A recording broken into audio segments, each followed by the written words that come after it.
this attack had hit 1 minute later, Grass Eater would have been in a different bracket entirely. Turtle just going to try to stand on top of those Lakers. And yeah, as those units come in, Grass Eater knows his days are numbered, and Turtle moves on into the Throneroom Stage. I don't think anything's even getting to those lodestones, man. The Iziracore count is ludicrously high. GG is called. Sziky on the board. Maybe a couple of these ultras will go down. The Lakers are laying into the economy of the natural, and down will the hatch go. Only one lake is to his name. Jack doesn't have enough. GG. Down goes the circuit. It pops like nothing. And even spawn camped, the Lakers did so much flash work. One Zoryu's still alive. Jack Yelansky is not. He will exit this group. GG's. I think we're about to witness the destruction of a man. 6 pariahs screaming towards BiddyB's natural. He has nothing left. His Spire only now about to pop. Best he can hope for. A pair of mutas flying into his enemy's base. GG. Up by 50 workers now. Neblime is poised for victory and setting us up with a PVZ. Those Acantor balls connecting. The Nats are out as well. Doesn't even matter. Those guys are going to be fodder for the Plague. It's an enormous amount of blood, and you can't summon enough energy. And I think Neblime has done it again. Of course.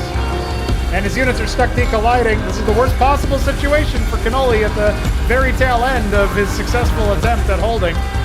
5,000 minerals in the bank, no less, but he is not able to make it through. Infrastructure here is still intact, but Turtle could lose his hatch. Pops another witness. The Acantors, they're just too numerous, and the Servitors come down to swing it back into Arbuz's favor. Does Turtle have anything left in him? No. GG. We just don't have any damage follow-up. The Uptecton will finally go down, but at the cost of the entire Zerg army, and Grass Eater concedes based on that alone. We have a pretty big drop.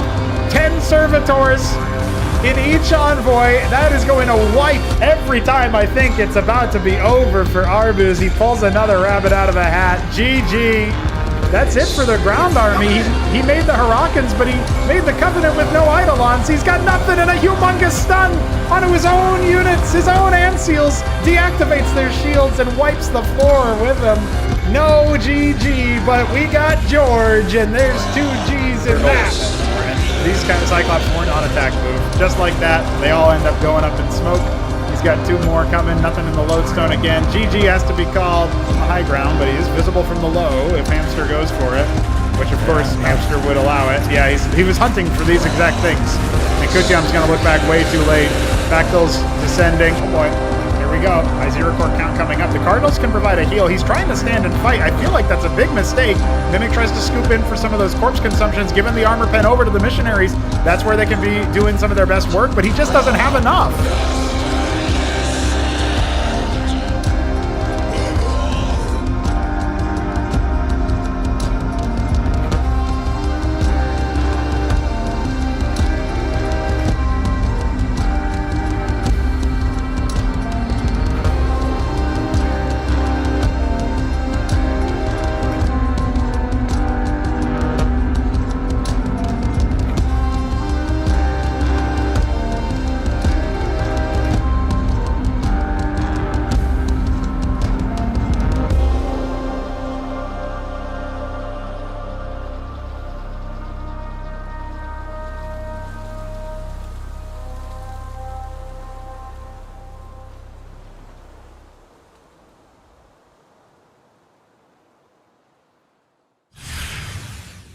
Ladies and gentlemen, welcome to the Throneroom Stage of Acropolis number 4. Chronogo bringing you the action and all of the casts. It's going to be 5 best of 5s. Wait, no, 4 best of 5s on our way to victory. 5 games required? Perhaps. We've got some interesting head-to-head matchups here. In fact, we're opening the day with 2, count them 2, Zerg versus Zerg matchups, Hamster versus George, and then later on, Sziky versus Art of Turtle. The back half of our schedule is going to look thusly, with Neblime taking on Sosij, Protoss versus Protoss, and then ArbuzBudesh, his selective random P and Z, up against IAMtheWHEATofGOD's Sosij. So it's going to be a good time. We get to feature all of the races here, except for Terran. One Terran remains across the whole tournament, and as the quarter of a Terran that HitEmUp is as full random, HonMonO is going to be participating next week.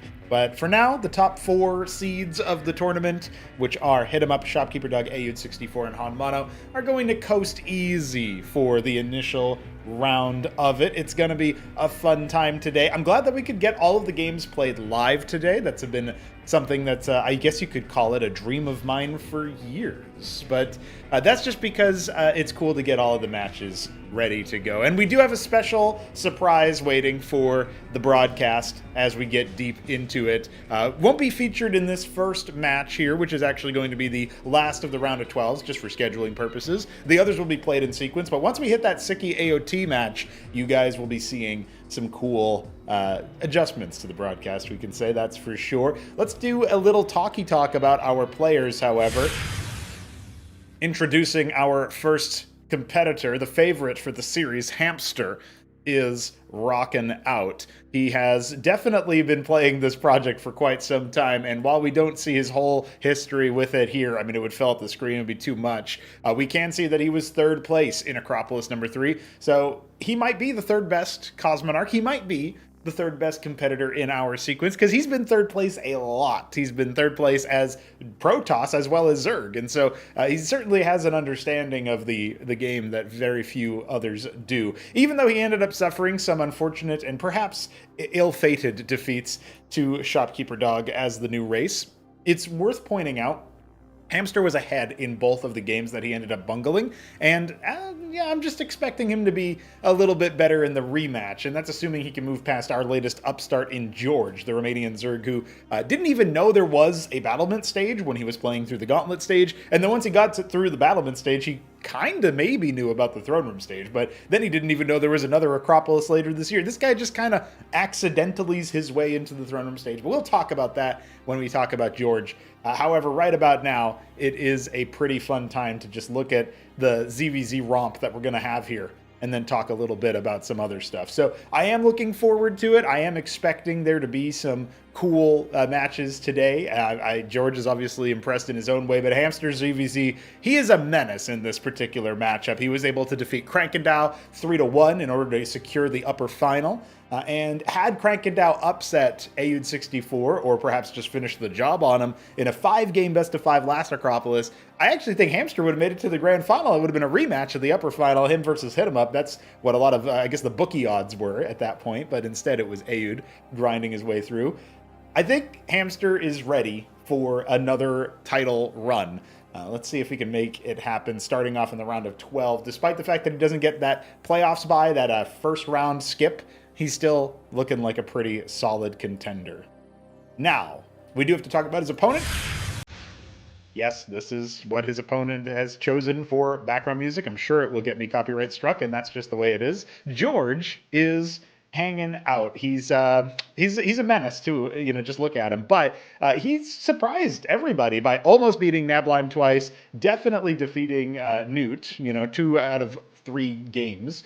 You know, the first opening match looked like, oh, he's kind of keeping up in the macro. That's a little bit surprising, but he ended up getting rolled. And then at that point, he kind of turned it on. He was certainly a deadlier Zerg player than I think a lot of players expected. I don't think a lot of them are counting on him to do much in this series. This should be a 3-0 in favor of his opponent just based on the setup that we've got here, the actual veterancy of his opponent. George is new on the block. He's an Acropolis debutant. He did not participate in Acropolis 3. Probably didn't even know about the project at that point. So just to point out, you know, he's very new to it. But he likes the Ultra Core. I mean, that's his favorite unit. That's always cool. And so, you know, as our first Romanian to make it into the playoffs, there's a cool little bit of trivia there. We do have a pretty nifty set of, you know, stuff going on here. So we also have the opportunity to talk with George.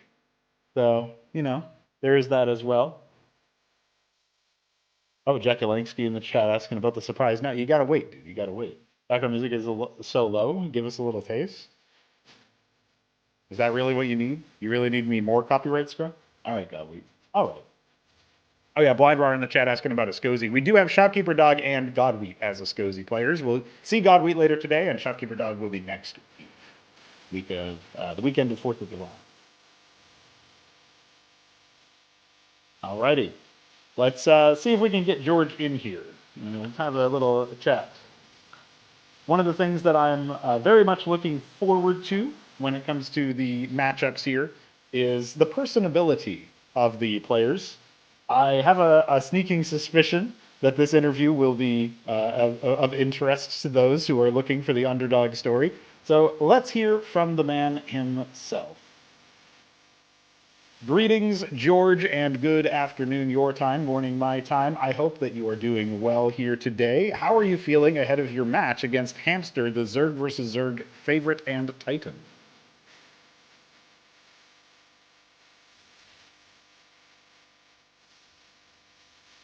Got him, got him. Well rested then, that's what they call that.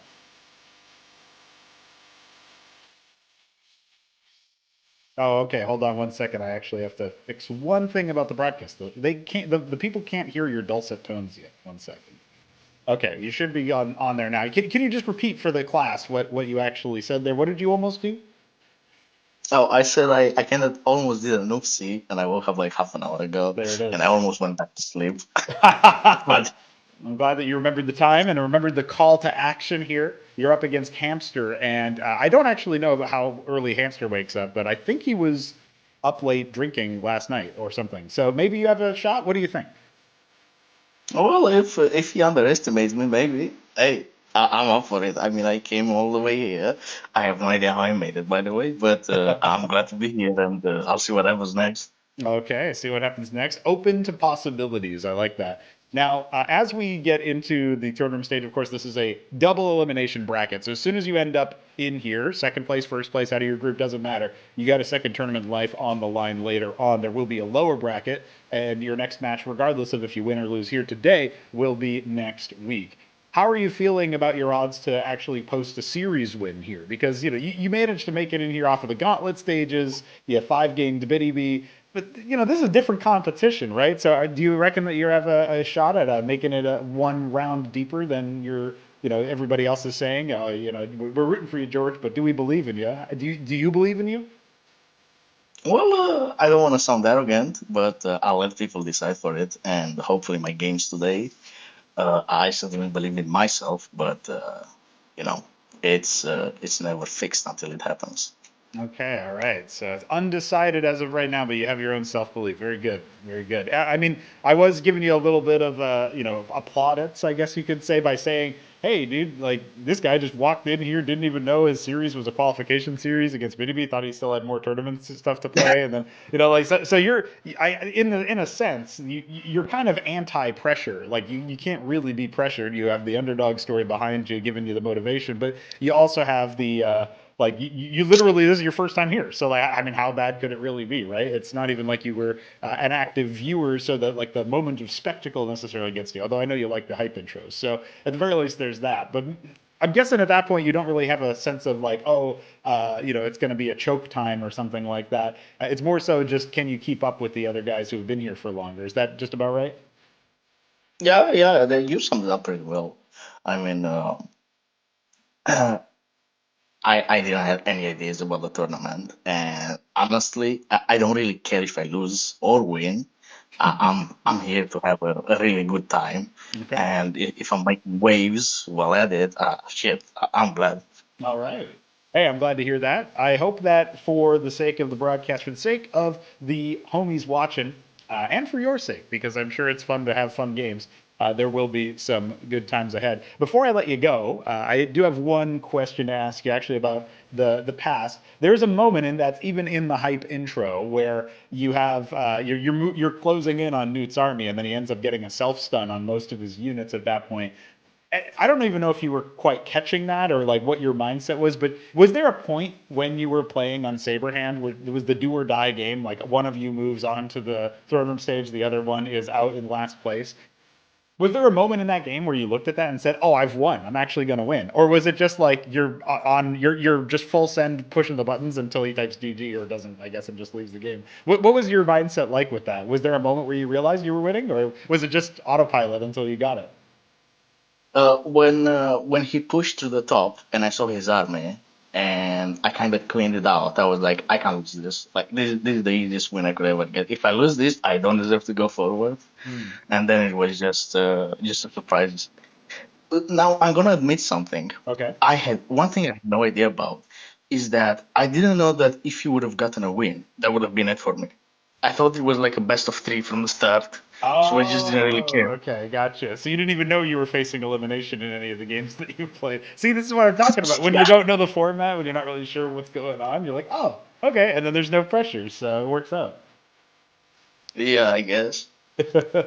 All right, George. Well, you're up against Hamster. You're saying that you're going to have a good time and make good games happen and maybe make some waves while you're doing it. This would be the colossal upset of the tournament if you manage to take it. And so I'm looking forward to seeing what you got cooking for us. Any final words before we send you off to your first game? Well, guys, have fun and remember to hit the like button and maybe donate like a couple of bucks for the game. So see you in a bit. All right, what a nice guy, dude. He just wants me to rig it all in his favor. George, GG, GLHF. We'll see you soon. And with that, ladies and gentlemen, I can end the copyright strike part of the VOD. We are getting ready for our first match here. It's going to be a good one. It's going to be a big one. And I guess you could say that about George, too. I mean, he's a big guy for all of us. Going to make sure that the homies are ready to start. And we've got hamsters ready already. We'll be beginning on Battle Spectre. And, oh, George had 3 capital R's. That's how serious he is with it. Ladies and gentlemen, I think you know what that music means. I think you know what is going on. It's time for Acropolis 4's Throneroom Stage to kick off the round of 12 with some Zerg versus Zerg action. Let's get to it!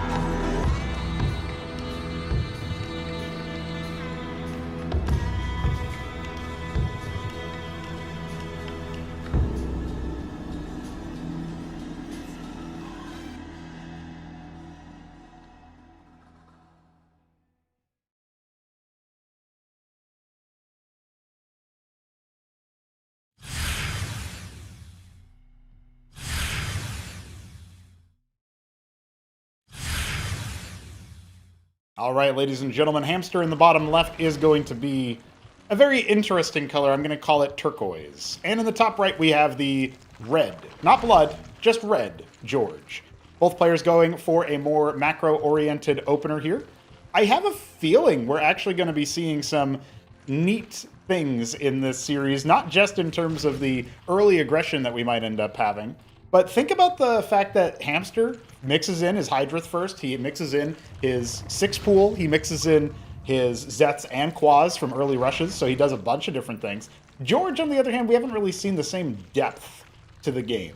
It's been a lot more about, oh, hey, we've got, you know, a couple of ideas in the mid-game there, but he typically opens in a fairly static way, and if he deviates, it usually doesn't end very well for him. So I think this is going to be a good time. We got Quaz coming in the bottom left. We got, obviously, Hamster just kind of standing still here for the time being. A very safe opener. And actually, it's allowing George to get to an extra larva a little bit early on. Battle Spectre, by the way, a forced cross-spawn map. This is a map by BiddyB, who lives on in all of the tournaments, even when he is eliminated in the group stage like he was this time around. George, does he remember that this is actually forced cross-spawn? Well, the answer to that question is clearly no, but that's all right. He doesn't even know what tournament he's playing, and so that's kind of it to be expected. Hamster considering going for another Larvosk here. Looks like that's what he will do, and it looks like he's also going to take the expansion with a little bit of pace, which actually I think is a right move, at the very least to build a hatch. I don't really care where it is in this moment, but he's going to need to catch up in the larva department, not that he really has the opportunity to know that. Also, worth pointing out about Hamster, he error corrects like no other. In the Battleman stage, he actually was down against Kutyam in the opening round, and it did take him quite a bit of time to you'd think it would have taken him quite a bit of time to recover. He lost multiple Larvosks. That's 250 gas that he had to re-spend in order to reclaim back in the early game. And he still managed to just kind of crush face. There was never a close army fight that went the way of his opponent with any opportunity for the Terran in that situation to move across the map and do much of anything about it. His macro level, his understanding, he's showing a different level to his game than is typical. But as with Hamster, his form does sometimes vary from day to day, and so we do need to see what kind of level he's bringing to the series. That being said, this is a very comfortable matchup for him. George has gone for the Vornath. We will be seeing the evolved Zethra cores. Those Vorvs are going to come out. You expect them to take a lot more damage, tank a lot more damage, and then, of course, ensnare things with their on-hit. We don't see any real application for it right now besides maybe the hatch, but, they can also rend 1 armor. 1 Quaz is going to be moving out here, and it's actually going to catch the army. It will even be revealed that Vorvs are in the position. Got some Zets picked off to the side. It looks like an Oboleth was going to scoop them up. Instead, he's going to stand the high ground and bring a Droleth with him. Maybe get a Circuit down for an emergency defense. Instead, it's just a Worker Pull. This actually is a bit deadly here for Hamster. George goes for the dive, but yeah, the Quaz surface area not quite able to be overcome by the upstart. He is going to lay some damage in onto the hatch, but then he does need to tuck tail and run. Anybody wondering about Cosmonarchy, not normally familiar with ZVZ or Zerg in general, you got to keep in mind that pool units are very, very cheap. A pair of Zeths is 25 minerals, unlike a pair of Zerglings in StarCraft 1 being double that. Pair of Quaz, 50 minerals. These are units that are not expected to be particularly expensive for the Zerg player to make. And so sometimes you do end up in situations where you're, in a way, opting for something a little bit more low econ, shall we say. 17 workers to 23, and Hamster's rising up. His expansion coming sooner. His drop earmarked for the main base. George does not look like he's prepared for this at all, but there's a small chance that he's able to break through before Hamster does much of anything. The main thing that we have to keep in mind here is the drop response. Nathracores are available for both sides, a flying unit that you can make once you evolve your pool once. The second pool evolution is almost complete for George. If he is able to bank up enough and then make some Lyras, he could theoretically punch through the army and just finish the job that way. He is going to need to respond to the Zeth drop. It looks like he already has some units on standby, so maybe he has a brief window of timing to try to complete an upset here. The Larvosk is going to get sniped. Is that really that big of a deal? It is a big of a deal because George chooses to remorph it immediately, and that spends down a lot of his Vespene that he was saving for this timing of the Lyras. Upgraded Quaz on both sides, and way more for Hamster. There was a very, very tight window of timing where George could have maybe pushed through and won the game off the back of, attacking when those Lyras were actually gestating. Instead, we've got Hamster with 11 of the things. And it looks like he's only going to have a better army overall. More military on George's side, but some of it is split. The Lyra is not getting a good engagement for George's side. Bounce attacks sort of helping him out there. He's going to need to cancel out those Vorvs, I think, and so he does. 2 Zets left in that drop. Another fight in the bridge. Vying for dominance, both players have the Lyras available. We have a Shroud here, an anti-drop set of Quaz patrolling. Hamster powering double the worker count and then some of his opponent.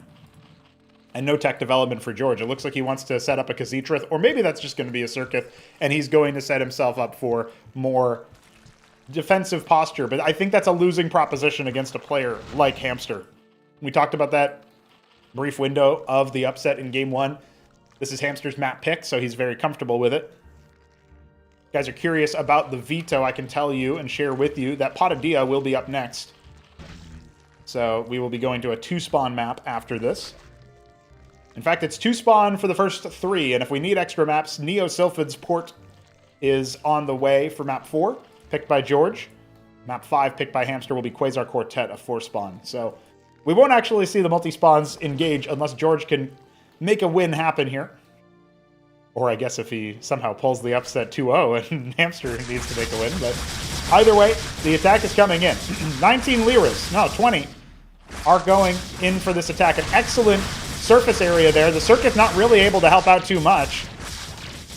Yeah, George has way less than his opponent. Trying to use the Vorvs to absorb a lot of the damage, and it seems like it's working in theory. Obviously, he has significantly less Lyra than his opponent, but still able to push the fight back.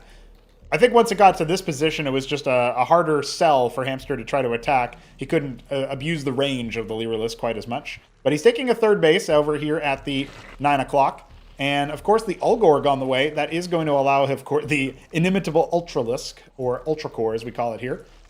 There's going to be a lot of that coming. And there's no tech development for his opponent. George still sitting on just the Kalkir Lake, hoping that he can make, Lyrilusk Vorv work out. And honestly, if you're able to keep up an eco with your opponent, I wouldn't say there's no chance of it working. There's a couple other tools that we're not seeing here. A pair of Naths just starts now. You can evolve those into Calculisks, and they can do a lot of eco damage. But that, combined with the Lyrilusk Vorv, only really works out against the Ultracore if you're able to isolate it in a solid position. And we just don't really see that happening here. Zet's come in for a full scout. They see no tech. They're going to be very happy with that. Hamster knows that he can just sit on his laurels, rest on his laurels, and chill out for a little bit here, as those behind enemy lines are indeed taken care of. The Lyra count currently is looking better, and Hamster's units actually get caught on the terrain a little bit. Ooh, even a fadeaway bounce, clearing another Lyra. So, some cost efficiency here for George.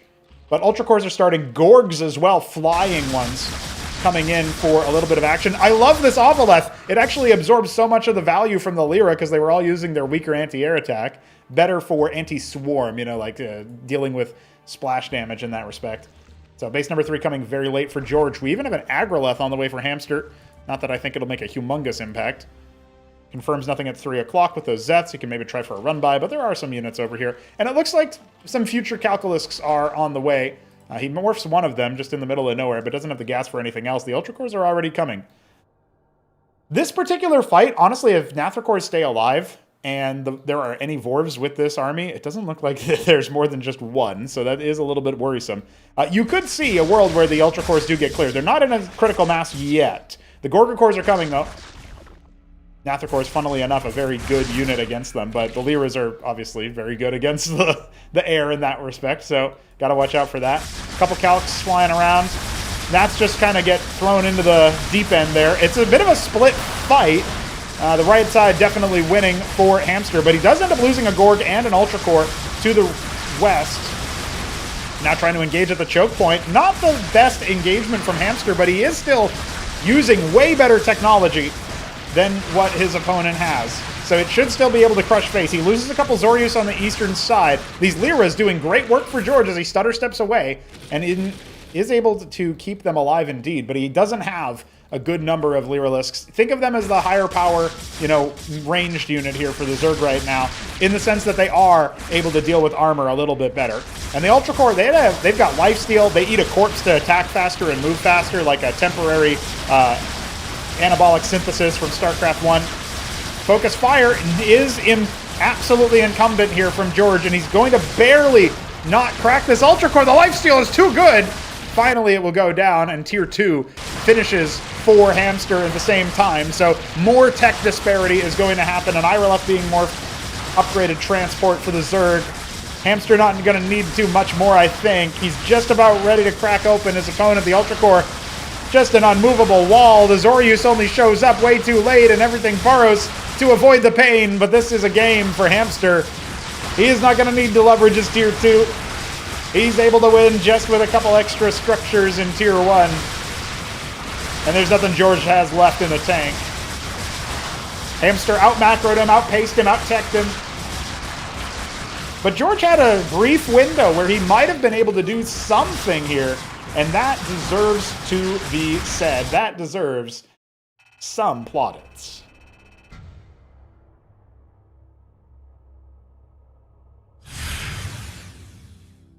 All right, ladies and gentlemen, we'll be getting ready for our second game, but that is exactly what I expected from this series as far as the approach overall. I really like the method that we have here for seeing the way that George was approaching it.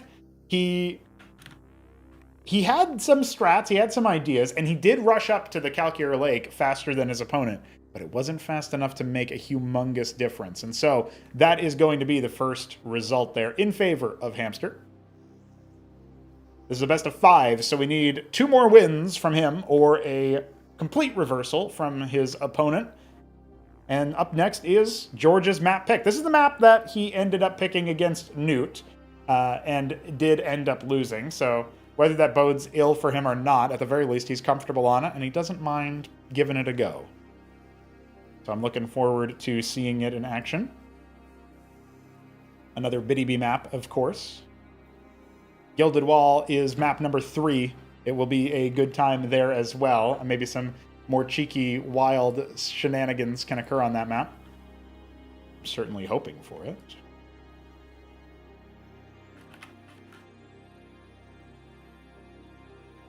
All right, as we get into our next round of play, we are 1 up for Hamster. Confirm the player readies, and then we will be getting into our next round of play. Thank you for joining us for this wonderful time. It's time to continue the series. Patadia on the way.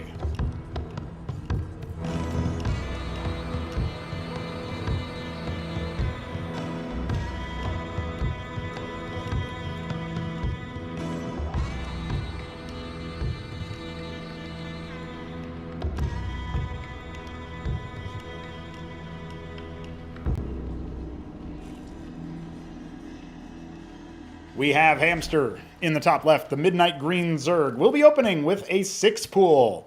George in the bottom right. The red Zerg will be opening by dying to 6 pool. No, I'm just kidding. I actually don't know how he's going to defend this. If he goes 8 pool, that would be the established counter.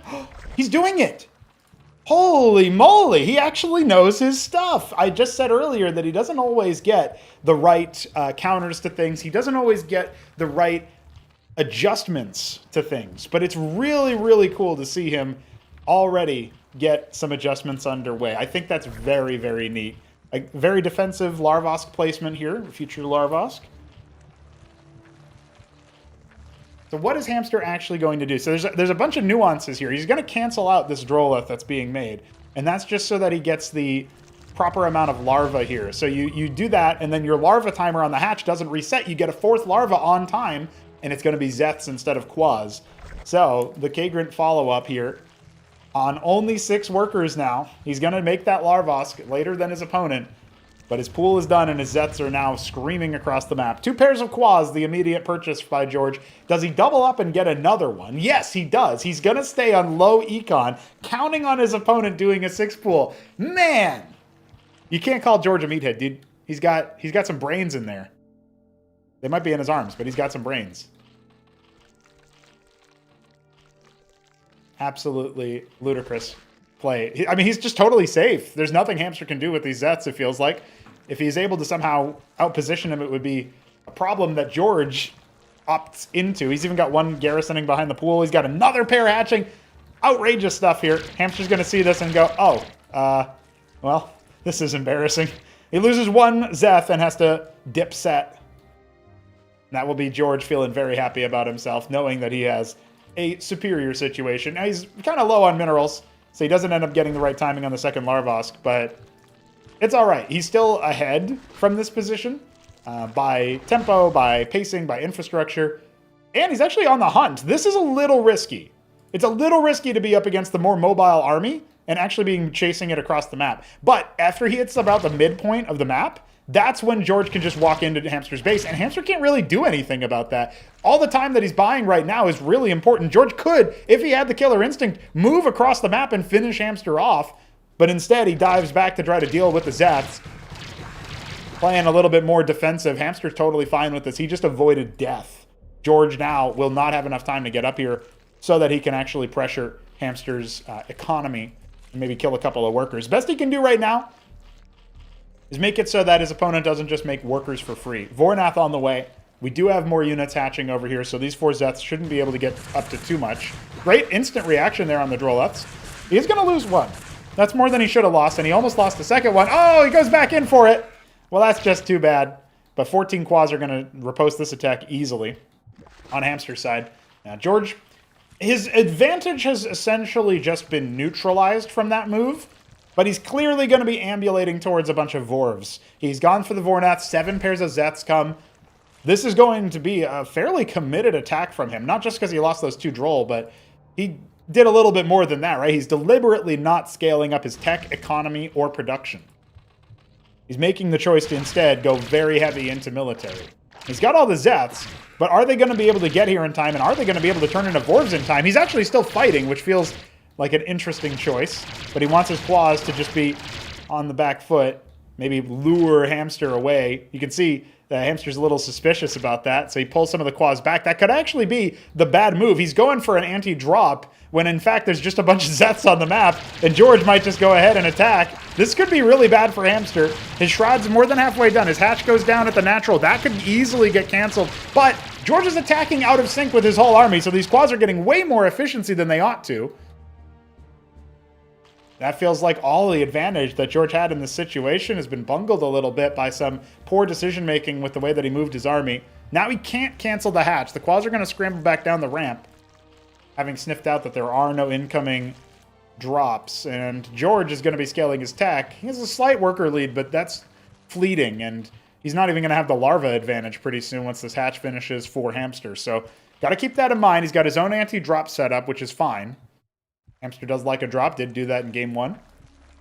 Remember, Gilded Wall up next for game 3 in this series. George doesn't want to have a flashback to the Neblime choke. Walks out here. Hamster able to pepper down some of those Zeths easily enough, only loses 2 claws. And the Lakers are starting to burrow. Lurker equivalents more than sufficient for taking care of pool units in particular. Best that George might be able to do is find a nice timing with this next group. This is a really weird walkout. You wouldn't really think about this, but he picks off a Lakers for it and forces all of the pool units to come back. He can kill this Zoryus. Absolutely a good choice. Down it goes. A linchpin of the attack, and he's even going to try to run forward to see if he can't kill the one Lakers there. That was really good from George. Buying time and killing a couple of the power units that his opponent just leveraged. Meanwhile, the Shroud done for George, so he can make his own. They're mirroring each other's tech choices. I do expect Hamster to go into Den if he's ever pushed into an unfamiliar or uncomfortable situation, but it's pretty neat to see George find those weird timings on the moves. Down goes a exculpatory Zeth, not able to find too much.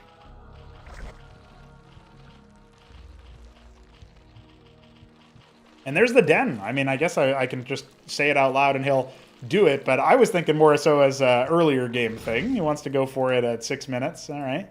Hatch complete for George. He's down by a lot of workers, though. 8 worker deficit. Not really what you would want. Bridge cap on the way for both bases here for our favorite for the series. And I guess Hamster might be one of... He's certainly one of my favorite Zergs. He might be my favorite Zerg. I don't only think of him as a Zerg, though. That's kind of the problem. He's played as Protoss and played as Terran. And so, you know, is he really just a Zerg? Yeah, definitely. Predominantly. Faster Ulgorg, though, for George. Stress testing the theory that the Ultra Core is the way forward in the matchup. But... down eco, down some map control as well. It's a dark and scary place. Hamster at least has some information ahead of his choke and a couple more Zeths moving across. So straight into the ski backed. Macro hatch inside the main. Spacious high ground up here. Plenty of room for that kind of stuff. Down will the forward Zeth go. These two pocketed off to the side are going to confirm things at the third base. So we're going for the cavern, but we don't actually have many Zoryus here. He's making 2 more. He's made 1 out. That gets scouted for free by Hamster. That, of course, that tech is baseline. Some interesting positions here. He's actually going for a spray. This feels like anti-calculus positioning. Stop it from coming on in, flying over here. Not a bad shout. A couple anti-surface defenses as well. This could be drop fodder, but there's plenty of quads patrolling. Oh, Hamster going for the Skithra core. Okay, so we are going to see some flyers here, and ones that we haven't seen in the series yet. More Ultra Cores being made out of the Zoryus. More Lake is coming out of the eggs. Yeah, that's probably weird for Brood War players to see. Like, imagine if you could make lurkers from larva, dude. Wouldn't you be so much better? Now, Skiths are coming, and these guys deal line trace splash damage. So anything that the projectile hits will be damaged. very adept at clearing worker lines. Their attack kind of moves forward and then returns to them. The Lakers does something similar in Cosmonarchy, but you can think of them as a boomerang attacker. Third base, the interior third, being attempted to be claimed here by Hamster. The Droleth survives, so that will be put down at an appropriate pace. And George, at the very least, has early warning of it, but no sight on any of the tech. The skits are being hidden. Zeth drop attempted over here. He's going to scout out the Ulgorg in the process, so pretty reasonable for Hamster. He ends up losing a couple of his drop units, but that's all right. They were pretty expendable in the end of the day.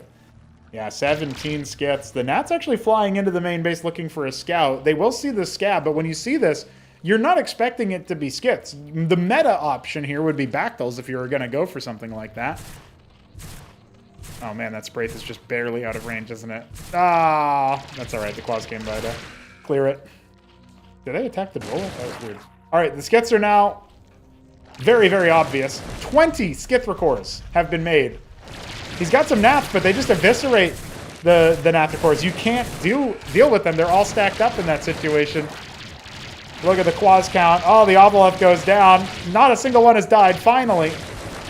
It's a ridiculous stack, a 20th and 3 more, why not? Oh, George, you're scrambling for your Spraits. You already had some inside the natural. He's making 9 pairs of Quas to try to hold this. Can he possibly riposte this? Their damage individually is not very significant, but 18 of the things is pretty deadly. Let's reselect so we get the full scope. Yeah, 20. And they do damage to burrowed targets, and so you can't really hide with a burrow. You need to evacuate and go place where you're not being targeted. Hamster just floating over the anti-air with this many of them and just saying, yeah, so what, buddy? I actually think putting the Zorius underneath is really good because it does debuff their armor when the Zorius spawns a little broodling guy, a Rillarokor, and then they burst. They apply the acid spores that previously was provided by the Devourer. The corrosive touch gets provided by them. So that I think is actually a nifty move, whether George intended for it to be done or not. But now George is trying to move out on the map, and we've got a ground army for Hamster as well, looking to take shape. We got those Ultra Cores. Remember, that's not something Hamster has access to in this particular game. He did not make a cavern.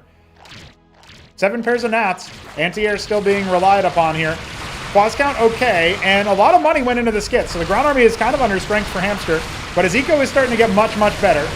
And there's a bunch of Lakers burrowed. Feels like what we need to do is keep track of all that ground army here, and their Ultras are taking a pummeling. Still 15 skits. Wild scenes here.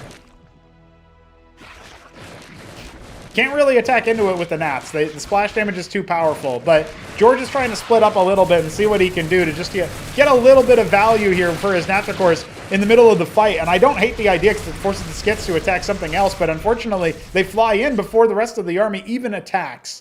Now he falls back into a defensive posture. He's got a bunch of units he may have forgotten about behind his natural. In these kinds of chaotic, eclectic situations, you can forget all kinds of stuff in the heat of the moment, but Hamster looks provided. He's ready.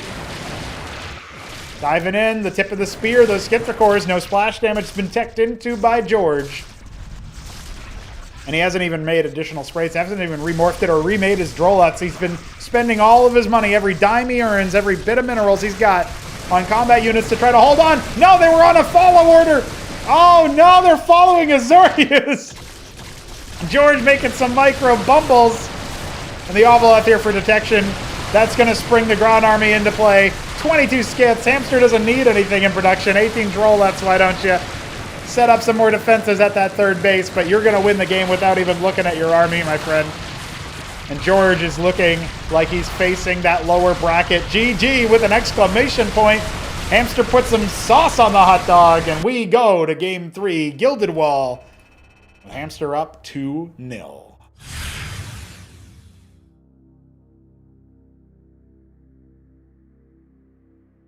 It is more or less what we expected from the series. I'm glad that it's not just, you know, it's not just the Hamster show. George is showing a couple of cool moves in the early game, but Hamster's just so comfy in this matchup, man. It's so hard for you to upset the apple cart there. Oh, I forgot to even mention this in the intro segment when we were talking about interviews, but Hamster is a man of few words, a Zerg of few words, an animal a few words. He doesn't really do the whole talky thing that much. So, you know, he didn't want to do any interviews. He's also the only player to not provide their name, even a first name. Can you believe that? I don't know what George's first name is, to be fair, but maybe somebody knows. If you know him, let me know. So we are getting ready for our next match. I don't want to call it the final match because I am enjoying the series so far, but can George turn it around?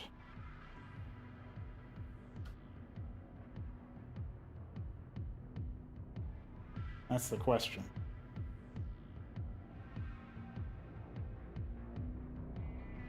CAOT has joined and seen the hamster picture. Very good.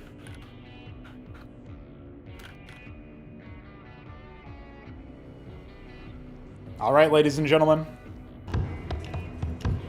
We're moving into game 3 now, and I hope you guys are all ready for it. Gilded Wall.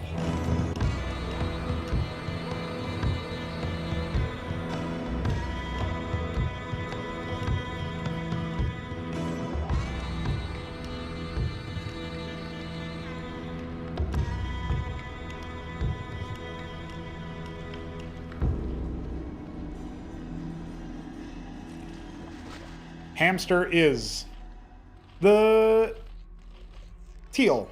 No, it's turquoise again. God damn it, this color always gets me. And George is the dark lavender. Zerg. Pool, 6 pool. George is going to return the favor. This is the favored 6 pool map for Grass Eater. And that must have been why Hamster chose it. Or is it? Did he choose it as a mind game? Did he say, Gilded Wall, that's when I'll 6 pool? No. Gilded Wall is where Hamster 8 pool. Whew. These are blistering counters, dude. I can't believe what we're seeing. Hamster is going for the counter to the 6 pool. And I feel like it's a pretty well... Oh, no. Oh, George. George, no, you're not mining gas. Oh, there you go. Okay, figured it out. Oh, dear. That's pretty bad, actually. But George is... he's in a rough spot right now. He's down 0-2 in the set. Hamster... looking to have that rematch against Shopkeeper Dog. George, just looking to build some stage experience, in air quotes stage. You know, he's still at home, getting his mom to give him some Diet Coke or whatever. You know, one thing that I can tell he's not like a super nerd in the same way that the rest of us are is that his workers are mining the inefficient patches instead of the maximally ones. So this is kind of showing his level. But curiously, he actually goes for Zets. This is kind of what I was getting at here. Gilded Wall's rush distance for 6 pool is pretty favorable. But if you go for the 4 quas... you don't get here in time to actually do any damage to the 8 pool player. If you go for the 4 Zeths, you arrive as the quads are starting to hatch, and then you have a disfavorable trade. So either way, it comes down to micro, at least in this particular case. And George, he knows it. He's going for it. But he doesn't go after the military units, and that feels like his mistake if he wanted to win the game with this. Instead, he's trying to get some workers. He hasn't lost anything. No, he went for the Larvosk? No workers were killed. No Droleths were harmed in the making of this 6 pool. He goes for the hatch follow-up, taking a page out of Biddybee's book. Then what's the gas for? Oh, dear. What's happening?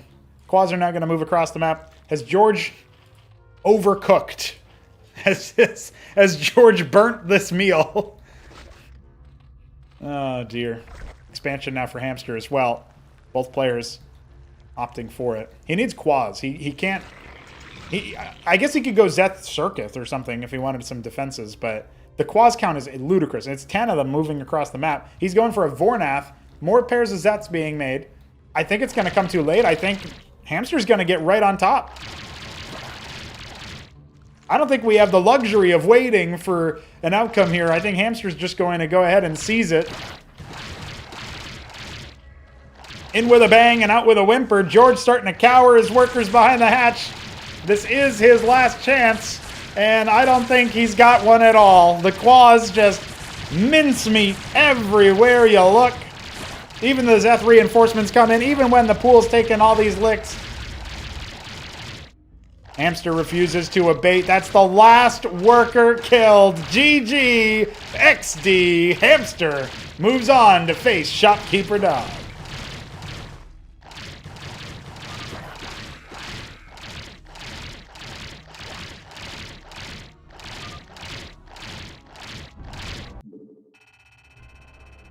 Now, is it a surprise? Maybe not, but oops, I did the big match. All right, hold on, guys. You guys are going to have to see me after the transition, okay? That was game 3!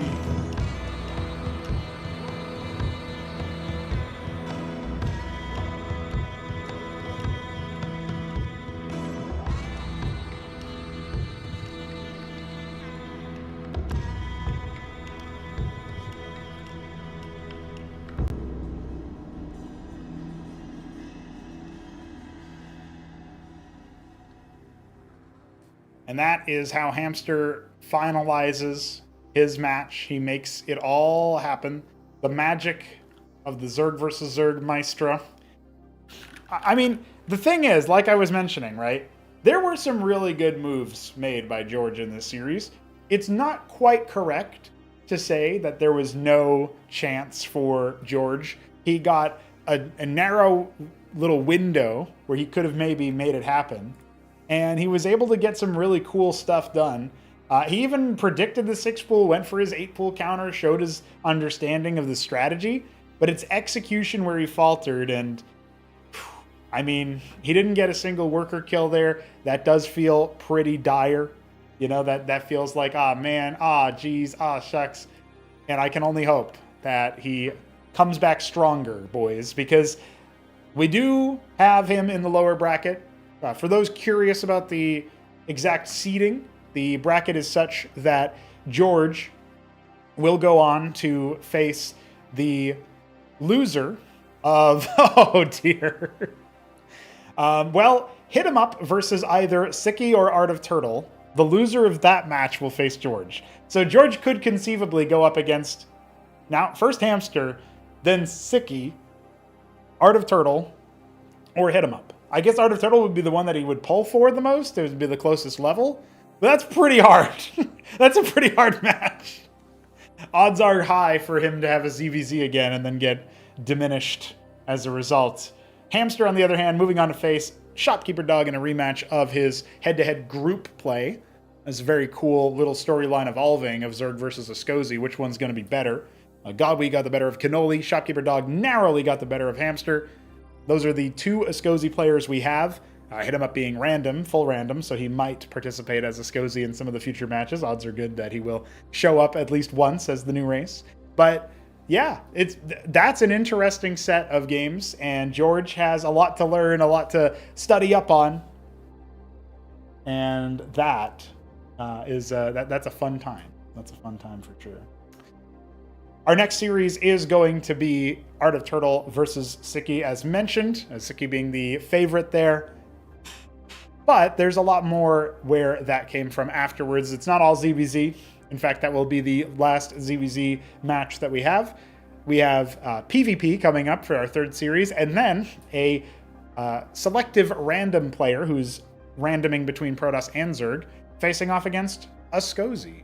That's right. So Arbuz versus Godwee will be our final set of the day. Thanks for joining us for this first one, and I will see if George wants to give us a final thoughts interview. He did say, oh, I just read that message from Godwee. That was a good one.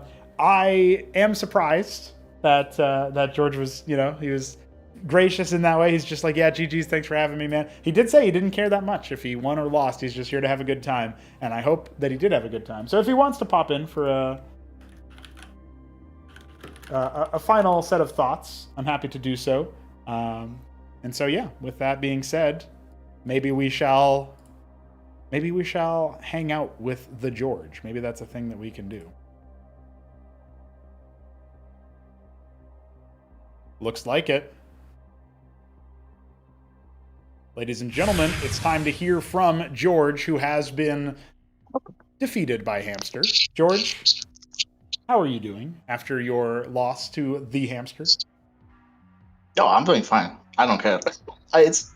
Look, I came here honestly, fully expecting the 18th place. Yeah. Mm-hmm. Now I'm what top 12 since that's what remains. I'm ecstatic about it. I love it.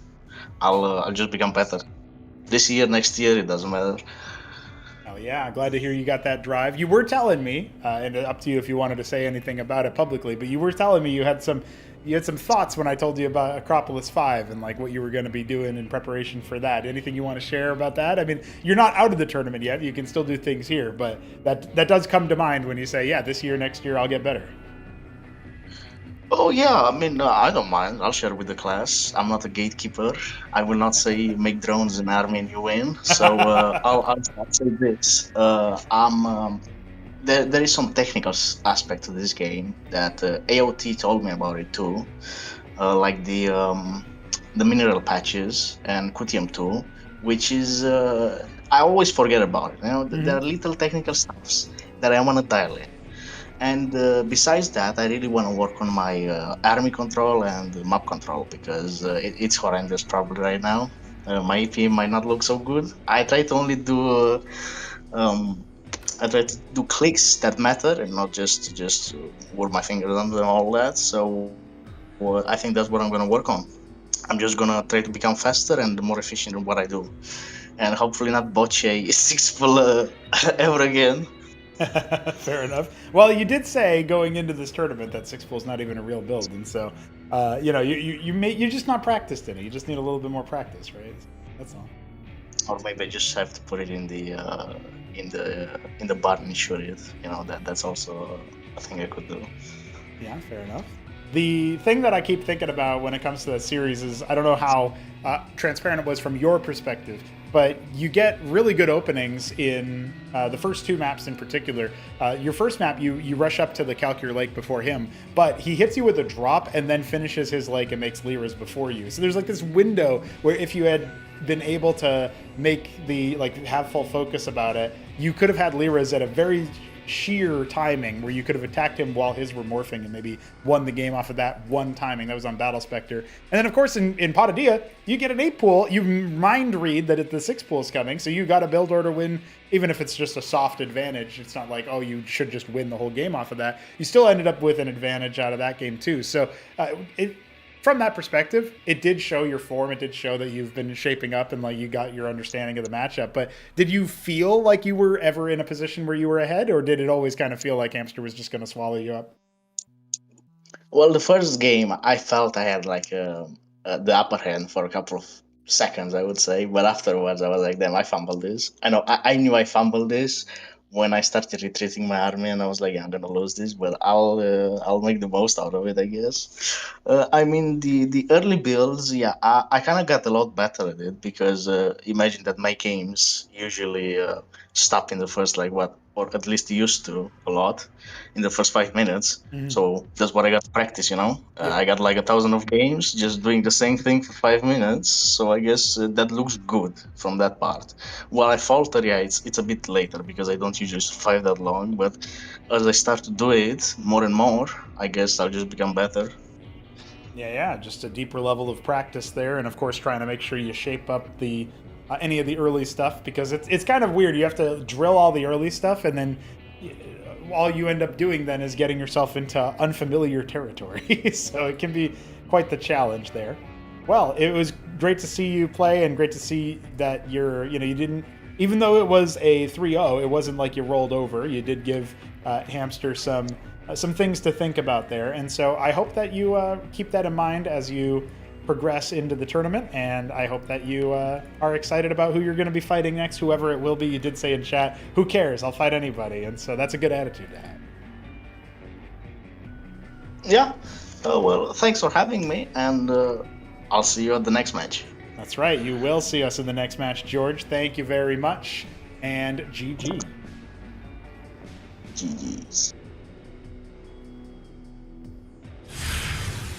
Well, that's a 3-0 in favor of Hamster. George has been knocked down to the lower bracket, and we've got about an hour before our next match occurs. We may see if we can check in for a faster time, but I do need a break, and I got to eat some breakfast, and so that was my morning cast for you guys. Just coffee, no breakfast. That's just the way it works. Hope you guys are looking forward to our next series. Again, that will be none other than Sziky versus Art of Turtle. We can go ahead and show that on the screen. Winner of this match will move on to face HitEmUp, reigning champion, and seed number 1 after his performance. We are looking forward to that match. And of course, if you had to ask for predictions, I would say Sziky should have it. But Turtle, he can take at least a game. And if you can take one game, it's not that much of a leap to say you can make it ugly and confusing. Sziky has gone pretty heavy with ZVZ. He has obviously played against the likes of Krankendow and Hamster. So he's been drilling with some of the best players. But Turtle's been playing the game for longer, has more of an understanding of the deeper tech tree parts, and maybe can get deep enough into the series where it matters in those particular matches. That's what we're on the lookout for. So for now, we will be experiencing some very nice, pleasant 1 hour of music, or maybe it'll be 30 minutes. We'll see. I'll unmute the stream to update you, so you should probably leave it on in the background. But with that being said, lads, it's going to be time for another Zerg versus Zerg before you know it. And then it will be time for, let's just say, something completely different. Protoss versus Protoss, and then PZ versus Sosij. That'll be a good time as well. Hope that you guys are excited, because I sure am. The round of 12 continues after the break.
Hello, ladies and gentlemen. Time has come for us all, and in this case, it has come to have us play some more Zerg versus Zerg and see which one of our Zerg players will be moving on to the next round. We're going to have Heart of Turtle and Sziky dueling the Duel of Fates, perhaps. Looking forward to seeing the outcome of this match. The winner will face HitEmUp in a best-of-5 later on in the tournament in our quarterfinals that will be played next week. We've already had one ZVZ bout. It went the way of the favorite 3-0 in favor of Hamster over George. This one you could argue as an expected result of a similar scoreline, but we should see a closer level between the two players, even if Sziky ends up being a better ZVZ player than Hamster down the line. Right about now, he's playing a very different style, and so it's harder to evaluate them. Obviously, a very accomplished pro player in Starcraft 1, you come to AOT and say, okay, well, here's a pretty big challenge, and you would be massively disfavored if this was a ZVZ in StarCraft 1. At least I would speculate. I actually haven't seen how many times they've ran into each other in the same tournament, so this might be a little bit of novelty for AOT. So we'll see what we have to say there. We do, of course, need to introduce our players, so we'll start off with our pro. Here he is, Sziky.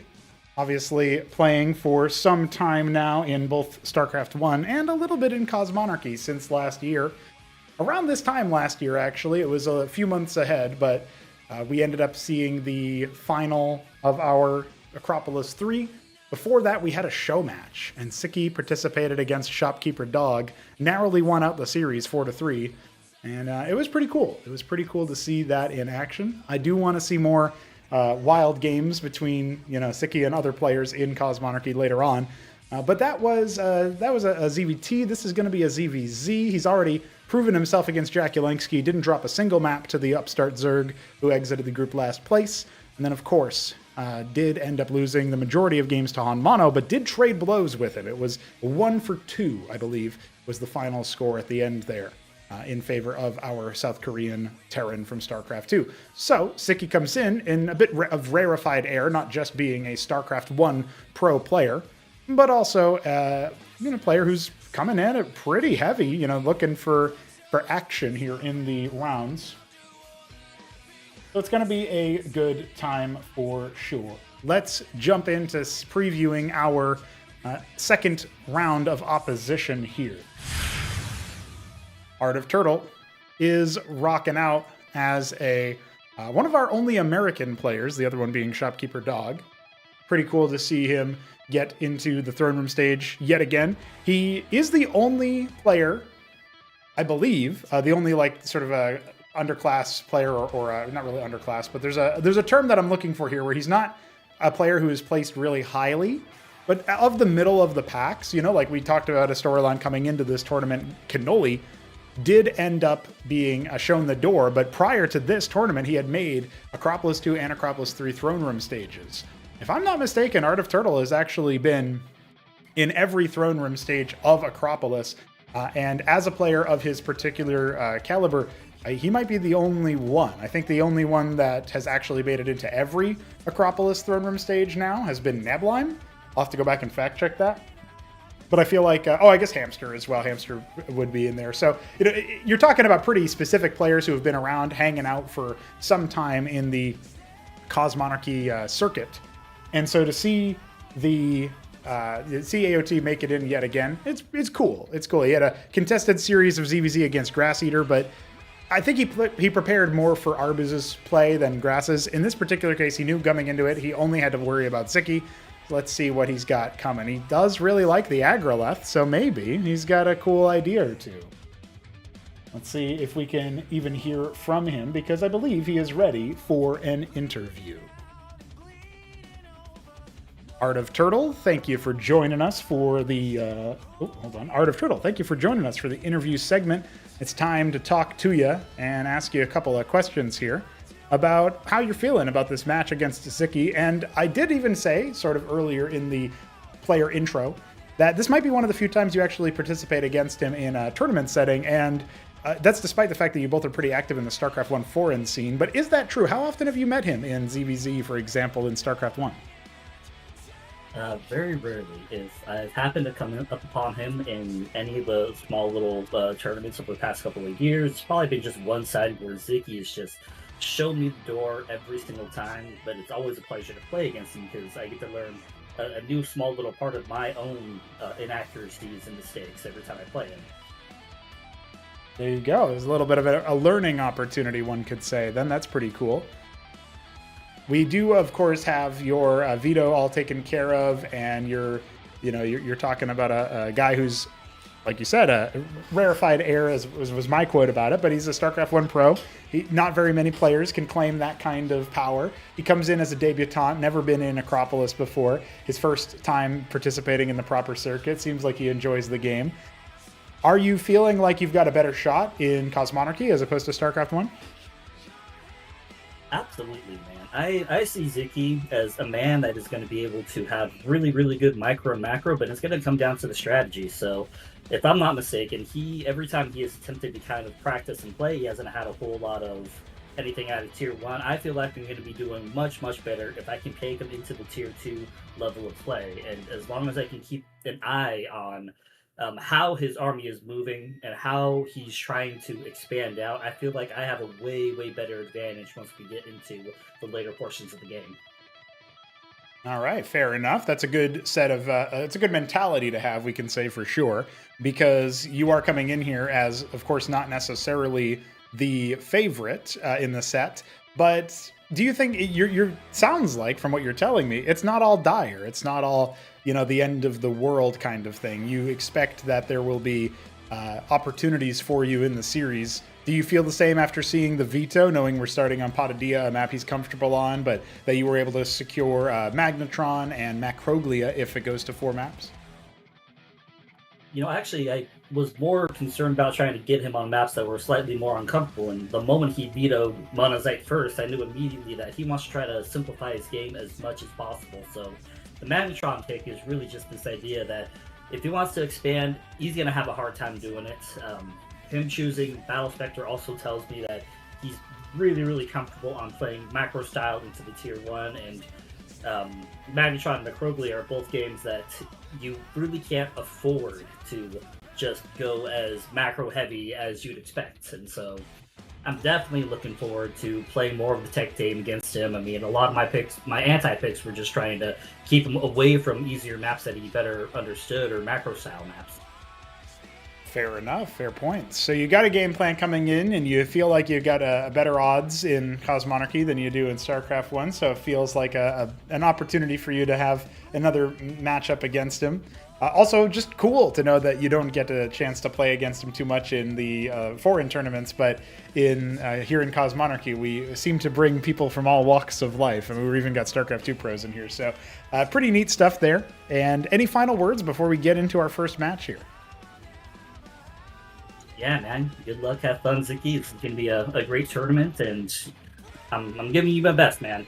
Not just my best. I'm going to give you all the attitude I can throw right back at you. So I hope you came prepared, please, Sziky.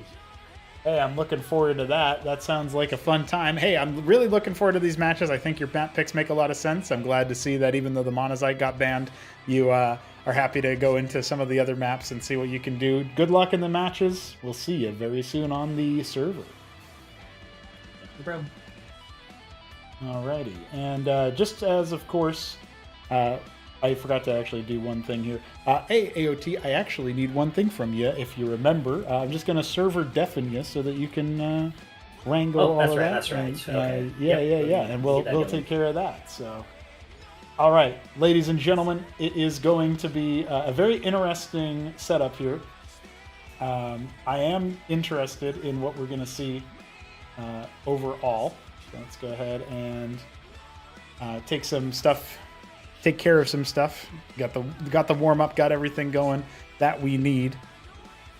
So while we get stuff set up, I will remind our turtle that, or I'll remind everybody who is watching that the lobby for the first game is up. We are getting ready to make things happen, and it's gonna be a very good time. It's gonna be a very, very good time, and I'm just really excited, guys. There's a lot that we get to see when we're doing this kind of thing, and a lot of things that you don't normally get to see when you're in the tournament season like that.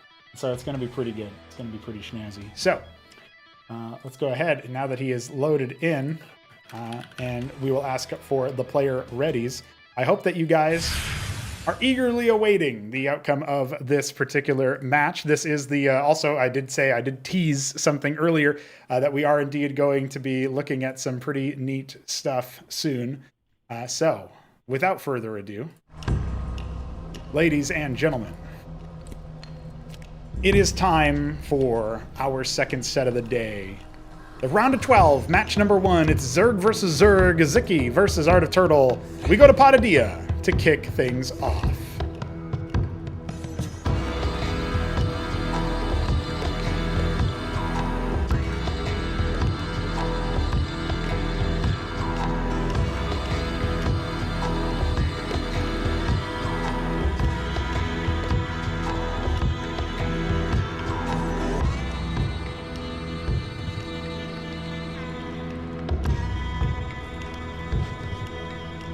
Spawning in the top left, we have Art of Turtle, the green Zerg. He is on camera, if you can believe it.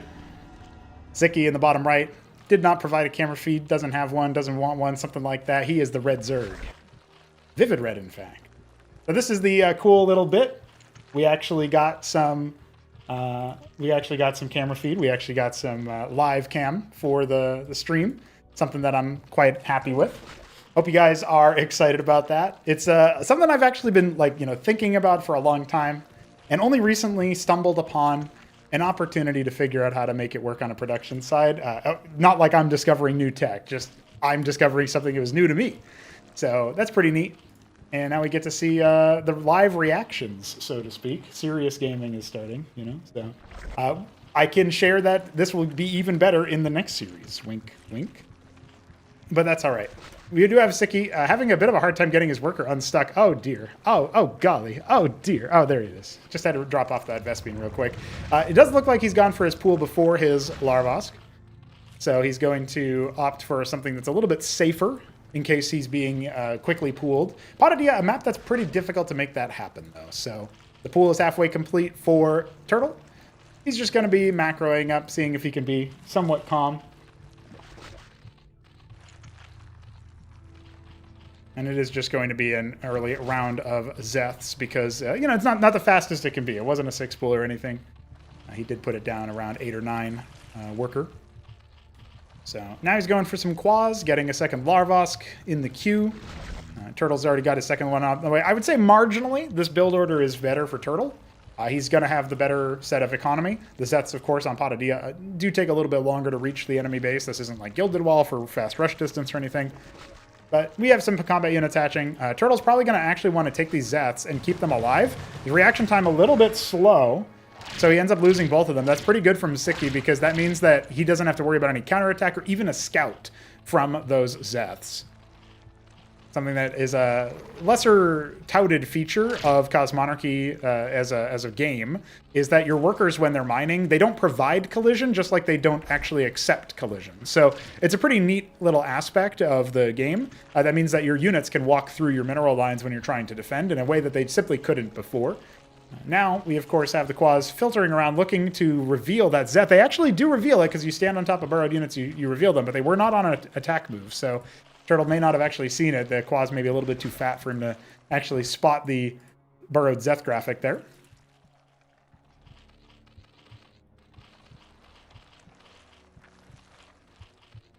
A little bit of an overextension on the worker count on the ridge, but he is trying to triple saturate it because it is just a little bit harder to mine. So he just put one too many on there.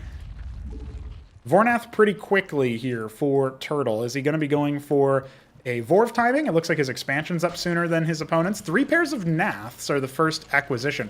I kind of like the idea that he wants to go for a bit of a brainier style here. So what he seems to be doing is he's going to use the Naths to try to heckle and keep them alive for as long as he can. Because even if all he does is bring the army back, stop the move out, or keep his opponent, teching up towards some sort of anti-air for the Naths, he can then pivot into the lake upgrade for the pond, and then he'll be able to turn those into calcs. Now, he did fly over the burrowed Zeth from before, These ones come in, and one of them should be popped. Actually, not. Pretty interesting. That Unburrow is going to come in to scout the hatch, and that will be good information for Sziky, as his shroud is indeed complete. He's got a big move out on the way now because he scouts the incoming expansion from his opponent, and he even moves some quads off to the side. So he's actually in a pretty good spot to riposte this attack. No Nats have gone down just yet. Or I say that, there are only 5 of them, so it's possible that one of them did get bopped, and we just don't see the corpse.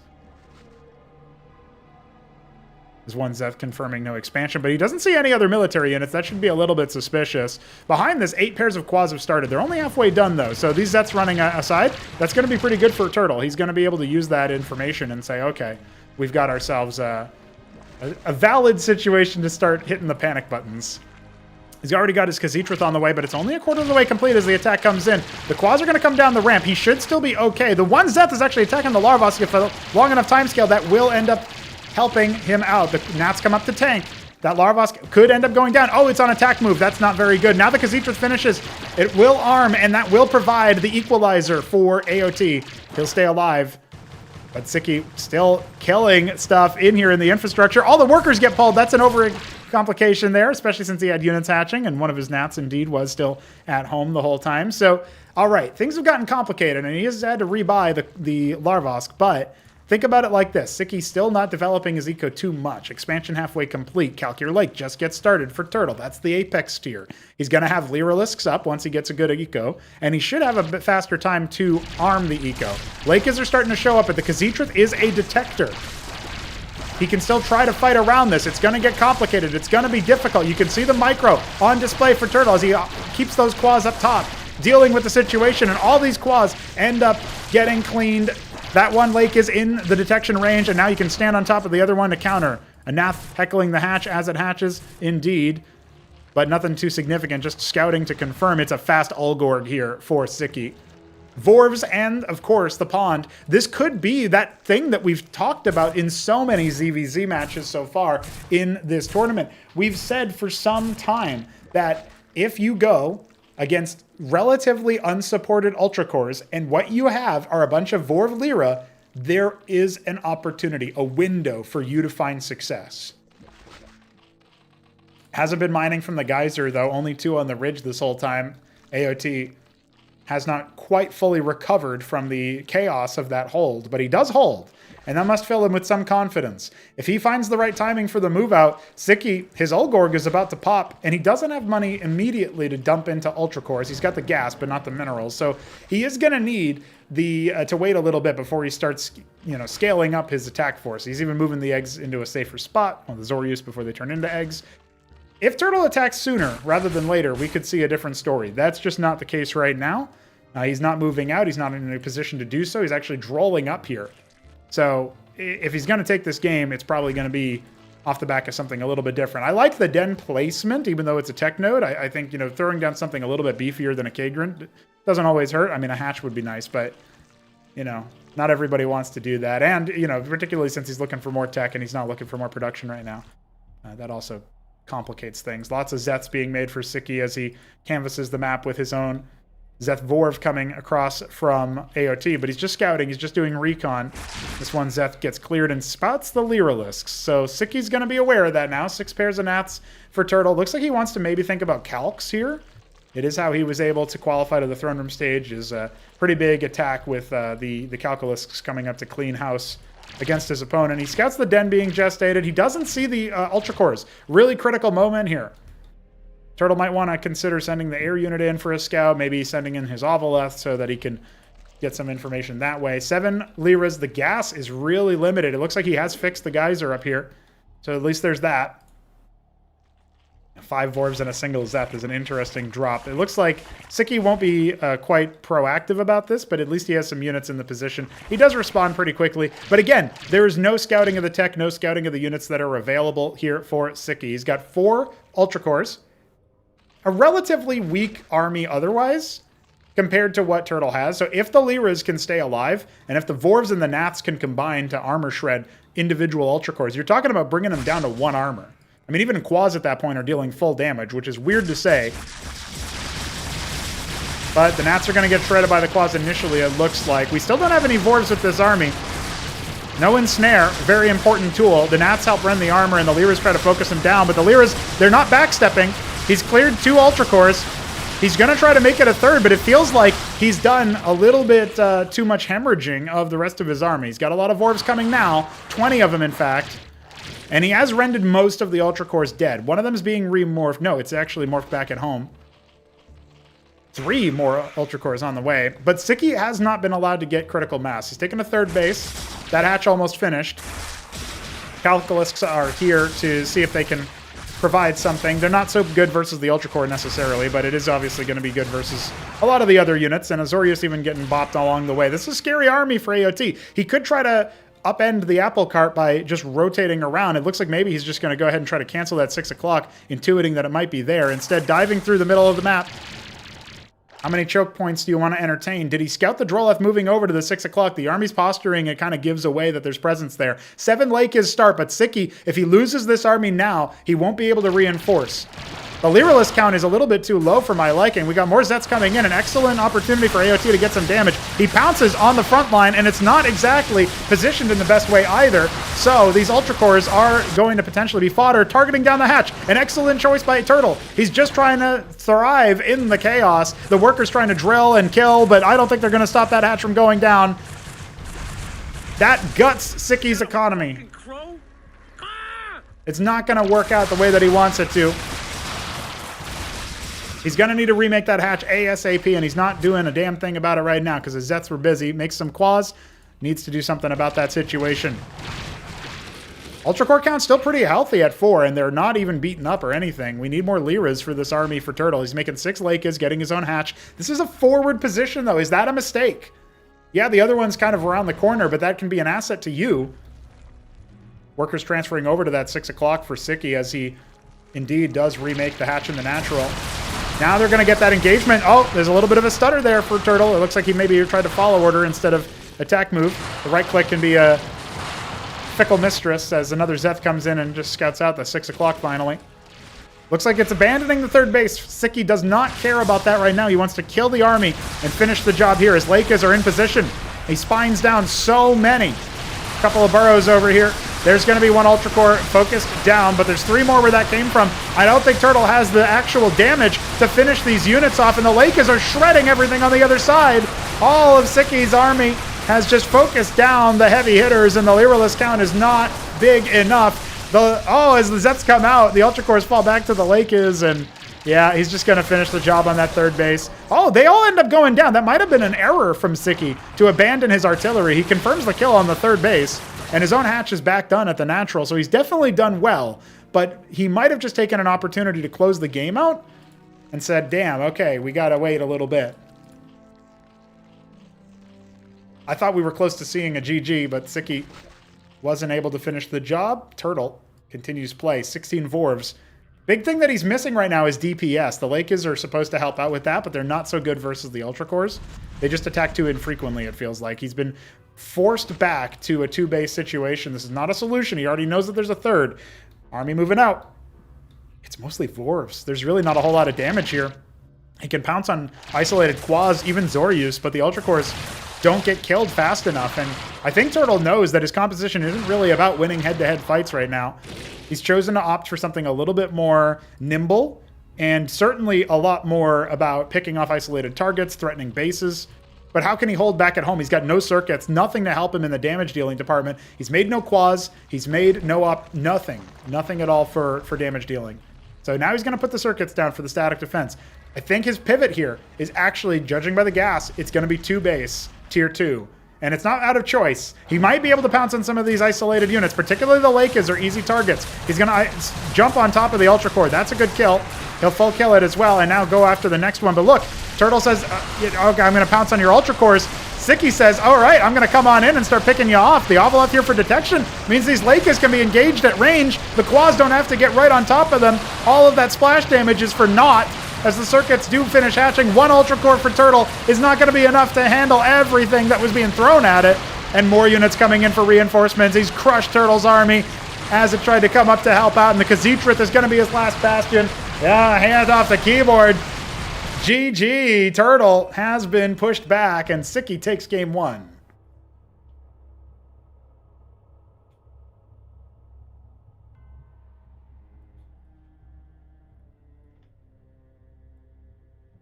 I can't say it was something I thought would end necessarily super differently, but I am glad to see some back and forth between these players. The scoreline, yeah, that's what I expected.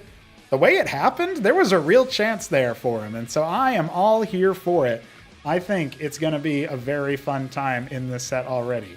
Hopefully Turtle's feeling similarly, as we're going to be loading up into our first Turtle map, first Turtle pick. It's going to be Magnetron. He picked this against Arbuz, was unsuccessful in dethroning the Protoss in that group, but it's still all anybody's game, anybody's series. I'm looking forward to what we're going to see out of that.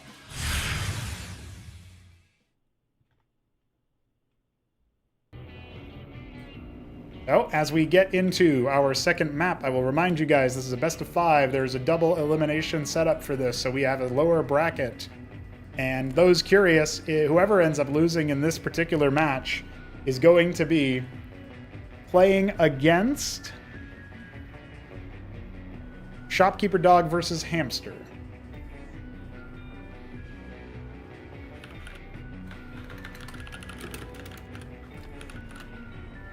So keep that in mind. The loser of that Shopkeeper Dog Hamster matchup quarterfinal is going to be what we have in store for whoever loses here. And so let us begin. Magnetron around the corner. It's time for game 2.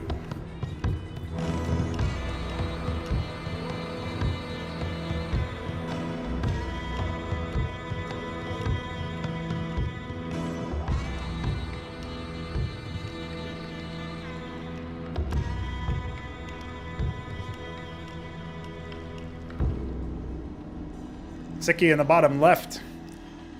A nice auburn Zerg. AOT in the top right is green. Camera's at least on the right side of the map now. I don't have the... I guess I did have the flexibility where if I wanted to, I could set it up so that he was on either side depending on which side he was at. But I think it makes more sense to keep it in the same side as the overlay so that he's always on the right because he's on the right side of the overlay because he's the lower seed. Anyway, we can always tweak the broadcast as we go on and, of course, in favor of the next tournament as well, but I'm glad you guys are having a good time. Everybody's memeing about Mongol music, even though it's Swedish folk or something. Sure, Swedish Mongols. And we do indeed have an 8 pool again from Sziky, just protecting himself against any would-be cheeses. It's a fairly stock standard build, and he's comfortable with it, so why change the style of a lifetime? Turtle, on the other hand, going Larvosk into pool. He's going to do a full Larvosk here. Usually it's Kagran Pool Larvosk and something like that. That's what I see most commonly. But that might be being phased out, where Turtle just knows that he doesn't need to worry about the first timing of the unit. So maybe that is a possibility. Even so, his Larvosk is going to basically be done as Sziky queues his up. He was a little bit out of sync with his resources there. So as his starts is done for Turtle. It does mean that he's going to have a full 30 seconds or so of he's 2 extra larvae. That's basically what you can think of that as. So, is that going to be that much? Well, if it's just workers, then it certainly could be. On the flip side, of course, the pool is not quite done as the Zets leave the base. So that is, it's like an 85% completion or whatever. So there's going to be some inequity in this build, but the SimCity is pretty defensible here. Turtle wants the extra larva, so he is going to go for 1 pair of quads, 3 pairs of Zeths.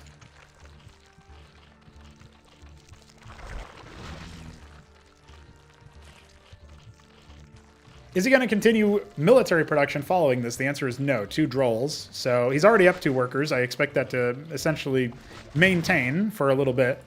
And the Zeths are reposted by the timing. What did Sziky make behind this? He kept his quads at home, and he is going for a faster expansion. So that's his adjustment. Maybe didn't like how long it took him to beat Turtle last game. Quads chasing around the Zeths. 3 pairs are on the way. I don't think they're really going to be able to do too much versus the quads of Sziky. But it's worth pointing out he doesn't have any more ranged military on the way. He's got 2 pairs of his own Zeths. Trying to disrupt the expansion attempt. Unsuccessful in doing so for long. And as that last Zeth gets put down to 3 HP, Turtle arrives just in time to see the quads and be shown the door. He sees the expansion timing of his opponent. So we will have those multi-base gameplays happening. You can see the pacing of ZVZ and Cosmonarchy is very different to StarCraft 1. even when we have StarCraft 1 players adorning our schedule. Couple scuffles over here at the choke point. Magnetron is a StarCraft 2 map called Tokamak, ported to Cosmonarchy, by the way. So there's a real collision of worlds. We've got StarCraft 1 players on a StarCraft 2 map port in Cosmonarchy, a huge mod conversion for StarCraft 1 that turns it into neither StarCraft 1 or StarCraft 2, but something different. StarCraft 3? Yeah, I think so. That's 3. So while Turtle is being sort of run around the map, his expansion is going to go ahead and finish. He's still up by workers because it's been full military production here from Sziky. Got three mineral harvesters, but it's about the same efficiency as if he had 14 workers on his main. And there it is. A den is going to be the adjustment here from Turtle. I believe he was watching the Hamster George series. There was a game. We had a Skithracore incident where there was like 25 skiths that were made, maybe more than that in total. Pensender is a neutral garrison in the middle of the map. I'm not sure Turtle actually cares too much about it or even knows about it. Yeah, there he is. He loads him up. It's like he's like, what am I playing? Command and Conquer? Well, maybe, dude. 7 pairs of quads being queued up here as the den is halfway complete, and Turtle's in no danger of being busted or broken in any capacity. We don't even have any Vorvs or anything like this. The tech is going to even be scouted, so it's a Shroud with the Zets moving around and seeing what they can do. I will say Turtle's early game, well past the first little few minutes too. Like I'm talking early game for several minutes has looked really, really good.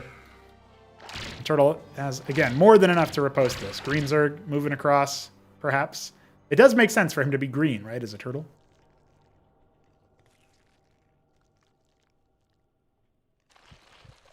Oh, damn. Lucy says we should add Warcraft 3 maps. Well, time to add that to the bounty list. Base number 3 going to be coming out here for Sziky. I don't know if Turtle actually clocked that the Droleth was moving across, but a third base is on the way. And it's not the mineral only. Oh no, he's going to pocket it in the bottom right. I like that on this map. AOT even said in the interview, if he's going to try to get up to 3 base, he's going to try to expand, it's going to be harder for him, and he's not going to get as much out of it because the default third bases that you would expect to take positionally don't have any gas in them. So you do have to play a bit of a different style as a result. There's that ski-backed. 7 Drolls get made, a humongous amount of Espene in the tank. Are we going to see a Skith Flood? That seems like what we're building up towards here. You accrue gas slower than you accrue minerals, so getting a bank of that makes a lot of sense. Oh, and the Zeth finds the base in the bottom right. Very good play. 6 Zeth drop earmarked for AOT's main. He has no defense. 5 pairs or 5 Skiths. They're not pairs from the den.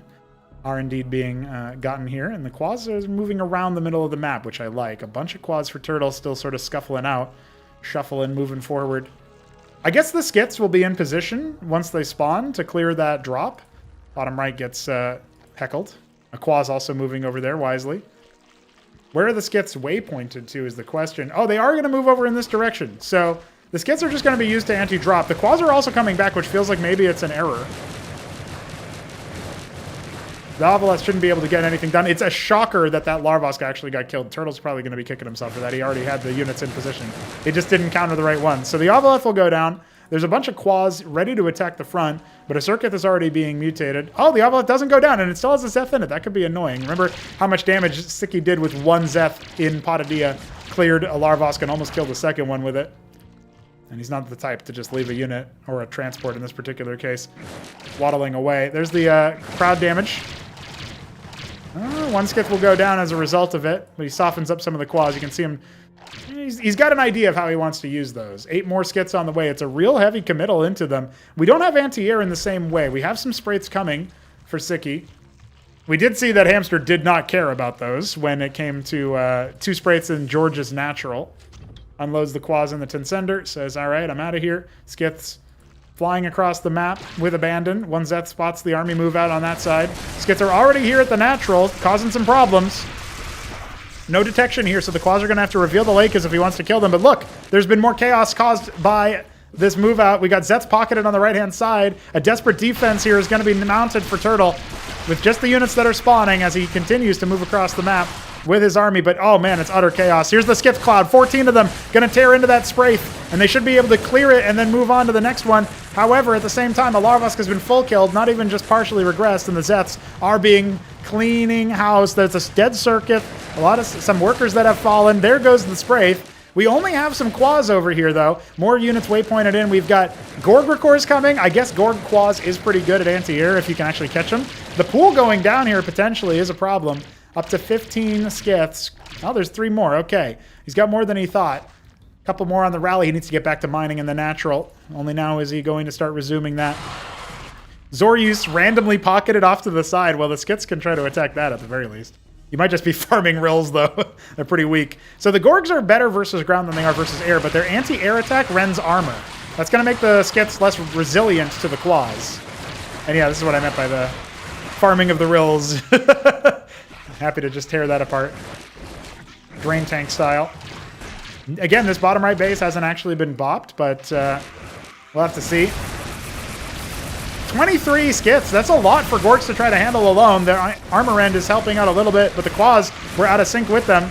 And it looks like Sziky ends up losing most of his Gorgs. If he had used them as a counterattack, I would have said, okay, that's a good move. I wonder if he's confusing them for the Zark, though. That is a different unit that you evolve for the anti-air splash, and he just doesn't quite have the tech for it right now.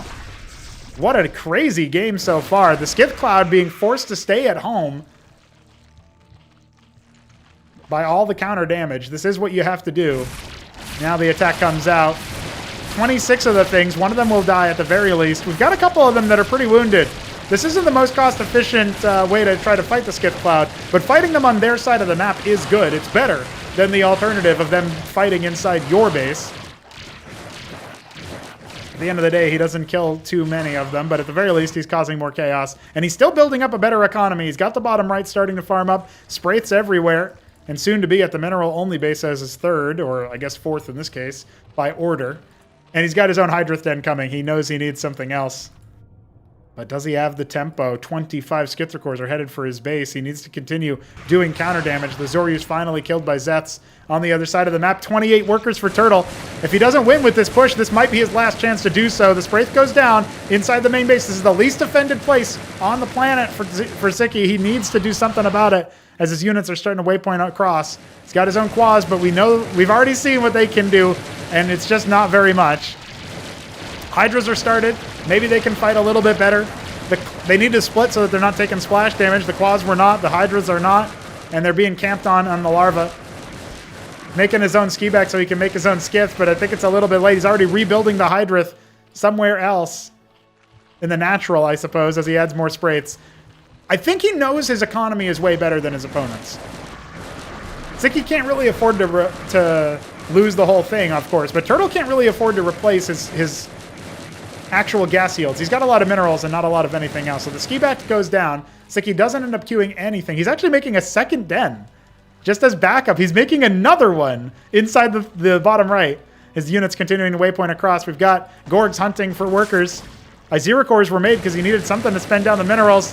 Turtle can't believe he's on the precipice of victory, but is it really? It's so razor thin. The Iziricors are going to be huge versus the Quas. That is going to force Sziky back. He won't be able to win the job that way. Ski back being made inside his natural base. There are 4 Spraiths here, but there's 25 Skiths. You need to get on top of these guys. Transfer the workers aside. Iziricors waypointed in the bottom right. There's no anti-ground defense. There's 1 circuit being made. That could be huge. Looks like a pile of 8 workers killed. But Sziky still maintains the worker lead. Oh, and he's getting some very good picks here. Hydra's fleeing the place that they need to be protecting the most. Quas giving chase. The Iziricors unlikely to get too much done. Remorphing the Spraith. I don't mind it, because the Skiths might migrate over to that location. Hot damn! We got a barn burner on our hands for game 2. But down goes the bottom right attack. It's just the air army now. 20 Skiths. They're going to get a lot of diminishing returns as they start to falter even lower in that count. You can see Sziky starting to become wiser about his attacks. He's trying his best. But he's fighting away from his Spraiths. That's another aspect of this that he needs to watch out for. The Gorg thinking about coming in for another attack. Yeah, this is going to be really hard because he's only got the IZ. Got some Hydras that he does need to do some value, but any worker killed here by the Gorg is really big.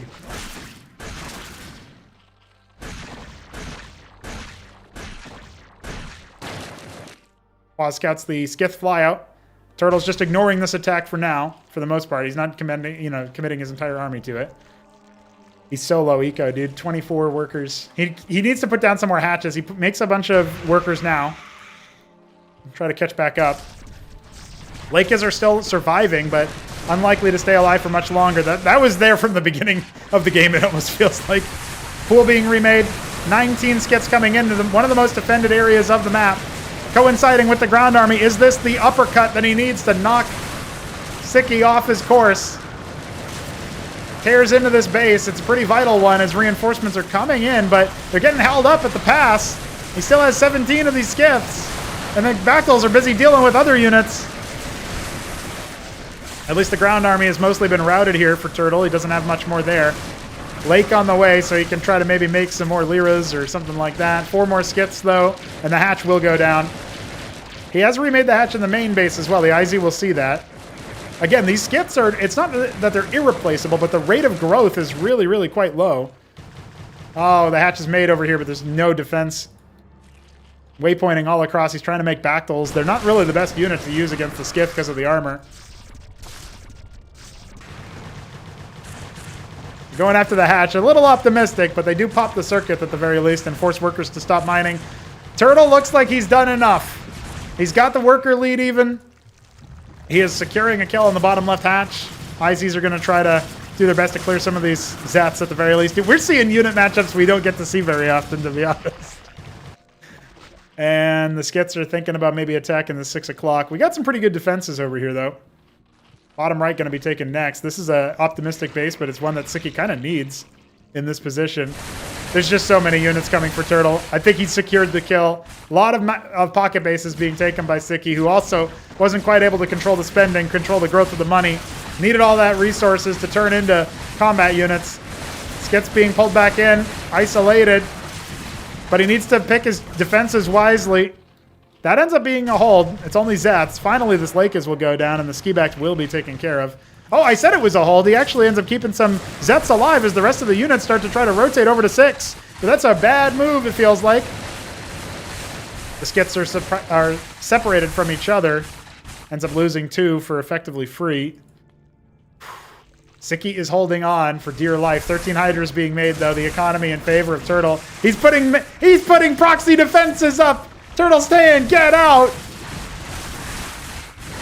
But is he a little bit too adventurous? Those left-hand side bases could help Sziky out if he is able to get them up off the ground. Grit and determination, but is it enough? 14, make it 15 Skiths. Still trying to wreak havoc on the mineral line. They go for the dive onto the workers that evacuate, but the minerals are not really what he needs. He needs Vespine. This isn't as critical as it might look. Bigger problem, honestly, is the static defense cutting off rotations through the map. That's huge. Turtle's actually doing it, dude.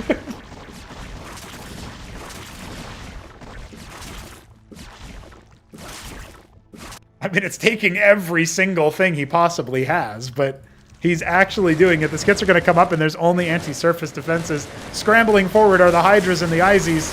See if they can't route this attack. The Skits are actually beaten back, it feels like, but the Hydra count for Turtle, is it enough? It's a close fight, and there's static defense and reinforcements available. Man, Turtle was so close to knocking him out, but it's just not quite there. I can't believe it, dude. I can't believe it. Turtle is on the precipice of victory and has been for some time, but Sziky refuses to falter. He finds the way to narrowly win out on these fights all over the place. 2,000 minerals to the better. Can't quite make anything happen with him just yet. And he might actually be thinking, I need to expand again. A Hydra's going to spot 12 o'clock. He's got units available to counter that. He might need to just pull the trigger and attack this base. But can he even do it? There's so much for Sziky. Send some Zets over there to deal with that. Another expansion coming. This place is gone. You can't retake that one. All right, a very good surface area as Turtle comes in for what feels like it might be a final attack. Instead, pivots away because he sees the army and sees the units, and now he comes up the ramp directly over here where there's no units to try to take care of business in any other way. Zet's powering forward. We only have a few IZs, and they're all busy pathing around the Sim City. Zet's sinking their claws into the defenses. Great anti-building, and the Hydras are also going to pop. Reinforcements hit as those military units moved away. This is the bastion of Sziky. This is his last area that he has a significant military presence. And Turtle has finally pulled the trigger on the right timing with the right moves and the right amount of overwhelm.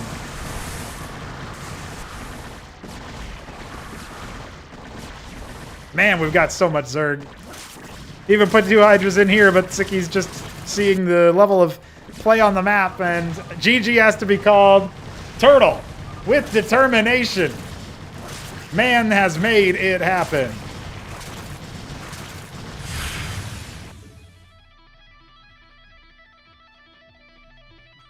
Now that was a game, and Turtle takes game 2. We go to Zyky's deciding map 3. He has selected.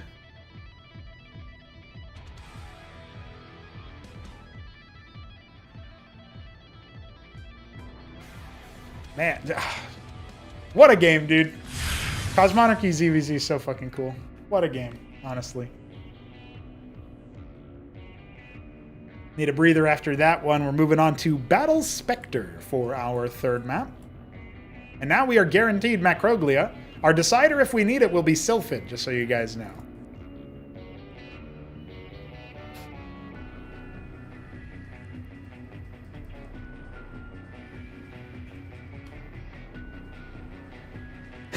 That was such a wild match.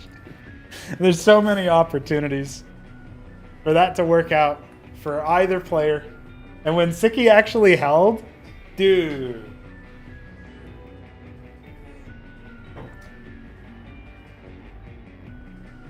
Chumbeka has never seen cockroaching this successful in a 1v1. You should go back and watch the show match. I think it was the first game even. It was the Czech Stealer map. Shopkeeper Dog versus Sziky. That is incredible cockroaching. And of course it was featuring Sziky. So check that out. That was a good match. That was a really good match.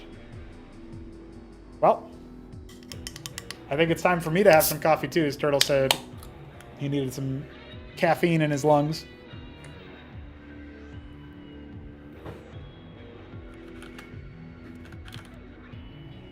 And we are getting ready for what will be a very exciting map number 3. Ladies and gentlemen, there's more where that came from. Zerg versus Zerg must continue. Battle Spectre will pay host to us in this round of play. Zerg here.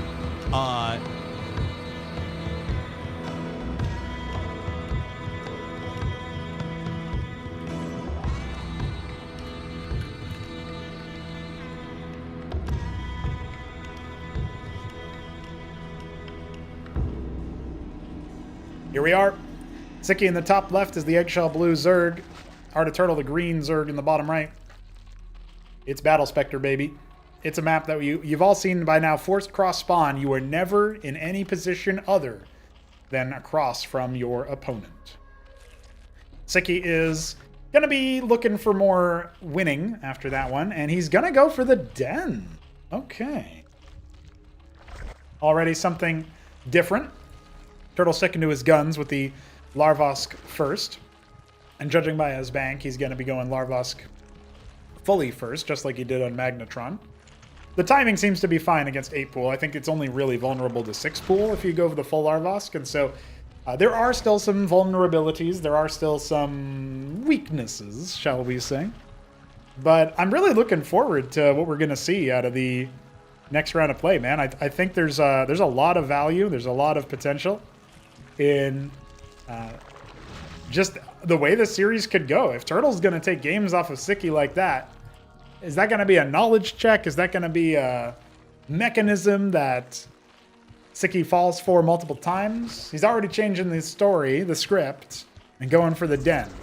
One eye Zero Core, his Larvosk on the way, and it looks like he'll be staying on Tendroleth for a little bit as he scales up some combat units. We know Sziky likes to make like 15, 16 IZs and then just move across the map with them. Just kind of be floating around with the like a scorpion would, you know, just like big ass scorpions are running around and stinging stuff. Pretty good versus pool, at least in the early stages of the game. Also, did you guys ever notice that the top of the Ovaleth is in the Hydrith den? Do you guys know that? It is. It's right there in the middle. They just reused the asset. Kind of makes sense, though.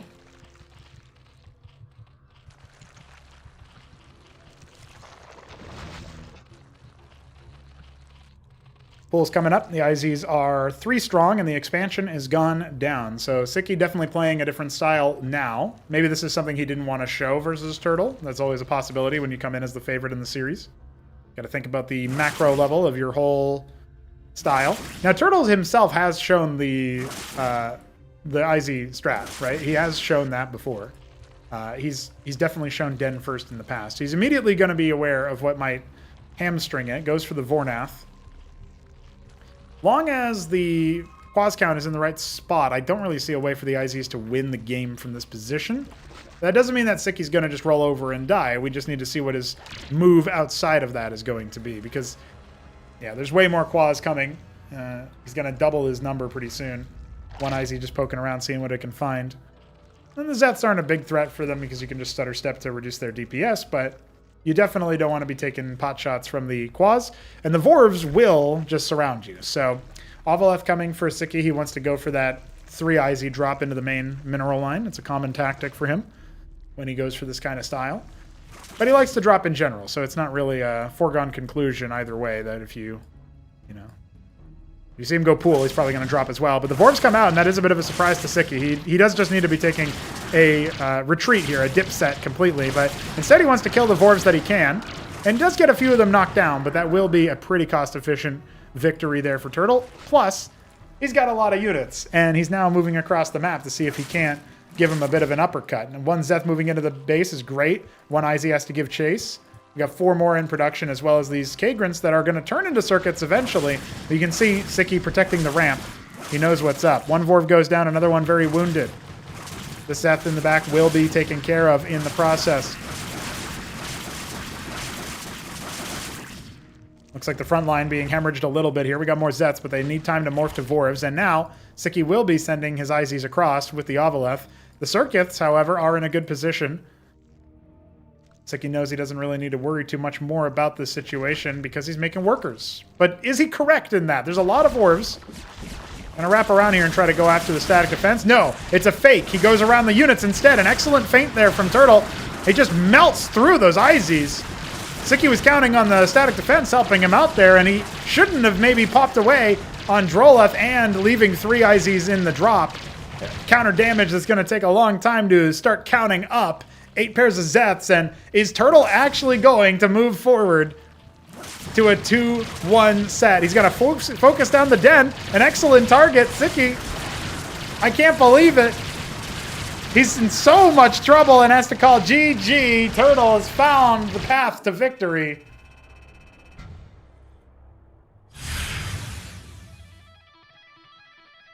Unreal. Ambitious to move forward with a drop and to start making workers when your opponent was powering on the Vornath.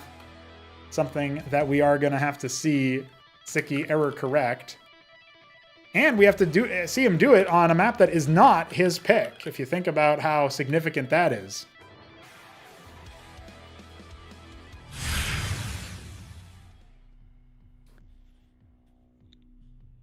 Going to Macroglia for our 4th map. Sylphid will decide us if Sziky forces a game 5. And hey, I thought we were going to get a couple of one-sided series here, but we do get some contestants. We do get some moves forward.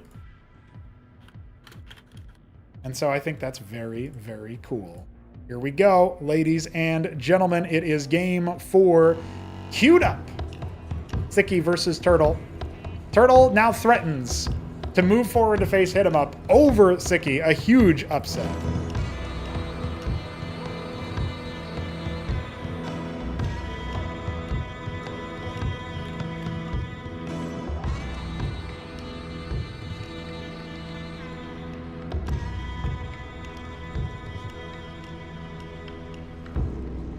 Game 4, now live. And Turtle is going for a 6 pool. Lads. What a guy. Green Zerg in the top right, up against Sziky. The tomato? Scarlet Zerg. And he's going to go for his patented 8 pool. This should be safe versus Turtle, but it is pretty hype that he's bringing up the 6 pool at this point. You know, it shows that he's got that dog in him.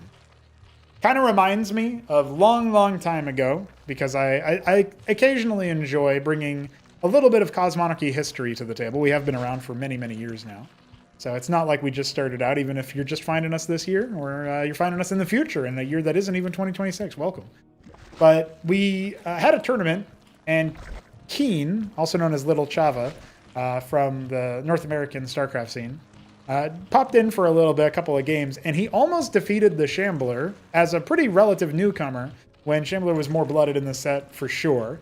And part of it was it was a best of 5, it was ZVZ, and part of his reverse sweep was a 6 pool, and then the next game he said, I got that dog in me in chat. And I just wonder what that actually meant, you know what I mean? So that was pretty cool. That was pretty nifty. Oh, Turtle's doing a lot more than just a 6 pool, my friends. Well, what's Sziky going to do in response? Because he's going to need to think quickly and act decisively. Here we go. Turtle in here. Oh, the first 2 Drollots, they missed the mark. He thinks this is just a worker scout, maybe? He's not even going to be aware. But the Quas are out instead. Oh, they killed the first one. That might be a problem. Here we go. The Kagrins are starting up, and the Zets arrive at the same time. These Zets are absolutely important. They must be pulled. Workers going to focus down this one at the bottom. Oh, it's a full kill. Turtle, has he overcooked? The workers are already pre-pulled, so the Quas can help defend. One of the Kagrins finishes, but there's no units to defend it, no units to support it. And this was pretty damn committed. Has to get the hell out of Dodge.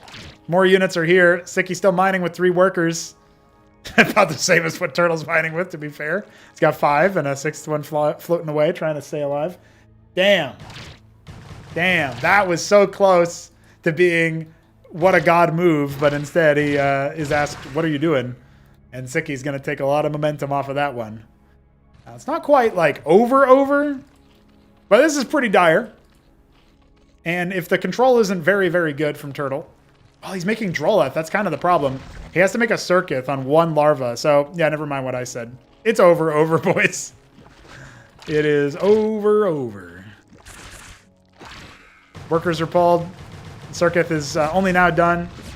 And Turtle is going to be disappointed in himself for this one. This was an opportunity for him to really take a lot of momentum, but not necessarily a choke per se, but GG has to be called. He knows what's up. And that's Sziky. Can you call it a win? It was a Turtle loss, that's for sure.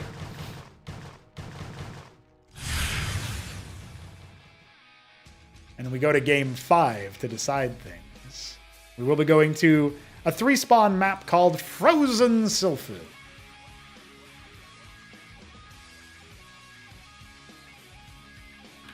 All tied up. And it's ZVZ, so the game 5s, it's not like an hour-long series necessarily. Well, or multi-hour-long series, I guess. Because it's already been an hour. This is it. Our last chance for either one of these players to move up in the upper bracket.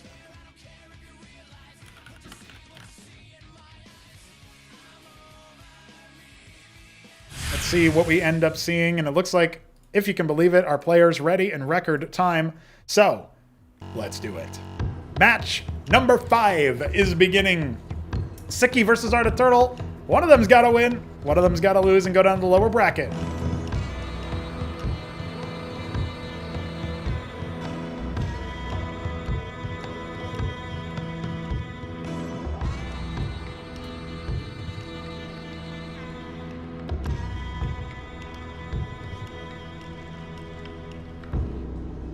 Sziky in the 12 o'clock position as the orange Zerg.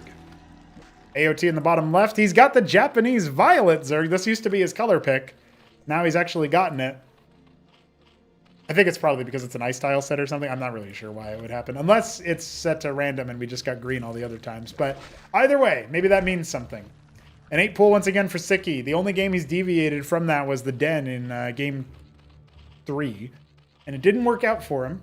But he's 1 win away. They're both 1 win away. Turtle going to be counting on that Larvosk first. Go back to what worked on Magnetron. And I guess technically on Battle Spectre as well. Damn, dude. Man, when I sat down to cast this series, I really wasn't necessarily expecting a humongous turnaround like this, where it was actually AOT threatening the victory in the series, and it was Sziky who needed to come back into it, claw back into it. Very, very close set of matches so far. I mean, Magnetron is as down to the wire as I think I've ever seen a ZVZ this year. I guess maybe you can argue that like George versus Biddy B had some funny stuff on Gilded Wall, but not the stakes, it being a throne room match, there's a whole different ball game here. So I dig it. I dig it. The only way it could have been more epic is if the same kind of thing happens here in this game, because then, oh shit, we're talking game 5, boys. And then, you know, you got to make it better by making it game 5 in all of the other matches, and then game 7 in the grand final. But hey, we can hope for all kinds of things. We had Deliverance in Acropolis 3 where we had a 7-game set. Acropolis 2 was only a 5-game set. It was 4-1 in favor of AUD over Neblime. But we have had some pretty fun finals, and Acropolis 3 was no exception. This death comes in for Sziky. Is he actually going to full kill this K-Grin? Oh, damn, dude. That must sting. Turtle must be absolutely in the bin on that one. If he pulled one worker to attack it, it would have actually contributed to the Zeth dying fast enough. That's the difference between having to fully remake it. That is physical pain on the screen. And I'm not even talking about his stoic reaction or lack thereof on the camera. I just mean that is HitEmUp absolutely squealing because he has to fight against Sziky in the upper bracket now. That's what he thinks anyway.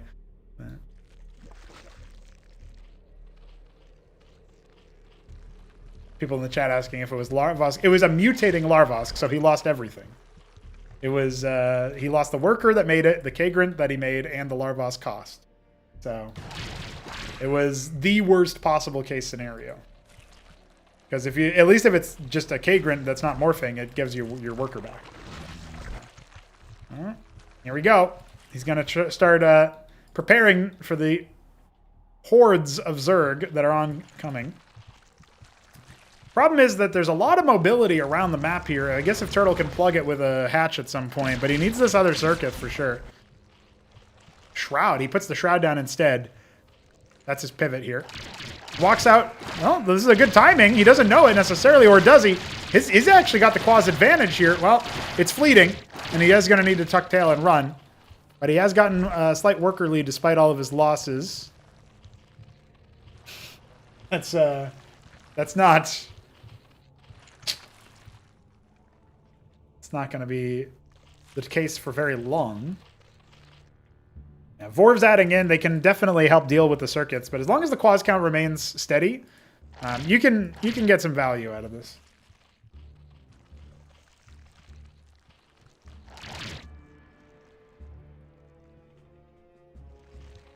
Lots of Quas. Turtle has got 7 pairs in the production queue. 4 just hatched, so he should be able to be just fine here. The double circuit is going to help chew through the Vorvs. Yeah, they don't even reach them to help debuff, so this is going to be a very winning fight for Turtle, but here's reinforcements from Sziky, and if the Zets are allowed to get on top of the circuit, they'll be mincemeat. Here's those reinforcing Quas we were talking about, but they were on a move instead of an attack move.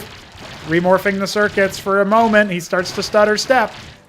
Looks like we should be good for the hold, but he might end up getting some worker damage. More Quas hatching. And that should be a wrap here. Sziky not going to get anything done with that attack. Cleared out some pool units on the other side of the map. Made some K-Grunts remorph. Honestly, with Turtle's gas bank, I wouldn't hate him killing this circuit and turning it into a larv. Get the extra production here because your opponent is about to be up on you with the hatch. So you definitely got to keep that in mind. Workers moving across. We have an attempted counter push here from Turtle. 5 Lake is in production. There is no Ovaleth yet. A Lake begins. He didn't get deep enough in to scout the Shroud. It was all the way to the side. Zets are going to get in here. At least Azeth is going to see the Lake on the way. But the Quas are going to get pounced on by the Zeth Vorv. So there's not going to be a supporting cast for the Lakers, and they do kind of need it to be as maximally useful. So he makes 8 pairs of Zeths instead. I think that's fine. Like, Zeth Lakers is okay. He's got some quads still left over. He knows that the lake is on the way. Problem is that as soon as the Lakers get sighted here, Siky's going to make an Ovaleth. So one of them gets queued up. He has a very limited window here to attack, and the Zeth Vorv can dog this army as it moves across the map. This is kind of like forcing a lot of sieges and, you know, PvT or something. Think about a very similar style here. Zeths come out to provide power. The Lakers are indeed going to get pounced on. That's going to be 2 dead almost assuredly. Well, one of them only at half HP. Remember that they regenerate more life while burrowed. They regenerate faster. Ovaleth is here.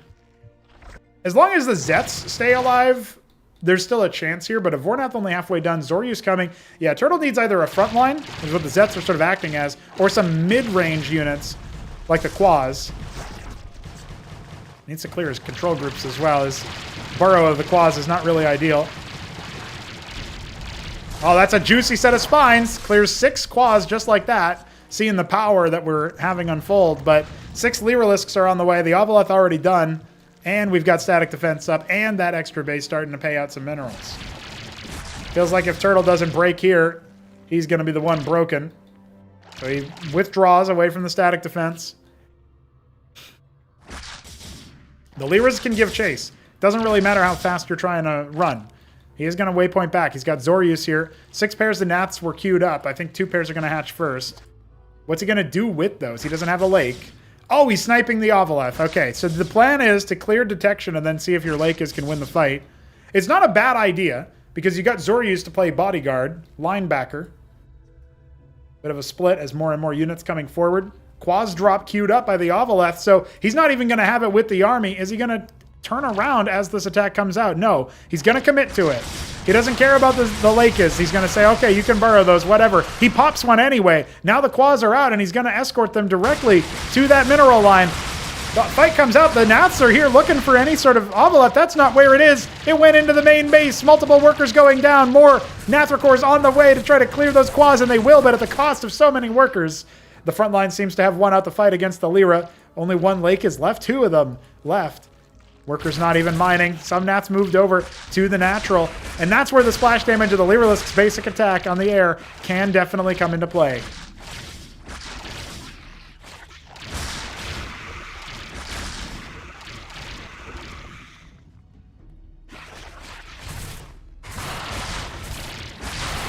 There it is. All the Nats are gone. The Lakers were not in the fight. The Vorvs are killing the Zoryus. It's a bloodbath as Zeths come in from the back end, but they're way too late to pounce on anything good. And the last of the Lakers falls. It's a wipe in favor of Sziky, and he'll even catch the tail end of these Nathracors moving into the main base. He doesn't have any anti-air, and this is a heavy number of them, actually. Sziky making 3 Calculisks. That's not really going to help him out. The Zoryus are out in the middle of no man's land. They need to get back to the circuit and defend. The Larvosks being targeted down by Turtle, and indeed, those Zoryus retreat. He's got 2 Lakers and 8 pairs of Zeths on the way. Larvosks have been killed. Oh, those Calcs are just going to be eviscerated. Goodbye. 1 more for good measure. And the Ovaleths too. But can he hold back at home? Remorphing 1 circuit, another one likely to fall. 2 Lake is getting deployed in a great position. Hold on. All the Ovaleths are dead. That's going to be a dead Kagran. The natural is forfeit right now. Sziky making his own and air units. The lake is not able to be detected. Instead, they're run up on. That's a good move with those very important Lyras. Where are the combat units from Turtle? He's got 3 more pairs of Zeths, but he needs to bring his Nats back home to defend. Oh, it's such a desperate hold, but the circuit attack only gets off 1. And now the workers are pulled to the lower paths. We've got no more Larvosks for Turtle. He's in such a dire position as the Nathracors return.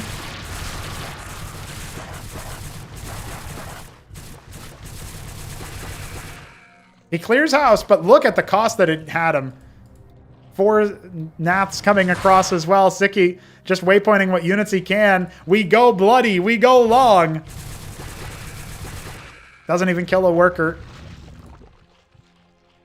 Crash upon the shore. Units being spread out off to the side. We got a 3rd base earmarked here for Sziky. He puts it down. Top right. Zet's waypointed up here for Turtle, looking for anything that they can get, any advanced intel that they can get. The Naths can trade down if they want to. We don't have any more Lyra. Comes in to try to maybe finish things off, but look at that. The Zets could have maybe tried to collaborate with the Nathricors. Instead, he's forced back. 11 workers to 23. Needs more Vespene. He's got about 500 minerals. Oh, dear. Almost over 1,000 for Sziky, however. He definitely could afford more. Yeah, Turtle's looking over his base. He saw it on the camera. He said, damn it. It's just not that much here for me. Sziky only has a couple of those Nathricors left, and his last lake is, no, his penultimate lake is going to be caught here on the retreat. Only 4 Naths, man. It's so dire. 7 military units. Zyky's got 29 and even has a Quaz confirming the timing of the natural. I think that is all she wrote. Turtle gave us such a good show. But mathematically, there's no way you can come out of this one, and Sziky will improve his scoreline to the necessary decider. And Turtle knows he's been routed. GG well played, and he's out of here. Sziky moves on.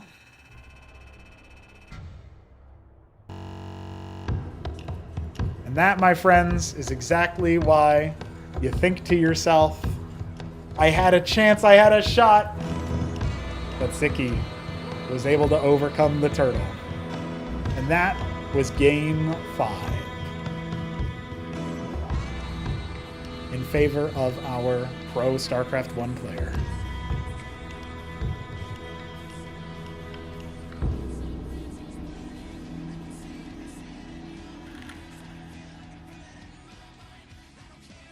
It's hard to look at this match and say, you know, this is a match where it didn't deliver. We got 3-2. We got all kinds of crazy plays. We got all kinds of crazy things. I'm so pleased with the outcome of the series and the path that it went. Obviously, commiserations to Turtle. He got real close. He got real close.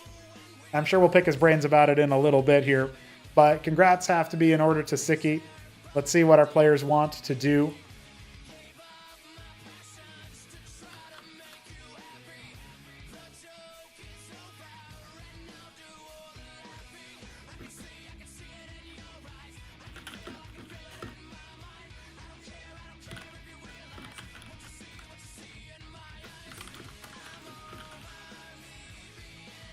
Sziky considering his situation here while we may hear from the victor of this series. And Turtle, he's gotta tell us a thing or two, you know what I'm saying? So let's see what he has to say for us. All right, Turtle, that was a hell of a set. I hope that you recognize that you gave us quite the fight. And listen, you were really close. You were up 2-1 at one point. You go to Macroglia, of course, the first thing I got to ask you about. How close did you feel? Did the moment overtake you, or did Sziky do something you weren't expecting that foiled your triple Droleth rush? I was kind of wondering if he was going to go for more of a den first play. Yet you didn't have as much success on that last one because they came in, but maybe another shot at that and he would be going for it. But anyways, I was thinking of the closer rush distance, and that was my plan to try to take advantage of some of that, see if I can't try to circumvent that. But it looked like he may have gone for like an early pool, like maybe a 9-pull or even a pull fast after that Larvos, which I'm kind of surprised. That timing is extremely tight if you want Larvos first. Yeah, he's been going 8-pool for when he goes for pool first, or 8 or 9, and so he doesn't typically go for the Larvos opener, which has been an interesting little bit of strategy that we've seen over time.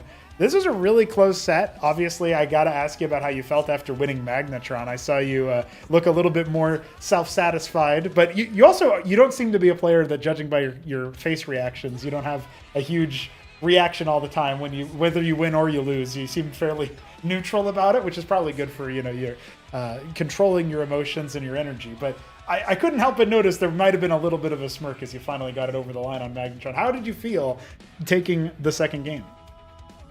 That was scrappy. That was all over the place. He was definitely trying to overreach for himself, and happened to catch one of his drones coming out for that bottom right corner. And then it's when he realized, hey, I can try to out multitask him. I can try to out position him. The choice going with the oh my goodness, all of a sudden I'm forgetting the name of the unit that's flying all over the place. The Skiff one. You have to get a lot of them. The Skipper Force was going to be able to pull him out in many, many directions, and that was really hoping for, trying to play tight. And just overall, I was able to kind of slowly eke out and out macro him and kind of force him to be in all these different positions.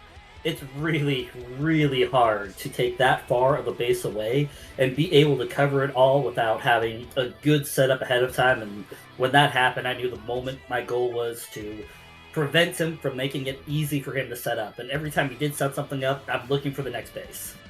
Fair enough. Yeah, good points. And definitely something I appreciated about you was you found it immediately, and you even kind of called it out in the interview, which I always like when you get those narratives emerge in the game from the pre-game segments, because you said, oh yeah, well, I'm going to pick this map, Magnetron. It's a map that if he wants to expand a lot, he's going to have a harder time on, obviously referencing the mineral-only third base options.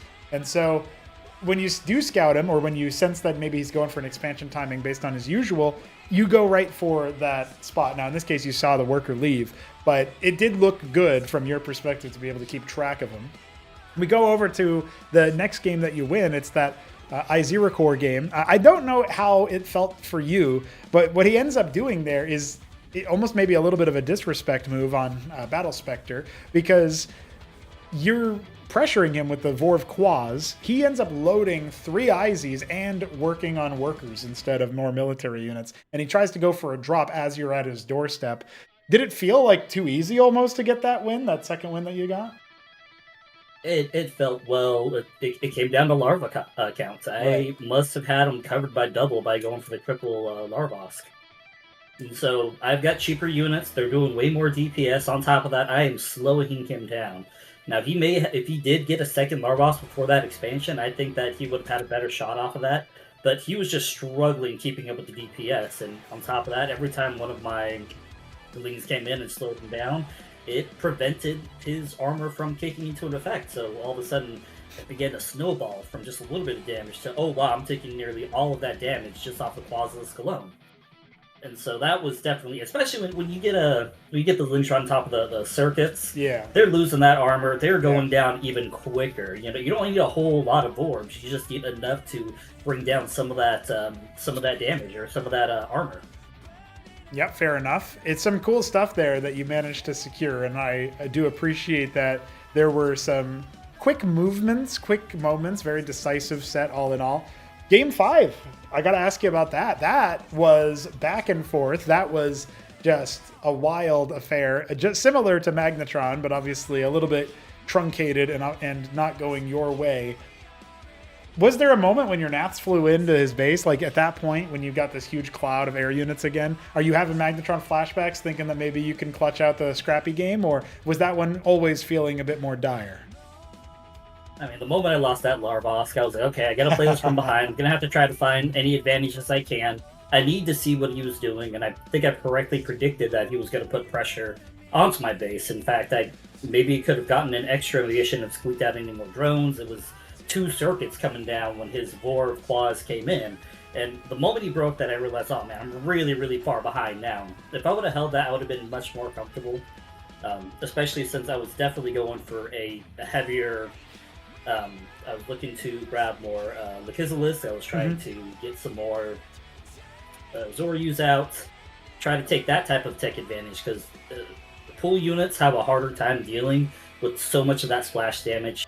The next step would have been, okay, I need to keep an eye out for when he switches over to the last upgrade for the pool, where his Calculus will get out, because that's going to be the ultimate Death Snagger threat completely.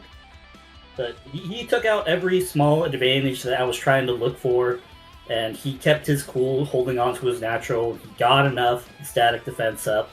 I mean, at some point I was just kind of fighting just to see what else was going to happen, but I knew that game was over the moment I didn't get my first push in. Fair enough, fair enough. I do appreciate that you had so many thoughts about it, and even after losing the Larvosk, you didn't just tap out or anything. You know, you knew that there was still a path to victory. It just became a lot harder. Obviously, you took him to 5 games. That's a very big accomplishment in a best of 5. If this was a best of 3, you would have just outright won it. And so that's kind of wild to think of as well.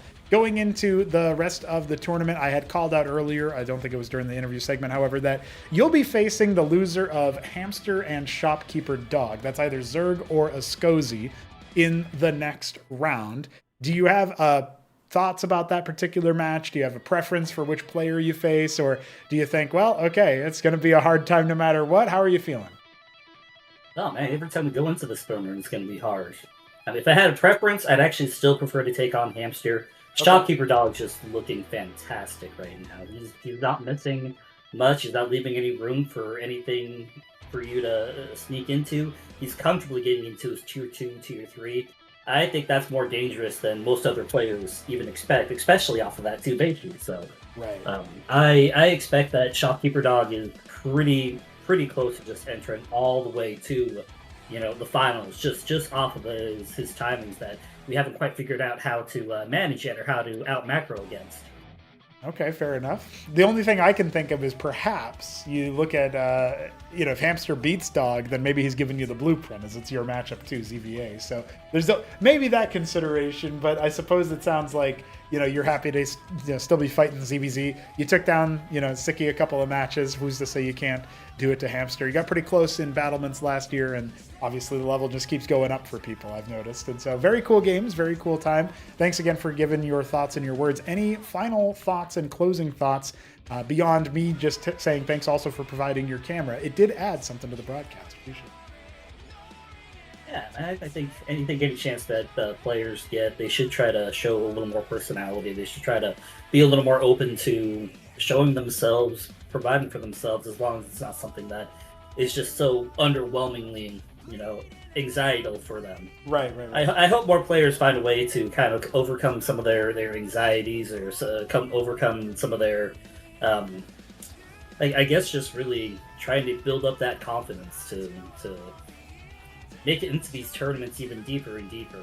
You'll see even in the pro scene that a lot of these players, they'll get cold feet the moment they get up on stage. Right. As compared to how well they can play offline. Yep. So I hope more players try to build up that. I think having a camera on during tournament play, even though there is that extra pressure that there's eyes on you now, I can stare into my camera and everybody can stare back at me. That it's going to help you in the longer run in keeping your confidence, building your confidence, win or lose. You gain that experience and you immediately get back dividends of just overwhelming confidence. There it is. A way to build up your confidence, knowing that you're able to even, do some showmanship. You think about the average player, even if they just kind of sit there and barely react to a few things here and there, it's still something. It still shows you them actively playing. They are a human being behind the monitor. But, you think about the players like even Leda, right, in ASL. He's able to do his little camera ceremony afterwards where he does his, pose. Stuff like that. Why not? You got to figure out which part of your screen is even on. If you try to go wide arm flex, it might not show in the tiny box. But you can do a little finger blast or something. Come on, there's something you can do. So, yeah, stuff like that I think would be great. Just watching off of some of the IPSL, one of my favorite matches to watch from that one, if anybody's paying attention in Brood War, was JD Conan versus Bonnet. And I'd have to say that's kind of like the skill difference gap in terms of how I would be against Sziky, where JD Conan's still kind of an up-and-coming guy, but he had a camera on. And each and every one of his victories, you saw that, sigh of relief, like, oh my goodness, I just overcame someone really, really huge. Right. You saw that miniature celebration, and it just makes you want to love them even more for their craft. And so I hope more players feel that type of love as well, too, as they get up here and play in a lot of these tournaments, especially going deeper and deeper and deeper. I think personality is going to help you out much later into as you continue to run these tournaments. People are going to want to see that, and I think that's how we build viewership up. Hell yeah. Looking forward to seeing more of it, and a good inspiring message for everyone who doesn't yet have their camera plugged in to do so. Maybe you should tell HitEmUp that. That being said, we are going to be jumping ahead to talk to Sziky. Thank you very much, AOT, for giving us your thoughts and your words. We'll see you in that lower bracket next week for another exciting match, no doubt. GG. GG, thank you.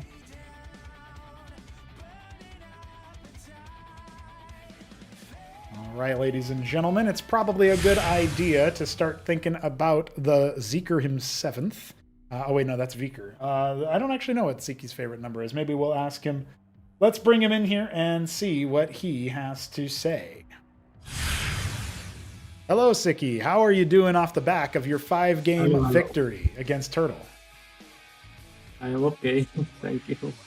You feeling good about having won that? It was down to the wire. It was a little bit more than we thought would happen, right? So it was a close series. It was close, definitely close. We played well, so yeah. I wanted to ask you a few questions about the games themselves. Your first match against him on Patadia, the map you picked for map 1, that one felt like it was mostly comfortable, but maybe he took a little bit more effort to bring down. He was starting to build a composition that was supposed to be able to kill your ultra cores, your ultralisks, but he wasn't quite able to do it. Were you surprised how much effort it took to beat him, or were you expecting something like that? And honestly, first game was, as you said, comfortable for me. So nothing surprising on that game. Yeah. Fairly bog standard then, but game 2 is where things got really scrappy, and it actually reminded me of one of your first games all the way back last year. You played in the show match against Shopkeeper Dog's Terran, and you were on the kickback right? And you had to like expand all everywhere. And that's what it reminded me of, and I really thought that at one point you were even going to reverse it. How did that map feel? Was that at least a fun game to play, or was it just total chaos? It was fun, definitely. I tried my best, of course, but it was not enough. I don't know. I was confused on the game. What unit need against? What is the unit name? Skitropor. Yes. I went Gorgoclua, but probably that was a mistake from me because they are just not good against Skitropor, or I don't know. Also, Hydralisk and Actalisk not well. Bit of a hard unit to run into when you're less familiar with it. I was wondering if you were thinking about the upgraded Gorg, the Zark, that does AoE splash damage to air units as well. But that's behind an extra paywall. So expensive. Yeah. Or maybe Natrocore need with Kakalisk. Something that also deals splash damage, but can be at a range. I guess another way is if you had sent the Gorgs into his base instead of trying to fight him, but it's hard, it's hard to always respond when somebody's doing a style you're not expecting, and there's so many units in the game, so it takes a while to learn everything. Yes, we're still learning, Yeah. How are you feeling after, obviously, so if I can ask you a larger scale question, how do you feel about Cosmonarchy as far as what you're learning? Because it's not really like other RTS games with smaller unit rosters. It's, we're also doing some balance changes, and of course we added a whole new race, but even just thinking about the first 3 races, the thoughts are there for so many things to be developed. Do you feel like you're able to find cool strategies in this game more frequently, or how are you feeling about the game overall, I guess I would ask you? You still having good times? Yes, of course. And also the first 3 races, I will okay with them. But when Ascosi went out, yes, just my fear. Oh my God, one more need learning, and the one thing, just basically you can't practice against them because currently no computer. Right. Yeah. Still working on that. And I am just thinking about it when how I will practice against them. How I will figure out something. So it is a little bit tricky, but we'll see. But everything all is okay, and I like it. Cool. All right. Today was crashed. Stuff song. Sorry, could you repeat that? Crashed,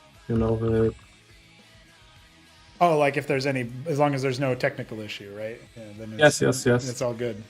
Yeah, that's true. And we are, of course, always working on those too. And it is, it's unfortunate we have those in the first place, because obviously I I think when you can play like long games, like the one on Magnetron or even the one on Sylphid, where it was pretty scrappy. But if that had gone on another 15 minutes, that would be a pretty epic game. I think about the one on Kickback's port where you were up against Dog, like I mentioned earlier, and that was a really long game, and that was one of the most memorable ones. And so it can deliver really cool matches. We just gotta fix up some of the tech stuff. But that all being said, you're moving on to face HitEmUp now that you have gotten over Art of Turtle. HitEmUp, obviously, the reigning champion from Acropolis 3. Yep. He's the player who grinds a lot and has a lot of good mechanics, good APM. He's getting faster.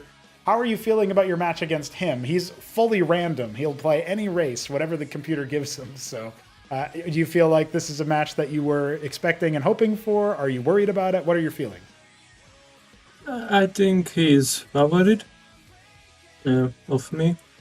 So honestly, I don't know. Maybe I can win, but I am not sure. Against his Ascosi, I think definitely I will lose. Against his Zerg, I think I can win. Against Protoss, also against Terran, I think I will lose. So maybe this is my prediction. Have you had a lot of experience playing against random players in other pro leagues or anything? Well, basically everywhere in tournaments, random, not allowed. Oh, okay, interesting. I didn't know that it was. That's in like BSL and stuff. Here, computer will say what race. Oh yeah. Get right. Yeah, so it tells you who when you load in, it'll say HitEmUp was given Terran, so you know what it is. You don't have to. Yes. So it's okay. Yeah. So that makes it a little bit easier for you. You're not as worried about it because the build orders do depend on what race you're up against a lot. So especially when we were adding a fourth race, I was like, okay, we got to tell people what's going on. What if you need to open completely differently?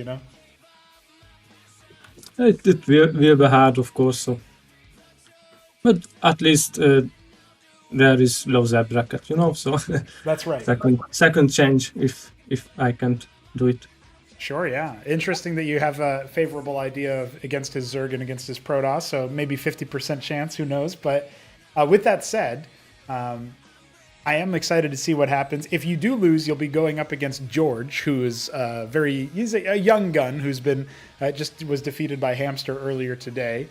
So that's a matchup you would be favored in. And if you're able to win enough matches, of course, if you place top 4, you get invited directly into the next Acropolis. So I'm sure that's a cool little badge of honor in that respect if you manage to do that. But I think last time I talked with you, you were just saying, okay, I qualified out of the group. I'm gonna look for some more practice and see if I can get in shape. But you're approaching it with a little bit more, I guess you could say, you're not going hardcore necessarily. You're just, you're enjoying it. It's a little bit more of a fun thing for you, right? Yes. So still being fun, even if you do end up going down to the lower bracket, you should still be able to have some entertaining matches, is what it sounds like. Well, I'm looking forward to what comes. I'm very excited about the match against HitEmUp. I think that'll be a very cool one. We'll try to schedule that for next week, so you got a little bit of time before then. Any words you wanted to say? Any final thoughts you wanted to leave us with before we cut to break? GG's and thanks for the casting and everything. Hell yeah. Well played out of Turtle, so played well. Yeah, cool stuff. Good job. GG, and we will see you next week for some more, Sziky. Thank you. Thank you. Bye-bye. And that's a wrap, ladies and gentlemen. Sziky has said bye-bye, and we are moving on to discuss our next match. It's round of 12 match 2, but it's actually the third of the day because of scheduling, and we will be going there for some lovely times. We've got about 20 minutes before we jump to our next match, so I'm not going to belabor the point. We're just going to move directly on to that next round. So I hope that you guys are satisfied with the ZVZ. We're moving on to Protoss versus Protoss up next.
It's time for our third match of the day, which, as you can see, is round of 12 match 2. No, it's not confusing. You're just confused. It's time to see some Protoss mirror action. We've got some interesting plays ahead of us, no doubt. This is another series that on paper should be fairly one-sided, but while the first set of the day, Hamster versus George, was so, our second set was anything but, and we only had a 15-minute break before we jumped right back into the thick of things.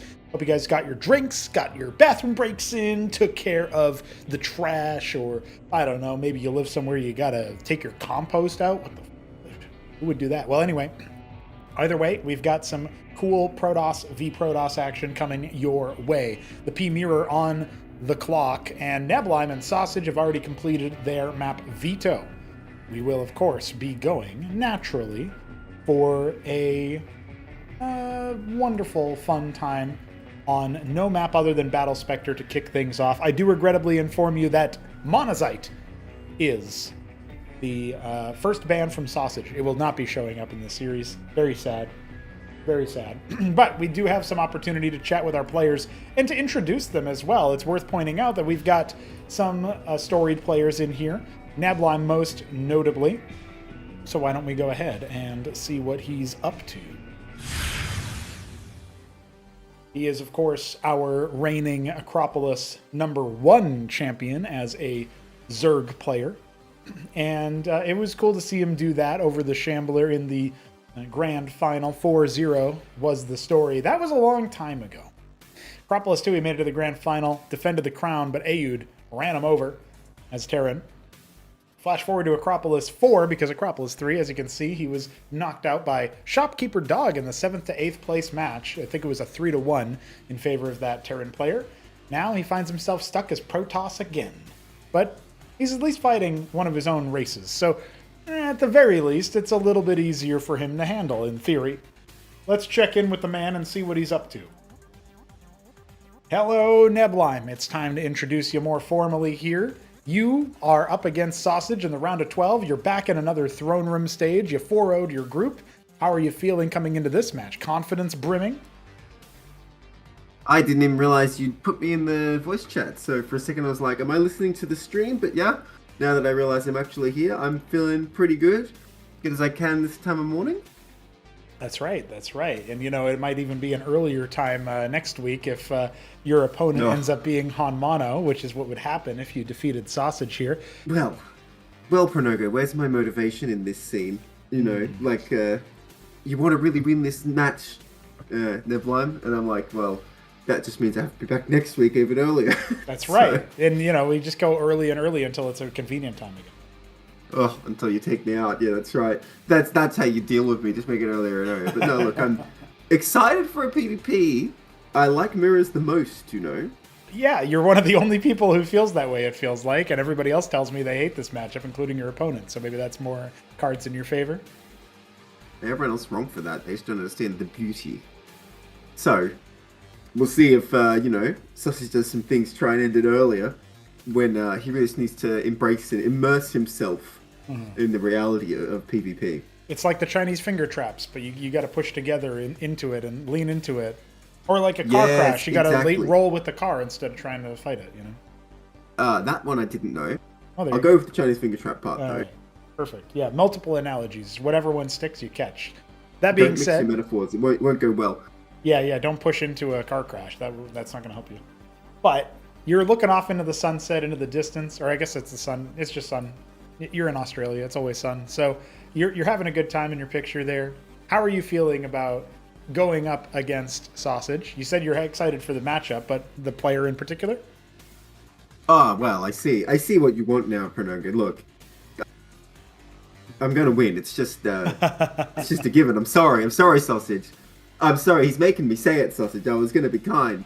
Pronogo is like, okay, Neblime, but tell me, what do you think about the player? Look, Sosij is a threat. I've got to be on my toes, but as long as I do my due diligence, I think I'm moving on from this match.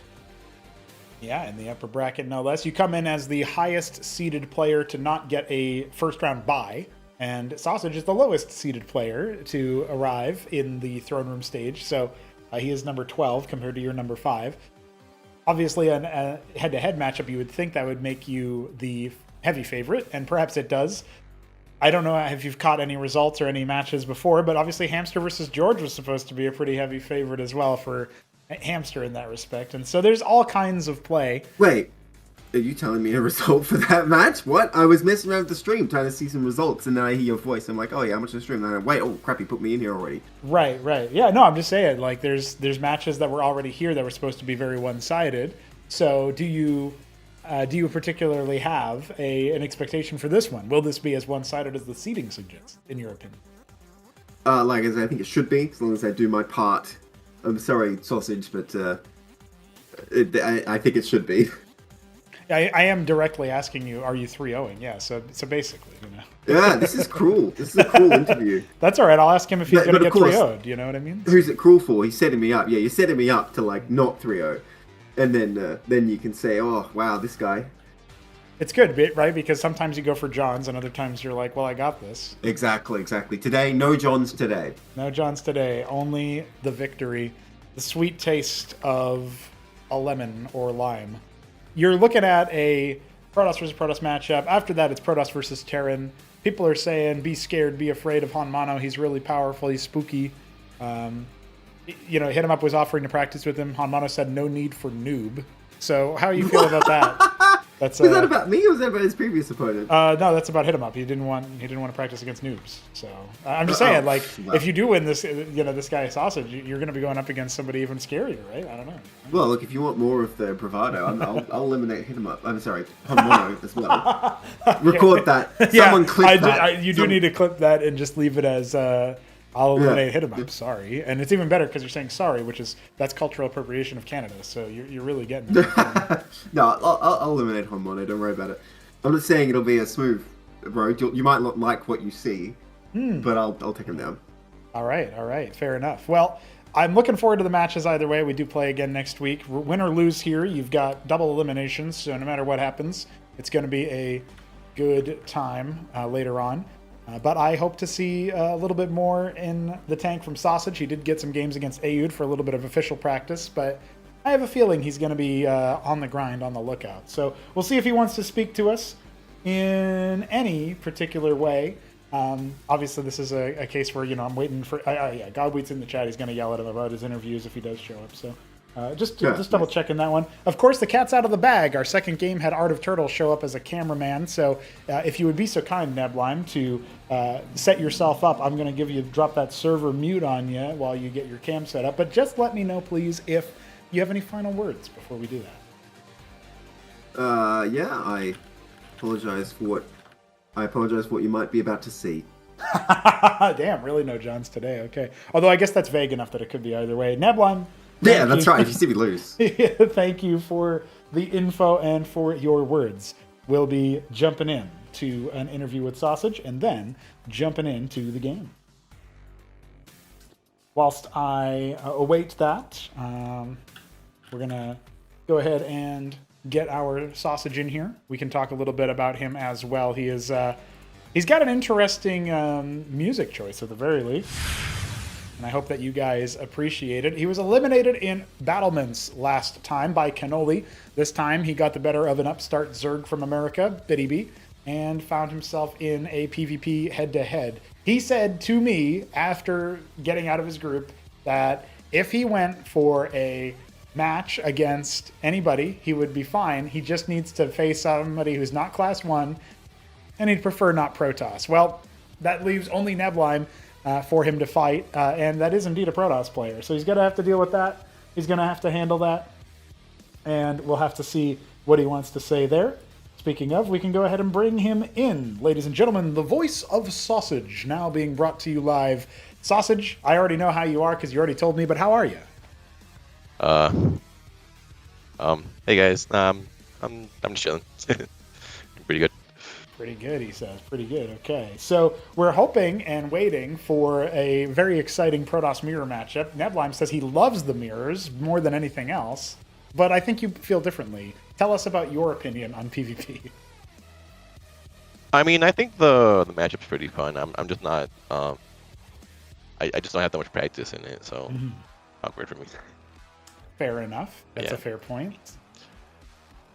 So you're coming into this matchup as the underdog. Maybe that gives you a little bit of energy in that sense. But how do you feel about the particular matchup against Neblime? You've obviously fought against Ayud. He should be a tougher opponent than Neblime in that respect. So perhaps you can make something happen here. You feel like you got a good chance in this to, at the very least, make him eat some words about 3-0ing you? Yeah, I don't think I'm getting 3-0'd. I can probably win match, at the very least. Okay. That's good. That's my prediction. That's your prediction. At least you're going to win a match. Did you end up catching any of the tournament before? We already had a little bit of an upset. Art of Turtle almost defeating none other than Sziky. So there was a little bit of something there for representation from the underdog. Yeah, I saw some of it as I was eating lunch. Yeah, it's pretty cool. There you go. Yeah. With any luck, it'll be something that we continue to see over time because I'm very excited about that the underdogs have given such a good accounting of themselves in general. It's not necessarily something I would have predicted about the way that the matchups are concerned. So it's cool to see in action. And I am looking forward to getting some more good games out from people, and I hope that you'll be delivering them as well. It's Protoss Mirror. You said you like the matchup overall because it's fun, but you just don't have a lot of practice. You also shared with us that your schedule makes it hard to practice, but you've got the strats, you got the unconventional style, and you got the map veto already taken care of. I know that you've played enough games on Battle Spectre to know, at the very least, unlike George, that it is cross-spawn, forced cross-spawn. So are you feeling like you're going to be off to a good start here? Yeah. I think match 1 is going to be interesting. Yeah, I'm not really, like, the thing is, I haven't really been practicing, so I'm just gonna do what I always do versus Protoss.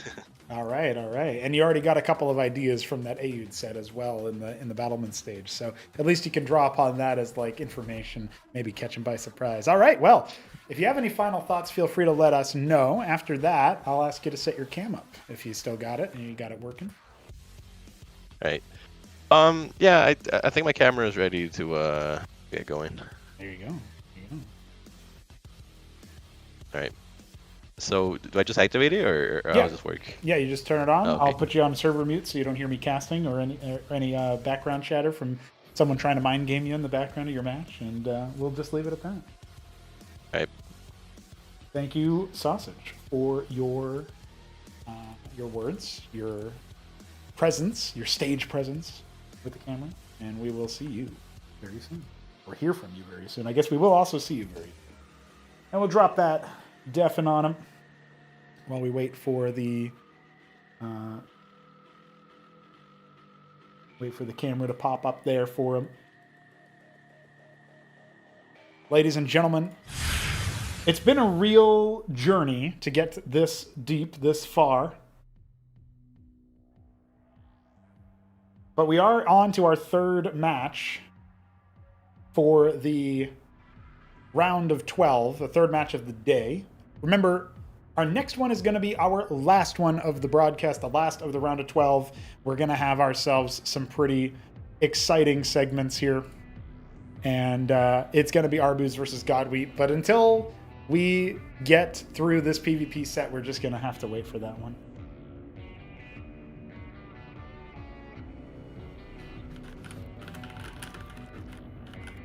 Waiting on some readies for the players while we get our ducks in a row.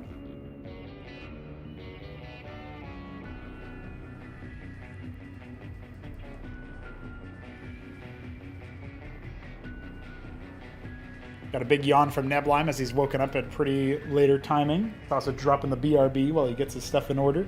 So we'll take a little bit longer to just talk a little bit about our veto, since that's a element of import for the homies out there. We do have some pretty exciting options for maps in this particular pool, and so I'm glad about that.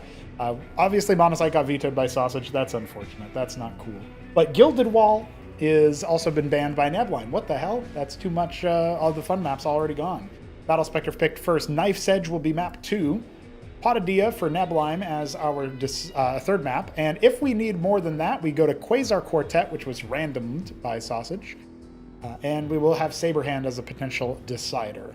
Predictions for myself, I don't think Sosij will win more than a game, but I could see him taking, at the very least, taking one game because PvP can be somewhat volatile if you're not sure what to expect, and it's definitely not a solved matchup. Mirrors are not really the most numerous matchups that are played, regardless of whether people enjoy them. I think we've got the most ZVZ as far as any one particular mirror match goes.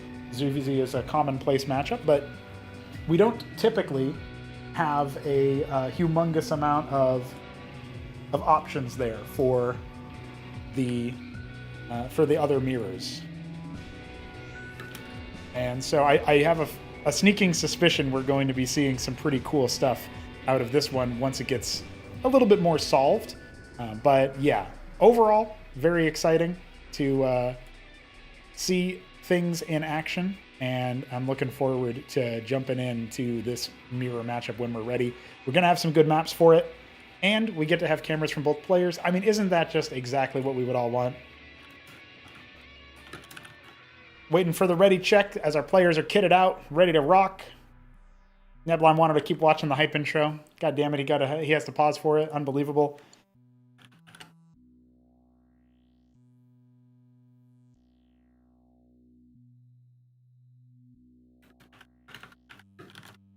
And we will be jumping into the match. It is going to be one hell of a time, guys. I hope you guys are all ready for the start of our next round. Round of 12, match 2, Neblime versus Sosij.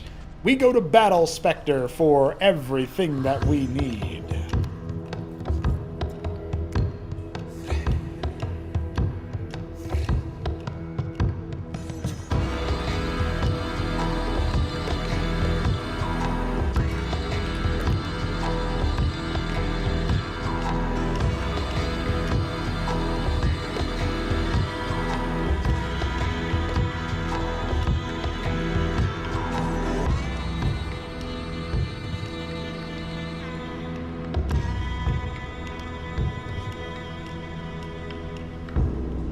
Neblime in the top left, our Tyrian purple Protoss. Sosij in the bottom right, our wine Protoss. We'll be seeing gateways to open up our series. Long gone are the days of DeWalt and Bonneth opening up with Nexus first. What a wild time that was in Cosmonarchy history. Briefly sought after for the PvP match. But we got lots of room for exploration still, and this is a best of 5 after all. We're going to see what our players have in store for us as the gateways still continue to foment. Wanted to take this opportunity to thank every homie who has been watching and sharing the content and telling their friends. And if you're participating in the event, even better, right? You get to tell your homies, hey, come support me, come root for me. And if you don't have homies, maybe you should join our Discord server or something so that you can get homies, because that's also pretty epic. Gateway Lattice here for Neblime. Already an opportunity if Sosij wants to go for something more aggressive, and he does. Legionnaire begins the ordeal. He scouts the Lattice. Hierophant first for Neblime can be overwhelmed by superior Legionnaire count if you're not careful.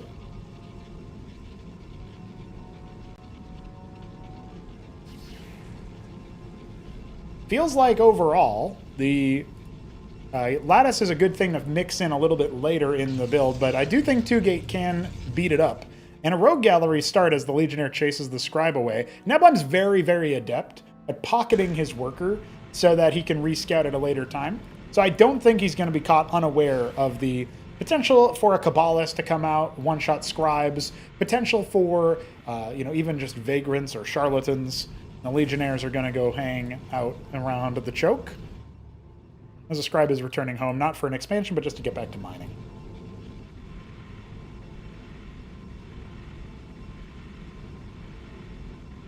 We already had one series go to 5 games, and another one go only to 3, the bare minimum required. So, looking forward to what we might end up seeing as time proceeds. Manifold's starting to come out to buff the armor pen of the combatants here.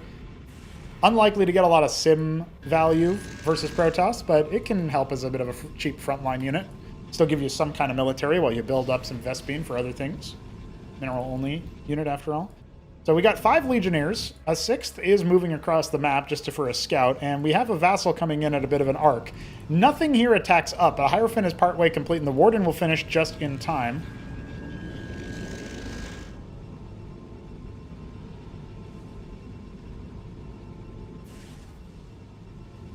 He's pocketing around, seeing what he can find.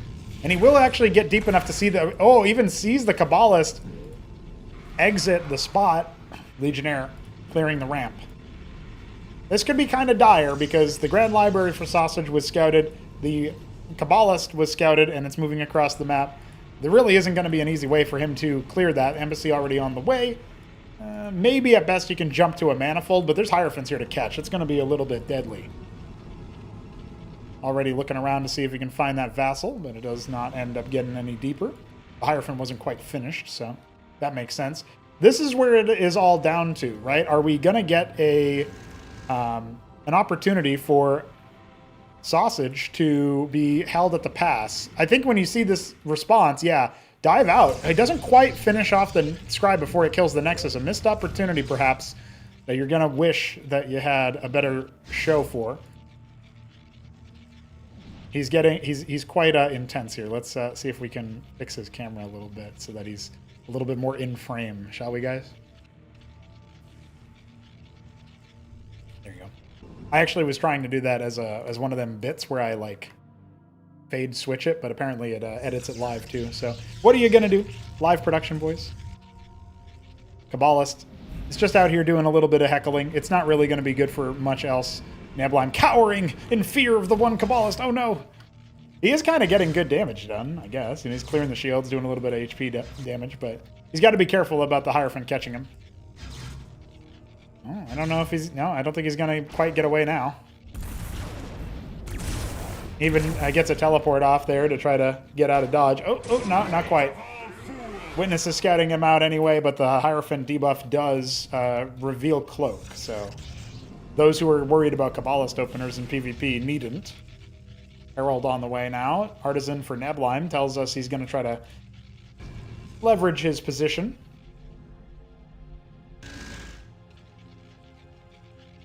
Economically. Ardent Authority. Probably for Servitors if I had to guess, but it could also be a Cantor. I mean, he's got the Embassy already. You might as well, if you're forced into Embassy early, try to make it back with Artisans. Amaranth on the way. We're going to get plenty of front line here for our Wine Protoss. Neblime leaning forward, surging forward, looking for something a little bit different.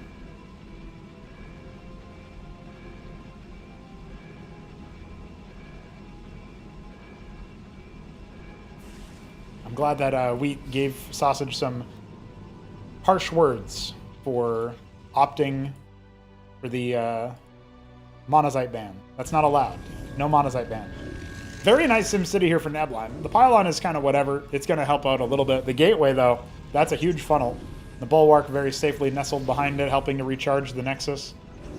And we even have, of course, the fairly solid military here for a defensive posture. A lot of Legionnaires, so the idols are going to help out with their splash damage. It even seals the deal with that extra pylon. And with an Envoy, you can pick those up. You can also just bop them. So you don't really have to worry about like canceling them or whatever, the way that, you know, you defend Adepts in Starcraft 2. There's one Legionary doing a little heckling. Not really that significant, but I guess he makes the Hierophants happy. Artisans now migrating off to the side, bottom left here, or 9 o'clock rather. Witness spying the army. Sosij maybe massing up here a little bit, going for his third base. Worker lead for Neblime is pretty significant here. Ardent coming for Sosij. He's not got his production centralized, so one Crucible isn't going to power him up supremely, but I guess you can say the same about Neblime, as he adds another Lattice. You're going to start into Golem production already. It's a possibility, as a Cantor halfway complete, his first one already out. I do like that he's guarding 12, but he does need to think about those Artisans, and Neblime wisely has moved his Artisans in a position where they're over here. They're not actually harvesting resources at the normal spots. He's being a bit trickier about it. The one Legionnaire seeing what he can see. Trying to dial in his reactions a little bit.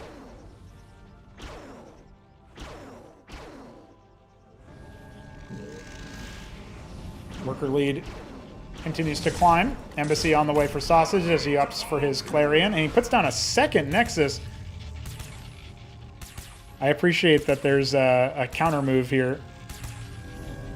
And Neblime is brutally attacking the pylon. This actually has convinced Sosij to back away, and Neblime's going to take some space as a result. More artisans garrisoning 9 o'clock for that eco lead, but workers are going to start pumping out way faster for Sosij. There's one Legionnaire seeing that top left and 12 o'clock are just a little bit harder for Neblime to take, so having to break out back on the map is indeed a move for him. Worker transfer, Warden warping in, so we're going to have some static defense at both bases, a minimal amount. The Clarion, that's a huge catch. I can't believe Sosij just had that in no man's land, lost track of it. He's going to be kicking himself for that round. And a Cantor on the way. I mean, you really do need those artillery balls in this particular compositional matchup, not necessarily racial matchup. Base number 3 on the way. Is Neblime going to go for another one? Doesn't look like he sent a scribe out, but at the very least he'll expand there eventually if needed. Or maybe he'll just put one right over here where all of his artisans are gathering. Looks to be a little bit deadly. It's an Amaranth and a Cantor in the Envoy. So again, this is the kind of thing that reminds me of what happened with Sziky earlier, and the Witness is even going to spot the Envoy incoming. So Neblime should be aware of this and prepared for this, and he is going to start considering moving his army back, but I don't think that's quite the right choice. Sosij is caught up in workers. Warden clears the vassal. No hope there. So now you see Neblime spurred into action over at that bottom right base. Sosij is in position to try to defend his third. He only has the one Warden anyway, but what is he actually going to have tool-wise, you know? Garrison's here with the Hierophant. Manifold's at the ready. Warden here in position as well, so that's not going to help him out too much. Now, Scribes just loose in the middle of the map are going to get spotted out by Neblime's forces. Argosy halfway complete for him as he puts down Wardens and Pylons off to the side. He's posturing for an engagement, but the couple of Cantors that are in the back line there are definitely going to dissuade him. And Argosy is already done for Neblime. He's working on a second as his first Magister arrives, his composition revealed. Here comes the Cantor from Sosij's Envoy as he attempts to fire down and salvo his opponent. It doesn't look like he's quite going to scoop it up. Oh, at the last second he does. His ground army still trying to work through, and Neblime's focus is split. A messy, long-lasting fight, but those Cantors are more consistently firing. The one in the Envoy has been routed and destroyed, and most of the ground units here have been faltering this whole time. He forced cancels on the Wardens. This is a fight with significance, but Neblime splitting off some of the attention. The workers might end up helping out in that third base. And Sosij still has a worker lead, remember. Another mining base this entire time. The Acantor is being forced backwards. Ecclesiast's dying and giving up some extra value. I don't know how that sim got there. That was weird. Must have been a wild rally there. And look at this. The Scribes are aggroing the Envoys, so that helps the ground units get cleared up. Indeed, some more action happening at that third base as, you know, a Zealot and a couple Vagrants arrive to try to heckle this position. Acantors bombing each other. Not really an ideal fight with no Envoy support. And the second Argosy is live. Look at this slow motion geriatric dodgeball with the pylon wall. No way, dude. Goodbye. Well, the Vagrants are going to help clear things out, but a lot of workers went down. Neblime takes a light worker lead off the back of that. But it's very clear that Sosij is held. Reinforcements coming in, but it's not a critical mass. This Envoy can scoop the Acantors up and probably ought to, but I don't think any more critical losses are going to be had. I don't think Neblime realized that this entire time Sosij had 6 o'clock. That's been his winning engagement here. He needs to clear the frontliners that are trying to tear down his Nexus. I don't think the Draconids are going to get much done. Here comes the Zealot to frustrate the play. The Cantor should indeed be scooped up, and it will be. Even saves the Scribe, although he is going to go ahead and concede one of his Cantors in the process. I think he needs to send a couple more units up there. What about you guys? Let me know in the comments if Sosij should defend his base. We got 2 more Argosies on the way. One of them is just about to finish. A Solarian begins. There goes the gateway. I didn't think infrastructure was actually going to go down over here, but Sosij is floundering just a touch. Crucible empowered triple Argosy for Solarian production. Humongous saturation at the 6 o'clock. Comparatively, Neblime only now taking his Nexus undersaturated at that 3rd base. Envoy trying to help clear it out. The fact that the Nexus has fallen and the Solarian is revealed, this feels bad for Sosij. I think if he kept the Solarian in the tank and saved the Nexus with a ground army, he would have been in a much better position. The only thing that he's got going for him is that Neblime doesn't realize how many Argosies are actually in play. There's a lot of Magisters coming and not a lot of anti-air, right? It's just the Solarian. We don't have any structures. We don't have any Drax. So that Magister stack is going to help out quite a bit. Second Solarian arrives. If he can get up to a stack, it can be a different story. The Solarian is on a follow order. It's not actually fighting. It'll start fighting now. But did he even kill a single Magister? I'm not so sure he did. Oh, geez. He's not even picking the same target. Oh, he's re-aggroed multiple times. Sosij, no. That's 2 Solarians dropped with only 1 Magister casualty, and now he's picking apart the artillery. That's a huge setback that Neblime can definitely use to power forward as his 12 o'clock is finished and his scribes are just waiting to be saturated. He's got a moment to breathe, and a Didact in the background. 2 more Magisters where that came from. Some Magisters of Sosij's own start to be fielded. His 3rd Solarian of the match, all alone, by itself. Draconins arrive. And it looks like they've forced those Magisters back. Yeah, if he hadn't shown the Solarian, Neblime may not have moved on with the idea of the proper attack. The Didact is incoming, likely going for a recall, but Stasis is a real thing here as well. Might be more appropriate. Witness spotted, finally cleared. Another one on the way for Sosij as his epigraph comes up, and Engram is a good move. Looks like a unit was over here for Sosij and spotted the Witness in the Magister move, so he's already aware of it. It's 3 versus 8 with the Solarian support. The first epigraph is arriving. Wardens are here as well. So I don't think Neblime can get much done in this position with the air army, but the ground forces are on the way, and they should be enough to start heckling the workers. Remember, the Didact is nearby somewhere else, maybe a little bit off to the side there, coming down to support. As Sosij scrambles his ground army and his air army in response, he's not splitting them off the way that he needs to defend this position. And it looks like Neblime is just about ready to carve up this 6 o'clock while also sabotaging the army movement in no threat at all for himself. The epigraphs will help catch those Magisters, but at what cost, man? Look, here comes the Didact. Just to reveal himself as the Nexus is going to be heckled. Manifolds are helping the armor pen versus things like the Nexus, so even the idols are going to bite pretty hard here. And Sosij only now trying to recall the army just for the air stack to come on back. Good shots from the Engram initially, but it's not going to last for that long. Not versus 13 Magisters. And it looks like Sosij might have met his match. Big stasis onto his forces. His air stack completes the reinforcement of 6 o'clock, but now the Nexus is gone. What more can he do in this position? He's got the epigraphs. He's abandoned the idea of the Solarian. And he's completely lost his 3rd base. Only operating at 6 now, with much less workers. Less than half the workers of Neblime, who has taken 2 expansions in the top right. Artisan's still mining at 9 o'clock. His own Didact has been afforded. Maybe he can grab a stasis onto the air stack.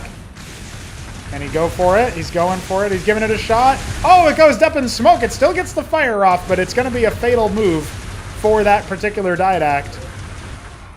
And now he tries to focus down the Magisters. His epigraphs not splitting onto different units. Kind of have to clone them so that they hit that slow. And with all of that said, we do indeed have a riposte of the move. Sosij's witnesses, giving chase, spotting the army. It's a scary set of air units. You got the Solarian still intact. Synthetic Synod on the way. 3 epigraphs for Neblime being produced each pop. And now his ground army is going to attempt to force the issue. Look at how slow the Protoss army is to move back. Sosij not in a good spot, not in a good place.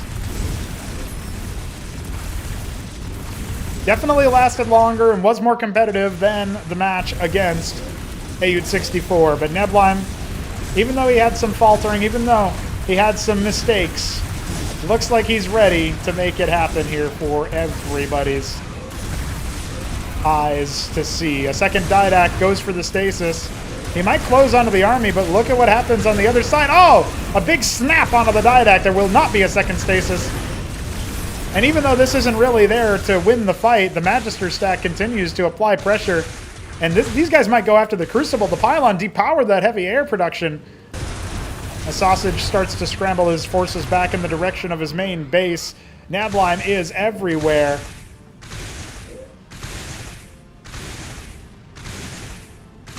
Yeah, as soon as that pylon goes down. Oh, at the last second for the epigraph? Yeah, at 99.99% completion, no less.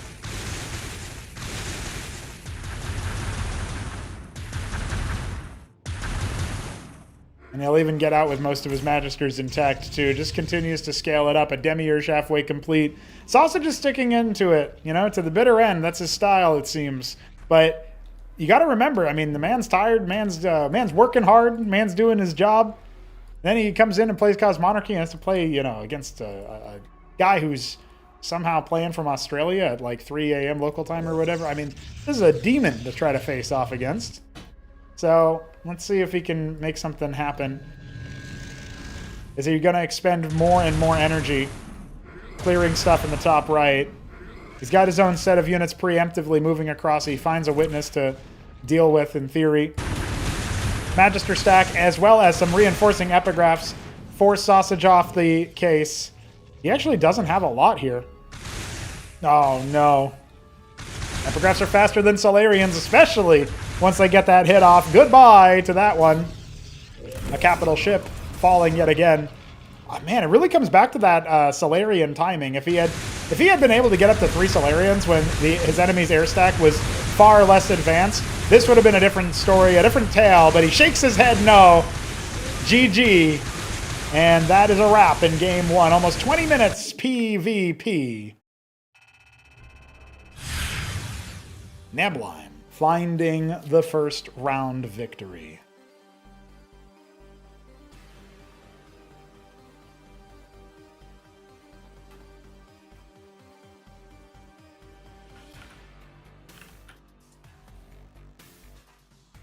Well, lads, that was one hell of an opening salvo, and I'm glad that we get to see a competitive opening map.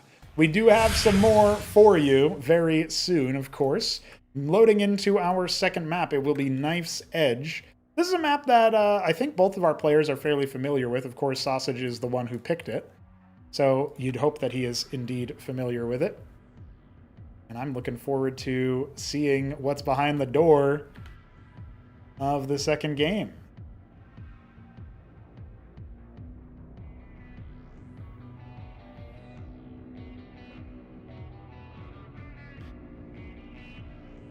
Going to be a good time here for match number 2. And where players are all ready to go. It is time. Neblime versus Sosij continues.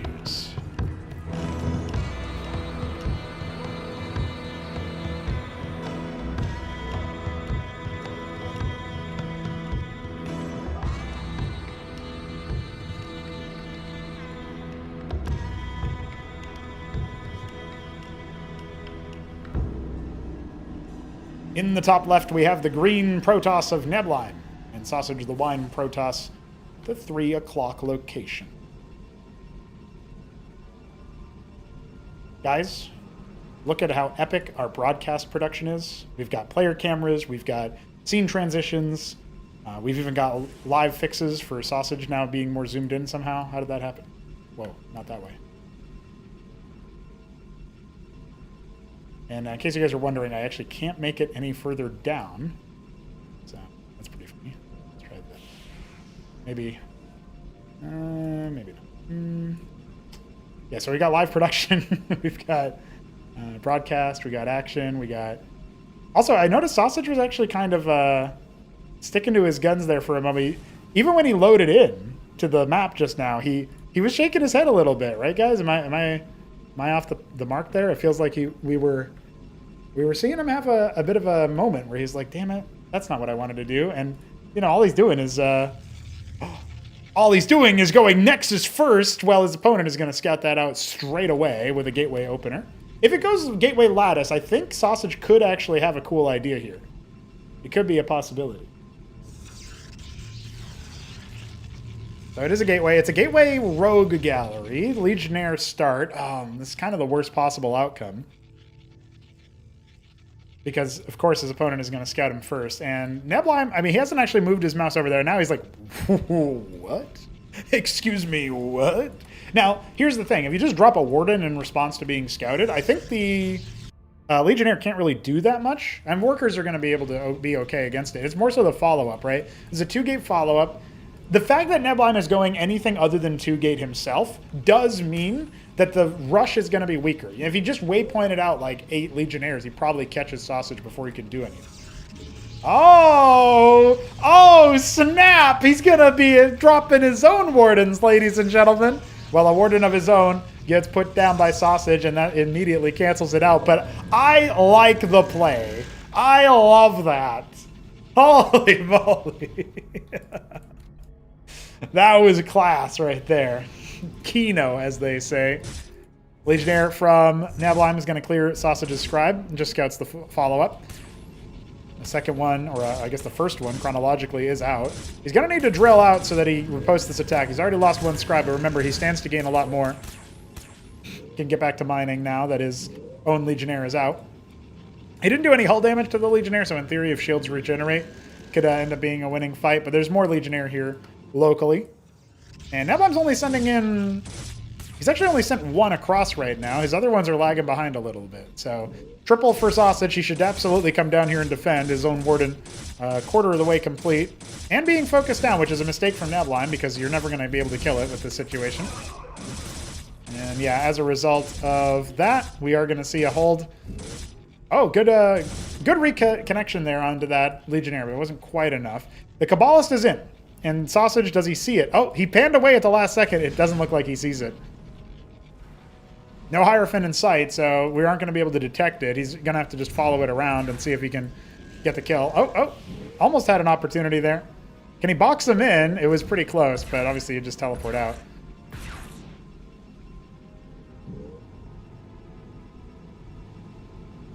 Scribe count can continue to rise. Neblime's own Nexus is about halfway complete, and he's just holding back at home. Interesting he's not trying to pressure across the map. Feels like he could. Oh, no. Oh, no, Neblime.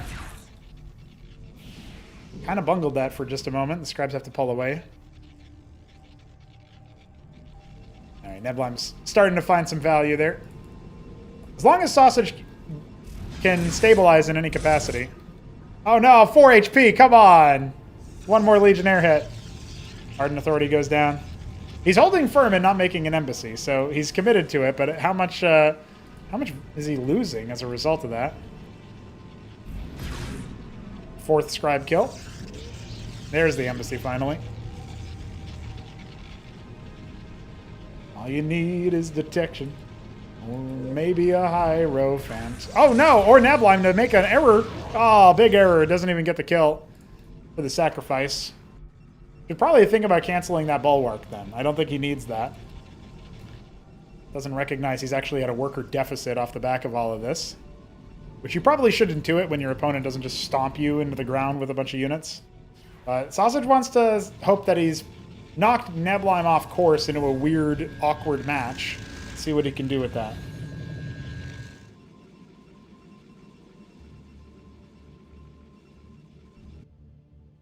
One Legionnaire moving across. He'll scout the workers. And, of course, the army. Like a weird modified Legionnaire Ecclesiast build with the, Charlatan, Vagrants. Got some damage multiplication in there. Don't need armor pen if you got damage mult.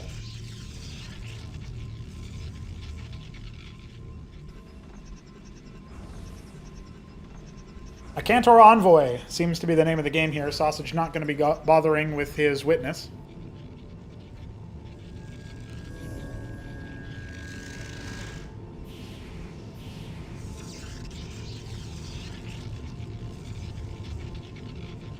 And that's a Stargate from him. Probably Gladius. Could be Aurora. I think there's a couple of different units you can go for there.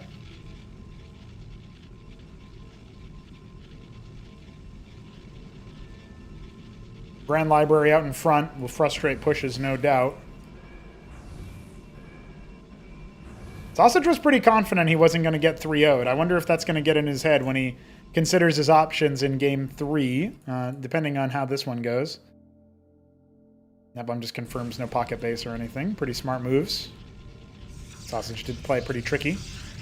He got up to a really nice spot in Game 1. I really feel like that could have changed dramatically the outcome of the series had the Solarian not been shown straight ahead. It's almost like, unit IQ, army IQ. Like, if you have really good army IQ, you can kind of know when you should be showing anything. Grand Library scouted out here. Cantor has been revealed, so that's more than just a Grand Library scout. Kind of another thing I'm talking about there is like, I haven't shown my Cantor. Let's just kill that scribe immediately. So it doesn't see that I maybe have to... My opponent has to worry about a drop or anything like that, right? You're not even thinking about the Acantor drop unless you're actively keeping it in mind. But now, Neblime fans out his units, covers all of the likely drop spots. The Envoy is going to be leaving. And the Witness is spying some of the movement here. Ooh, is this Legionnaire actually going to see? No, just narrowly shouldn't. Neblime will not be having advance warning of this drop. The Witness is going to confirm that nothing is really here to block. So, 2 kills already. Let's make it some more, maybe. Goes after the... could go after the Matrix, but no, he wants to dog that out. Oh, good! Very good. Neblime changing his tune a little bit too slowly. Oh, he can't quite get the unload. You can see the exasperation, but he got 7 kills at the end. Is it worth it? I think not quite. Not quite enough for what he needed.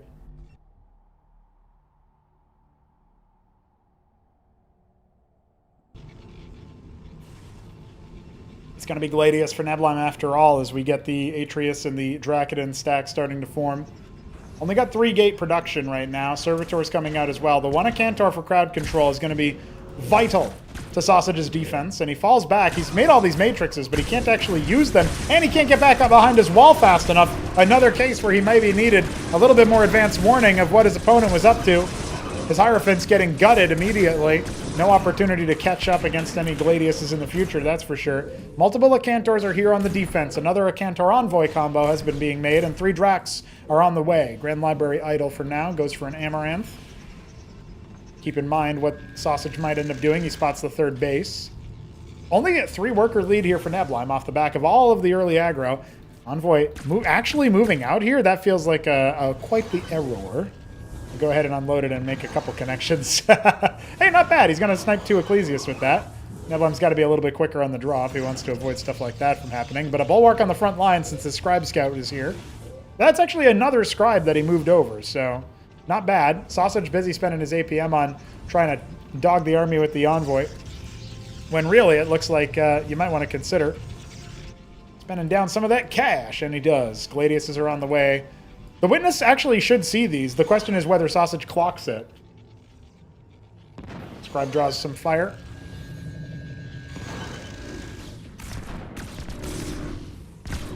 Oh dear. Oh dear. Throws good Envoy after bad, I suppose. Easy target there. Sosij trying to get the micro trick going. He sees the Bulwark now. Got to be cautious about it. But when there's more than one Acantor on the screen, it's so hard to dodge. We saw that in Neblime's own set. 4 Lattice is going down. Are we going to see a Mass Vassal switch?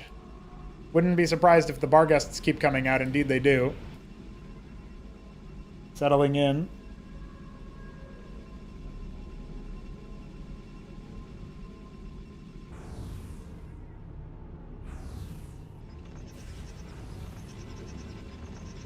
Man, there's so much Acantor production right now. Getting Servitors up as well for general stat sticks. He could move out here and clear the Bulwark at the very least.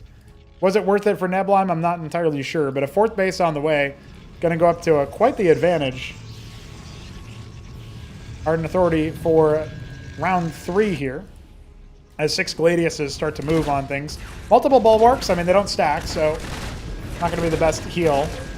The reaction time has been a little bit slow as Sosij is desperately trying to rotate his striders over. His workers starting to leave. The tactical lag may help him out for reaction time purposes at the very least, and Neblime having to dial it back. He hasn't actually killed the Warden yet, but he has massacred the worker count. This is a much more even game when it came to that, up until this point. Envoy with the Acantor Zealot this time, moving into the main base area. Or perhaps he wants to posture at this third base, but that's where all the units are, so you wouldn't really want to. Sosij, meanwhile, just trying to make sure he resets his own economy. Gets the worker count that he can. He's got way more workers over here in the natural. He is actually going to go after this base, but at the very least he can go for the longer distance hits, so there is that too. Oh. It's a juicy hit. You're drawing him in. The spider draws the web, apparently. Here come the Vassals and the Gladiuses, and he doesn't quite get the unload off in time. A second dead Acantor. A second game won by Neblime is what this looks like to me. Finally, the bulwark will be popped. Still so much oversaturation in the natural. No way to break out and get a third base. Vassal, Barghest, Gladius on the way. We've got a humongous ground army as well. Sosij is going to do his best to hold desperately, but he doesn't have any splash for the crowd control in the air. One positron is not going to be enough. Okay, 2 positrons still not going to be enough versus what he's up against. The Gladiuses can just kind of stand on top of it. Now, if they get engaged separately like this could be a different story. But not quite in position to do any splash. The Sosij Witness will be following around a little bit. He's got a nice choke against the ground army. That can be pretty deadly. Zealot goes down. Trying to posture, trying to see what he can make happen as he adds another Ardent Authority. If he can just mass positrons, we can talk about something a little bit different here. He's got an engram, some static defense. Doesn't look like the Gladiuses can take a more a harassment-oriented approach. But that's not what they're doing right now. Neblime might be thinking about it, or is he just going to try to crunch the army? Good catch here from Sosij. His army movement has been better now. He needs to just engage straight away. He's going to clear some of those air units. But this is also what he kind of itemized against in his base defense, and now he's got a really nice arc. The Acantors need to be focused on this tip of the spear over here. Neblime taking a very long time to react to that push. And Sosij goes for the engagement. The air units are not here for Neblime's army. Has Sosij found the magical timing? Because look, the air stack only comes in now. Do we have any more of those positrons that we need so desperately right now? The answer is no, and the Gladius bounces are tearing Sosij apart. Mincemeat. No anti-air left in the tank, and he fought before his Clarions. He fought when he thought he had the best timing possible, but it was excellent target selection from Neblime to clear out all of that anti-air. And now he will not take his third base.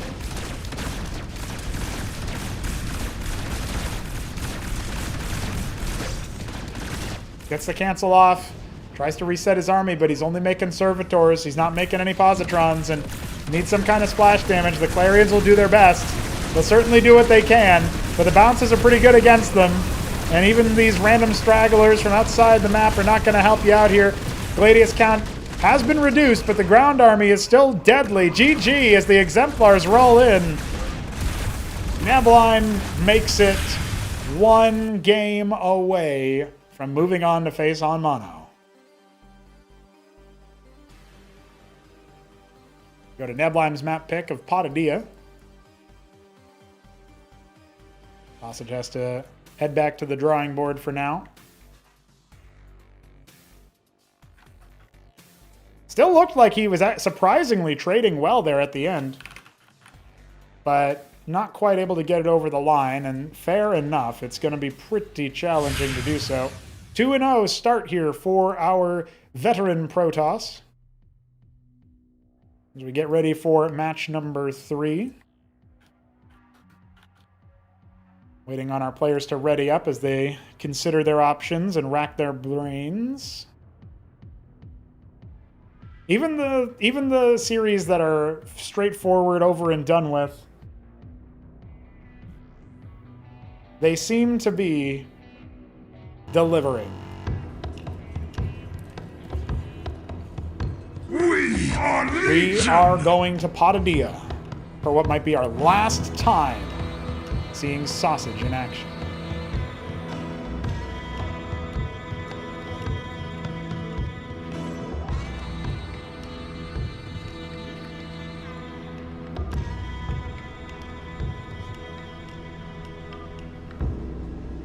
Sosij in the top left is our wine Protoss Neblime.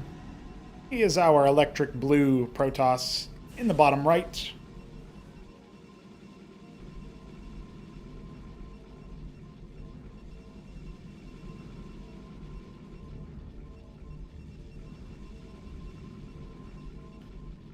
People in the chat popping off about Neblime's style, and all he's doing is just confirming that he's going to be Protoss for all eternity.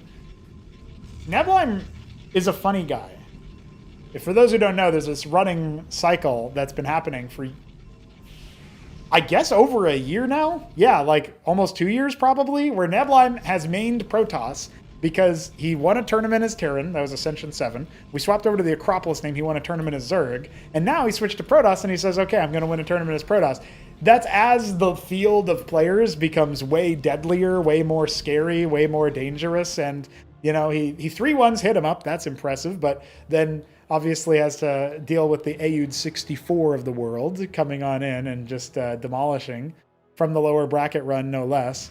So it feels like a situation where it's really hard for him to ever get out of playing Protoss. It's only getting harder. He's not quite scaling up his level of play to the same degree as the field is scaling up their level of play, where we get pro players and all this other stuff. So pretty deadly stuff there for Neblime. Will he ever not be Protoss?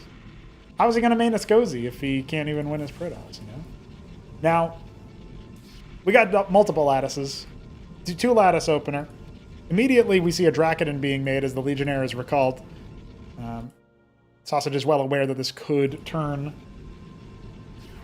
into a vassal start, and indeed it will. Halfway complete is the Drak. I don't hate the idea of going for an Ecclesiast here instead. You have the money, and you don't... It's faster build time, right? So he's going to lose a Scribe to this. Good orb walking there. You know, stutter step with the flyer. Moving shot, whatever you want to call it. He might end up losing another one. I thought he would be pulling the Wounded Worker a little bit faster, but Neblime wants to exfil. He doesn't want to lose the Vassal yet. He values the Scout more than a second worker kill. And despite all of that, Neblime suddenly, somehow, does not actually have the same worker count. Was this a 7 lattice? 6 lattice? It might have been.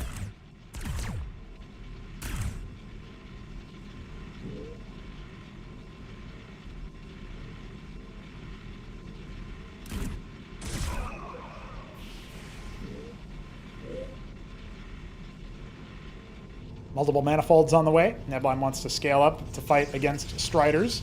Got ourselves a Warden and a Rogue Gallery. Vagrants are coming out. I think Vagrant versus Lattice play is actually pretty good. You know, hit scan attacks that punch a little bit harder than the Ecclesiast attack does. Plus you get the... If you go Ecclesiast Vagrant versus any melee, you're actually in a really nice spot. But you can also just run up on your enemy. Your Vagrants got that second life bar where they move faster and attack faster, more deadly. Your Ecclesiasts heal their shields to keep them alive even when they're shades. Your Ecclesiasts go down and give you speed. Like, it's actually a neat composition that has a little bit more value than people might initially think.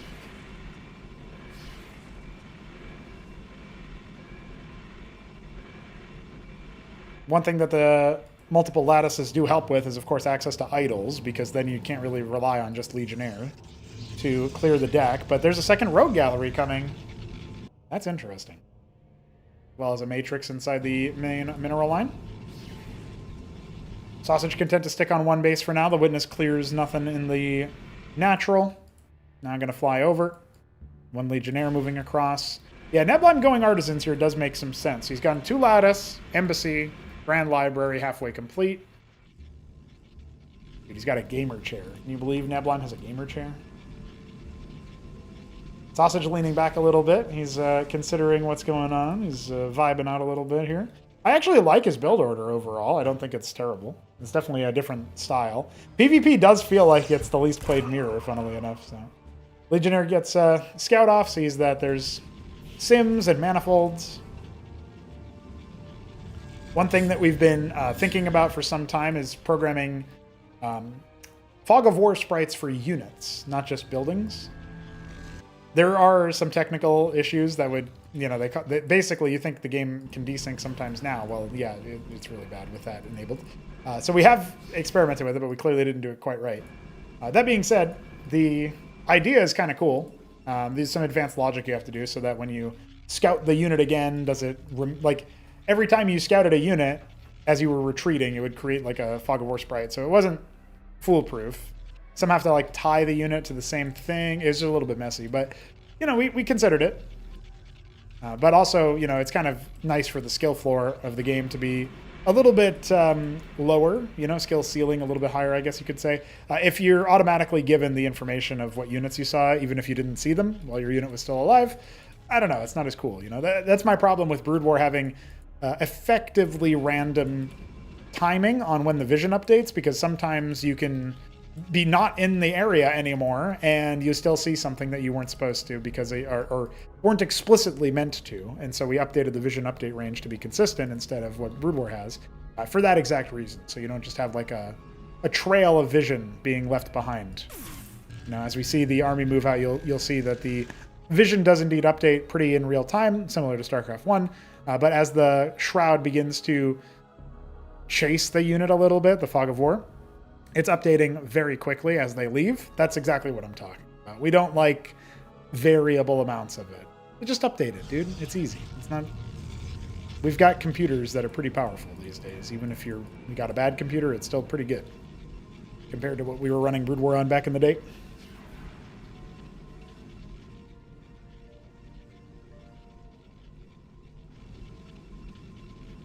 So, massing up for some kind of fight. It's Atreus to be supported by Sim Manifold. This feels experimental. Neblime does sometimes do this kind of thing in a game 3 when he's up 2-0. Will Sosij punish him for it? Complete the prophecy of not going through, 0-3. A couple of casualties on the Sims, but replaced on the front line. Artisans for Sosij as well, okay. Obviously, the map control is in favor of Neblime currently. He can go for a third base. He's got an artisan in the top right, now 2, harvesting. This ridge also being garrisoned.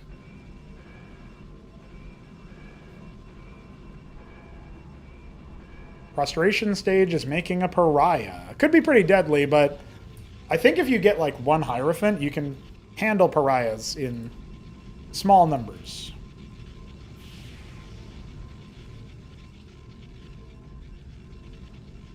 Double Grand Library for Sosij. Witness spots what's happening over here. An Envoy is being made, but what is he going to put in it? Is it going to be a Vagrant drop? I mean, he doesn't have anything that actually deals splash damage. The 3 idol drop versus Zerg is pretty deadly sometimes, but he doesn't even have lattices. That's idol. Those idols are coming from Neblime.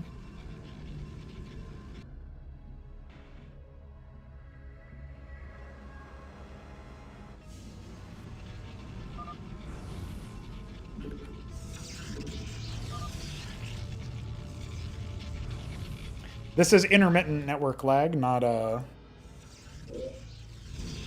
what Neblime is hoping it was, which was just the latency increasing steadily, and that this would fix it. This is like somebody's actual net, I think. Oh, it's an empty Envoy. That's pretty cheeky. I don't think Sosij forgot. I think he's genuinely trying to posture out a little bit. But is he actually going to be successful in forcing anything? I suppose he's also scouting, but he has the witness for that. And the vassal is going to kill his envoy if he's not careful, so... How nerdy does he... how nerdy is he? Is he going to be able to, like, let the envoy die over terrain so it doesn't reveal whether or not it was garrisoned, right? I don't think the Matrix is going to let it by. Oh, just barely, actually. Look at that, 11 points of health, he survives. Sedans to give extra Vespine, that's for sure.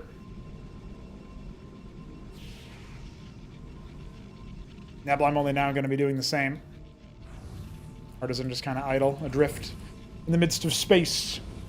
Halfway complete unitary union. Sosij's favorite unit is the Vibrance, if you guys didn't know. Oh, the witness is spawned. Spotted and destroyed. Dastardly.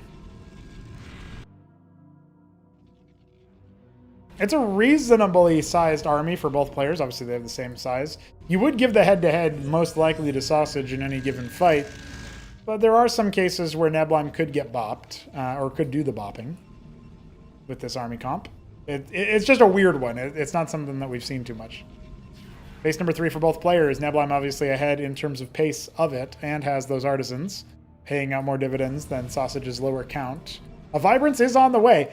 Is he just going to waypoint it into the main base and try to kill workers? I mean, Matrixes make that really hard.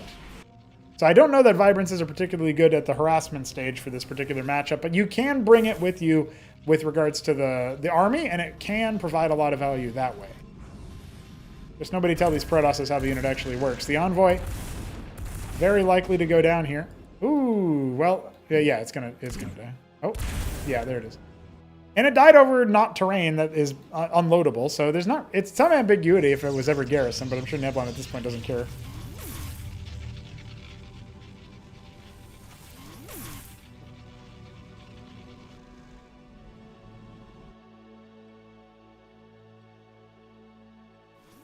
Sosij's army re-evaluating its position around the third base. The Witness will be checking things out, and the worker count, it's not that far in Neblime's favor, but he is going for that Ancestral Archives now. This has been a bit of a podcast where we've just waited for the players to build up their army and attack, neither one of them wanting to break the silence just yet. Neblime knows his own Witnesses need to be careful. Sims guarding for the Artisans. When you see your opponent do this in a mirror, you got to watch out for the potential that they themselves are using Artisans and you haven't scouted them yet, which is the case here for Sosij.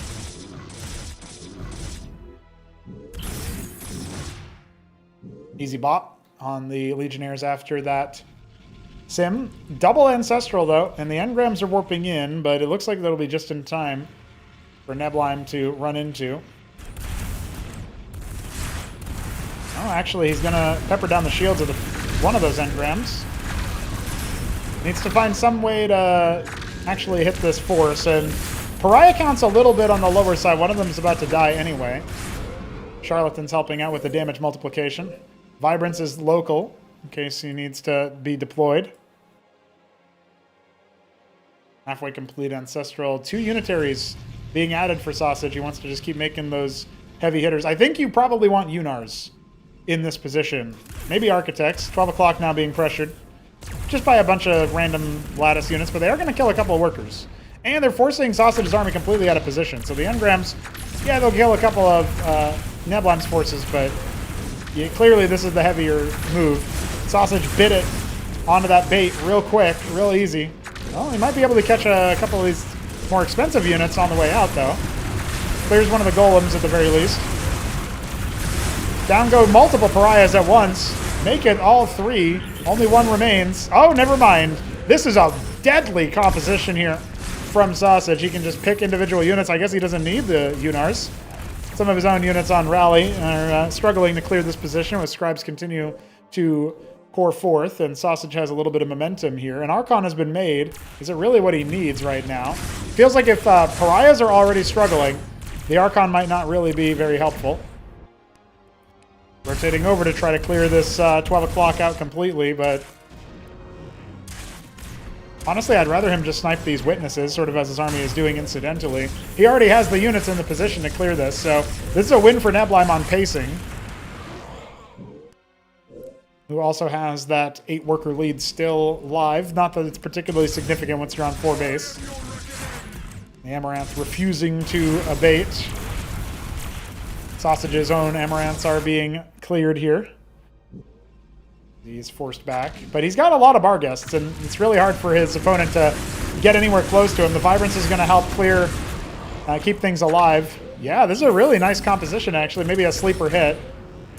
We got a Sycophant coming, Archon Patriarch. It's definitely a good choice. A 3rd Ancestral finishes in the background. Another snipe onto the Witness, onto the detection. You can see Sosij trying to be as cheeky with it as he can be. But any frontline units Neblime makes are going to be kind of countered by the Vibrance. Not completely, but they just won't be as good as maybe they ought to be. Sosij continues to scale up. His Zico looking pretty solid right about now. Monument of Sin begins, and the army continues to fight.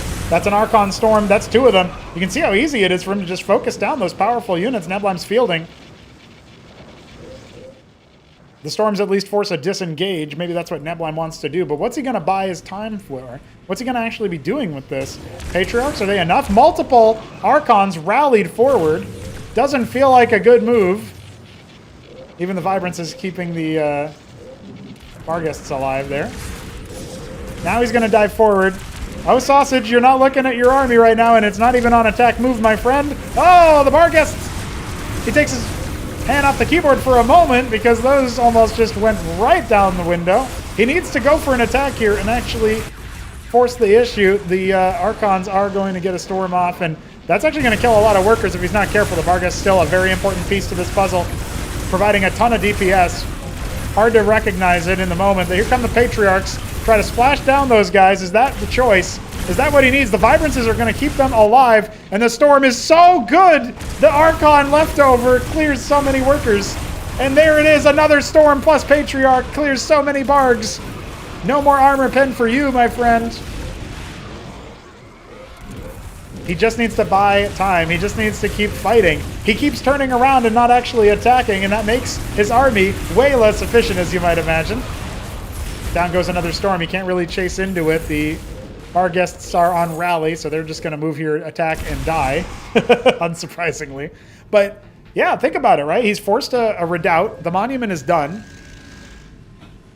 And it's got a Crucible next to it to supercharge the Wardens. I don't know that the Archons actually saw what structure that was. Like, did Neblime click on it? We don't know.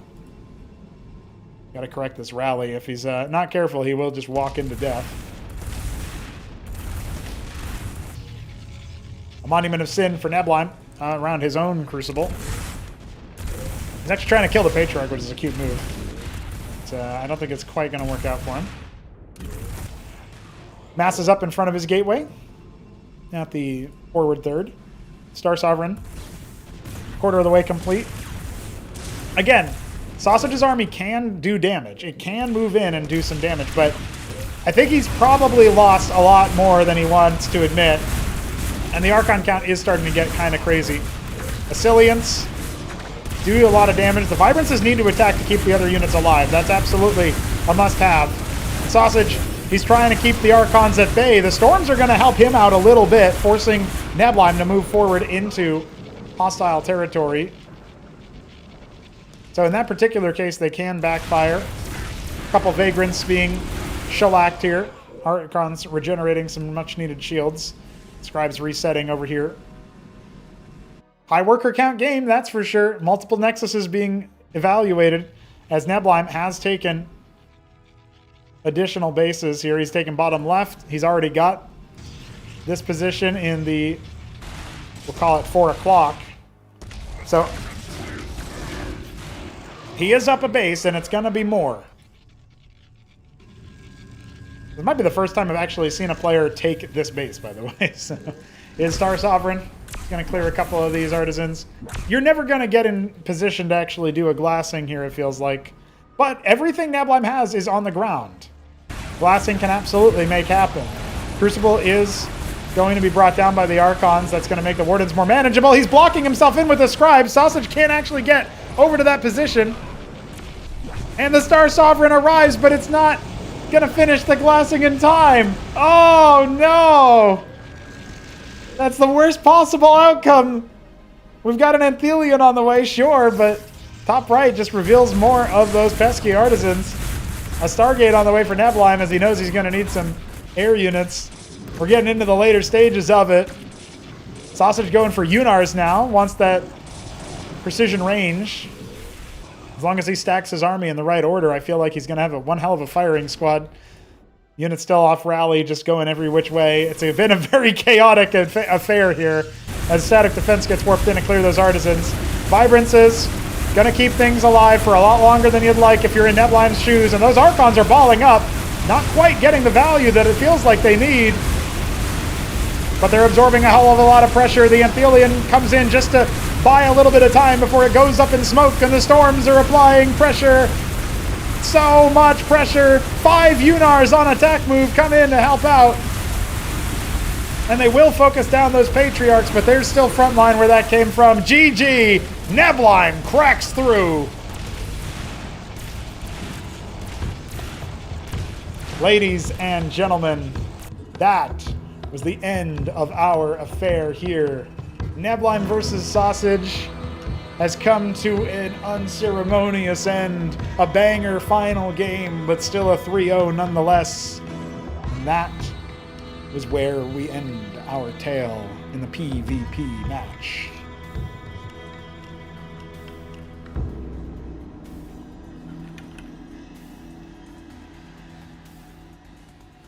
I really wasn't sure what to expect out of this series, I'll tell you that much, but I am very glad to see some excellent play from Neblime. And Sosij did well in that last game. I'd say he did pretty well in game 1, but had one fatal error of showing the Solarians before they were ready in a proper stack and giving up the game there, and giving up the main story there.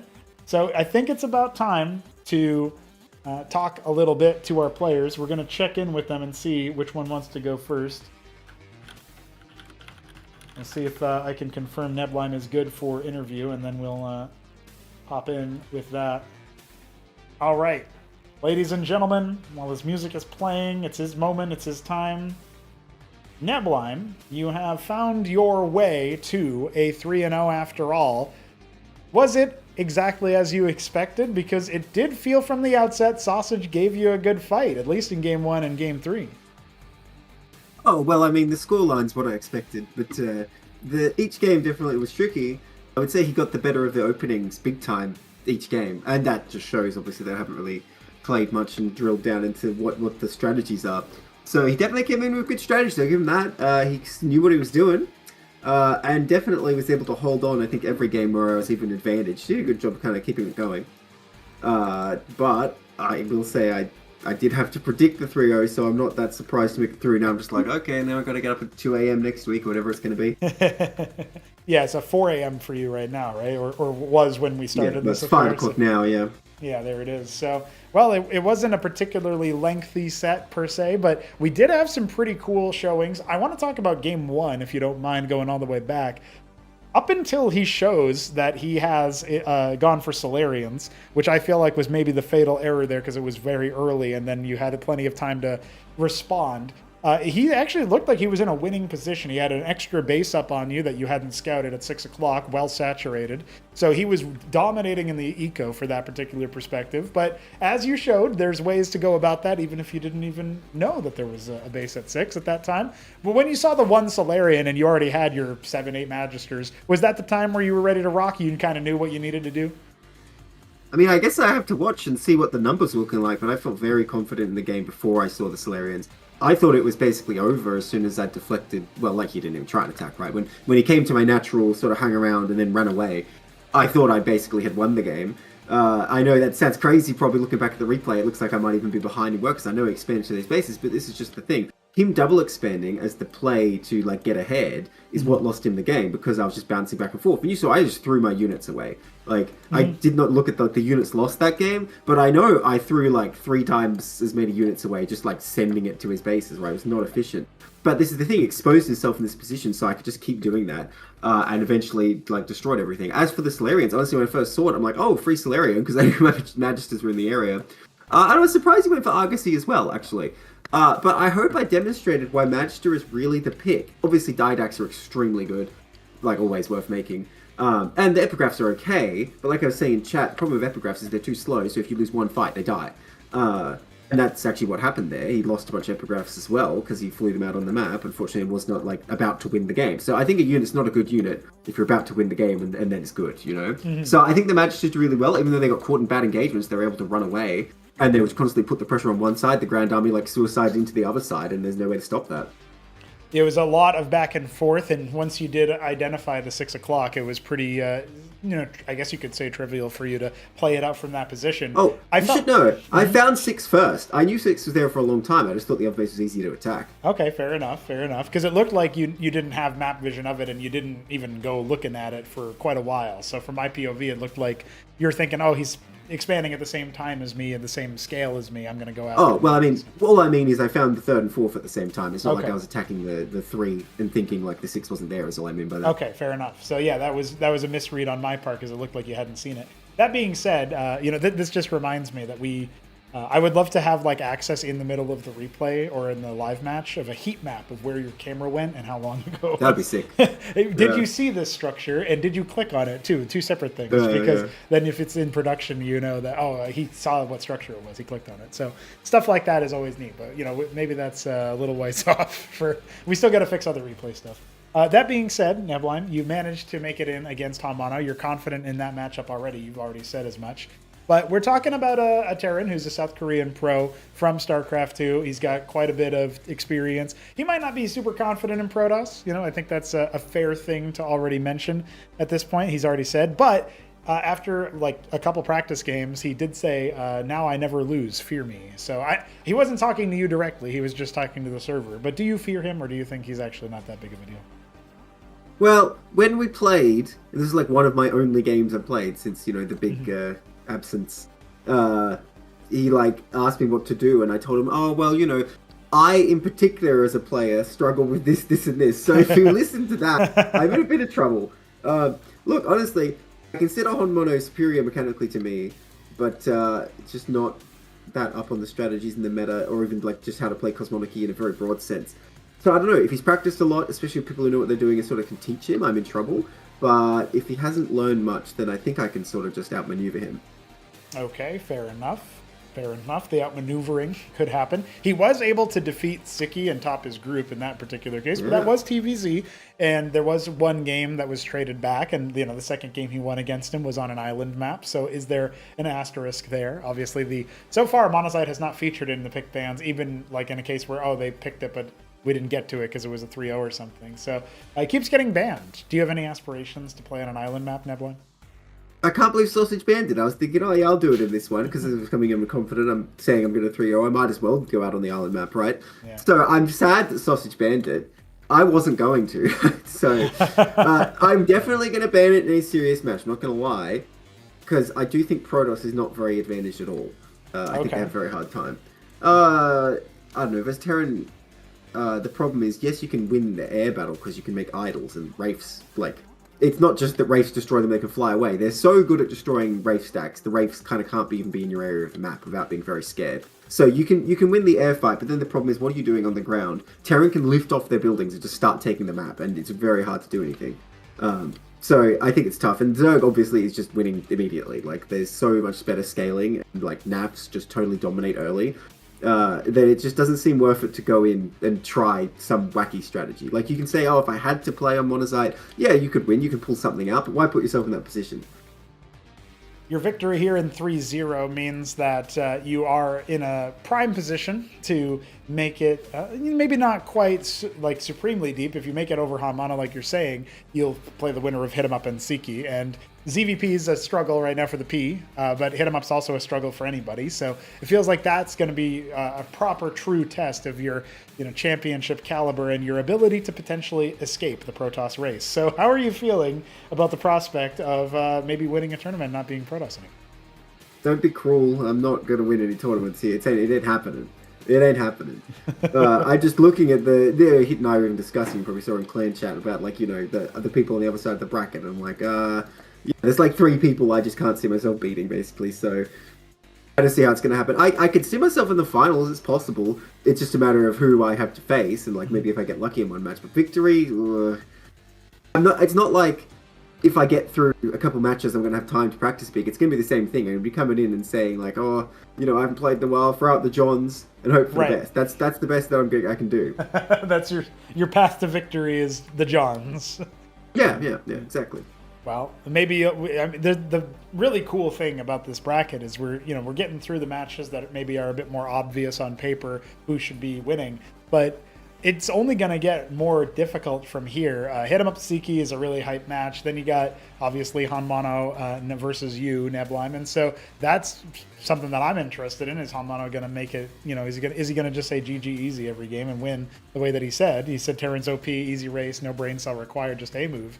I'm holding him to his word at that point, if that's what you're going to say, even if it's all a joke.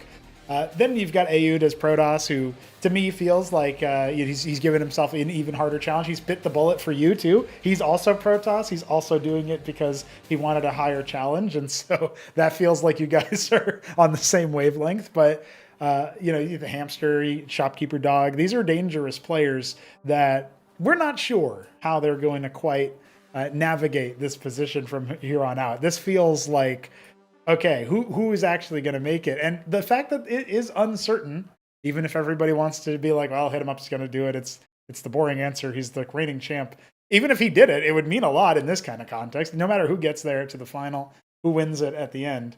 There's some pretty competitive players in the quarterfinals. I feel like last time we had some more, we had Kasuga go up against HitEmUp in the quarterfinal, for example. That feels like it's too one-sided to call as like a serious match. But I can't imagine anybody here getting out easy past the quarterfinal stage. You agree? Yeah, it's going to be tough. And like, this is what you point out, like on the horizon, it's not just like, oh, here's a strong player, here's a strong player. It's like fucking curveballs. Like, okay, Dog's coming in with the Sosij menace. And I know nothing about Sosij. I've for like 6 months, I haven't seen them. I've seen the End Wars coming out and doing stuff. That's about all I know. And then, yeah, people changing races and everything. Like, if I play Hit, like, what do I expect? So, yeah, it's impossible. It's impossible, and like you say, we're gonna get through the matches that are sort of predetermined, and the next round is gonna be very intense. Well, I look forward to Acropolis 5, where the none of the matches are predetermined and everyone is really contested, because clearly that's the angle that we're going at for the time being. But Neblime, thanks for sharing your thoughts, and if you have any final words before we talk a little bit to Sosij and get ready for our final match of the day, do give us those final words now. My final thoughts are, the next time, the next contenders that are playing, give us the meme we want. Play on monoside. I want to see it. I won't do it, but I want you to do it. Well, I think Arbuz and Godweed are fancy enough that they might do that for us in our next set. Neblime, thank you. Congrats on your 3-0, and we will be seeing you next week at an ungodly hour for more Cosmonarchy. Thank you. All right. We're going to take a break from looking at Neblime's face, both in the camera for me and in the overlay for you. And yes, I am going to work on an overlay that will show the camera. Probably just replace the picture spot with a webcam feed. I just haven't had the time to test that and properly implement that for these moments here. I think that will add a lot more life to it since you'll be able to see the player. But we haven't gotten there yet. We'll get that done for the next week's games. For now, we talk to Sosij if he is here. Here and ready, and so we can maybe hear a thing or two about what he's thinking going into our next round. Yes. And here we are. Sosij has arrived. Sir, you were not able to make it over the line, but let's be real, you gave him a pretty good showing. I think Game 1 and especially Game 3 looked very deadly. What went wrong in some of these matches? I think, I thought I was beating him Game 1, honestly. And then when I saw his stack of Magisters, like, I noticed that, I don't know, that was weird. I didn't think he had that much money. Right, so, right. Double expansion. Threw me off. Felt like you maybe had the idea. My thought was maybe if you don't show the first Solarian, then maybe it's not so easy for him to pounce. Because once you get up to like 4 or 5 of those things, it's even like Magisters just start dropping like flies, and really pretty much anything will. So was that kind of your plan, is to get up to a nice stack and have a ground army to support? It's just I was kind of forced to like defend my natural. I mean, not my third, right? So I had to do something about it. But yeah, but if not, I would have had a bigger stack of just fighting units in general, I think. Ended up being a pretty close game. And Game 2, you Nexus first. What the hell was that about? Yeah. That wasn't... Now, the thing is, I think I just took way too much damage from that, Cabalist, that game. It was definitely a rough response, but Nexus first is really cool to see. And I even had said, like, oh yeah, don't worry, we're not going to see any of that in this series when it was Game 1. Yeah. So for you to pull it out was pretty funny. Was that a map that you've practiced that particular thing before on, the map pick of Knife's Edge? Not really. I just like that map because it's smaller, I think, or it feels smaller than the other maps. Right. It's a little bit more compact. Yeah, it's not really. Yeah. I also like that map because you can drop pretty well on it. I mean, when I dropped Neblime, right? With my canter. I killed a bunch of scribes, but then I don't know. He was also pretty well defended, so I couldn't do that much damage. Yeah, we saw some part of the benefit of having the player cams on is we get to see reactions when a drop gets defended or whatever. And so when it was destroyed, we saw a little bit of a what because it was a sudden increase in damage, and then the envoy went down at the last second. But you were able to get some good kills there, and obviously we're trying to equalize after a rough start. Didn't end up working out in your favor. We go to game 3. Now we're talking a build, a sort of composition that I don't think we've actually seen scale up to that degree. I'm not sure how practiced that was exactly, but you were sniping pariahs and archons left and right, and you had your vibrances to back you up. That must have felt like you were scaling up to nice power. When you have enough Barghasts, you can. I think you can just kind of do whatever you want because you have so much like it's like pure damage basically, right? Like true damage. So, I mean, I think the composition that I made that game wasn't too bad, but I think Patriarchs, when he had that stack of Patriarchs, I couldn't really attack him because he had too much slows, right? So it was really hard to get in his face. Yeah, that makes it a little bit harder. Well, I will say it was cool to see a bunch of plays out of you. You did ban Monazite, and God, we gave you some shit for that. But how do you feel about the island map in general? You didn't want to play it? Oh no, it's a fun map. It's just I don't like PvP on island maps. That's even harder than normal PvP, I think. Okay, fair enough. Yeah, you were ready for a more ground game, and that is a fair thing to do. So, Sosij, you are going to be in that lower bracket. You're not out of the tournament yet. You're facing off against the loser of Ayud versus Arbuz, or Godwheat, depending on who wins this next series. I'm already kind of calling it because that's the kind of guy I am. Shut up, Godwheat. You don't have a chance. But you are talking about either whoever wins this next series goes up against Ayud. The winner of that will proceed forward. The loser will come down to face you. Do you have a preference, Arbuz or Ayud? There's a chance for PvP against Arbuz, but obviously also for Z, which may be even more deadly because Zerg versus Protoss seems to be pretty hard for the Protoss. It sounds like either way, though, it's going to be a difficult match. How are you feeling about that? Yeah, I mean, it's whatever. Like, I'm gonna try to get some practice in, but I don't know. We'll see, I guess. I prefer playing Yud, I think. Okay. Or Eud, or his name is. Yeah. Right. So you're thinking about a rematch. Because I have beaten Arbus before when he goes Zerg, but I can't even. He feels pretty hard to beat when he goes Protoss. Like I'm not really sure what to do. Okay, just a different style. It's just it's completely different. It just throws me off. Yeah. Okay, all right. Well, fair enough. Good answers, good points. I'm excited about whatever is coming down the pike, and I look forward to seeing what will happen around the next bend. I will say that you did play some interesting Cosmonarchy. You had some cool comps that we don't see very often that definitely advocated for themselves there. And I like that you're bringing a different style to the table. So definitely some worthwhile matches. Hopefully, whenever you hit your next match, you're able to get a little bit further ahead with some of that stuff because it looked like it was working pretty well. Neblime's just a tough, squirrely guy. It's hard to actually pin him down anywhere.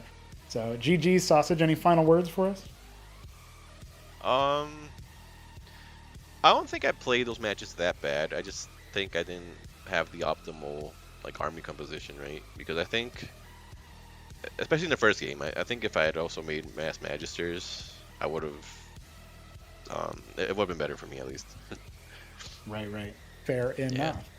Well, some stuff to take to the drawing pad, right? I mean, for whatever your next match is. Yeah. All right, Sosij. Thank you very much. Thank you. GG's. We'll see you next week. All right. Take care.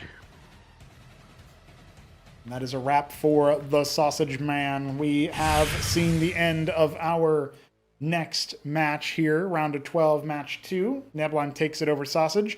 Our final score here, 3-0, but we will be going to another match very soon, and that match is, of course, going to be round of 12, match 3. It's Arbuz versus Godwheat, and we got about 25 minutes before we go live, so I will see you guys for one more best of 5. Here we go.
Hello, ladies and gentlemen. It is time for our final best of 5 here today. Round of 12 will conclude following the results of this particular match. Which match, you ask?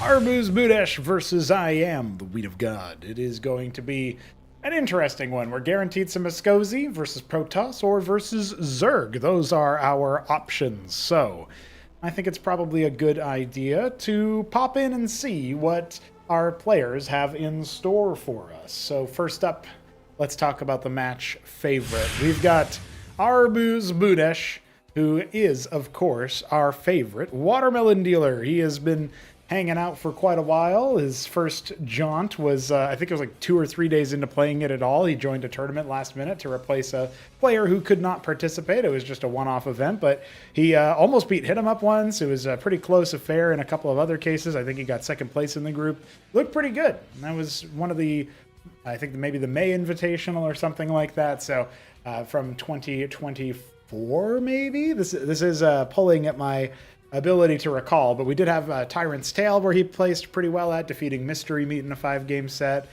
beating Neblime, I believe once, maybe twice actually, in a PvP matchup before being defeated in that particular event. Obviously, he did not post at Acropolis 2, did not qualify, but in Acropolis 3 managed to make it to the Battlement stage fairly comfortably before being defeated by Art of Turtle and Hamster in a pretty stacked Zerg group, and at that point he was only Protoss. Now he brings a new layer to his game in that he plays selective random. You can see his favorite unit being the Apostle. Isn't that funny? Arbuz will be joining us for an interview. We will get him on the mic shortly, and then we'll be talking to his opponent. But he is the favorite coming into this series. Let's see what he has to say for himself. Arbuz, you're back on the mic. It's time for some Cosmonarchy. I was just giving a quick recap of your history with the project in its competitive sense. And you come in here looking like the favorite. You topped your group without dropping any matches versus some Zerg players. Now all you got to do is deal with some Sosij. How are you feeling about that? I'm not sure how I'm feeling about it. To be honest, I'm gonna sound like a broken record, but it probably could go either way. It's like gonna go either really well or it's just gonna crash or burn. There is no in between, I think. Okay, fair enough. It's either going to go your way or it's going to be over quickly and not in your favor. That's what I'm gathering from what you're saying. With that in mind, do you have a particular hope for what races you roll? You're walking in here as selective random. Any preference? Protoss versus Sosij as opposed to Zerg versus Sosij? I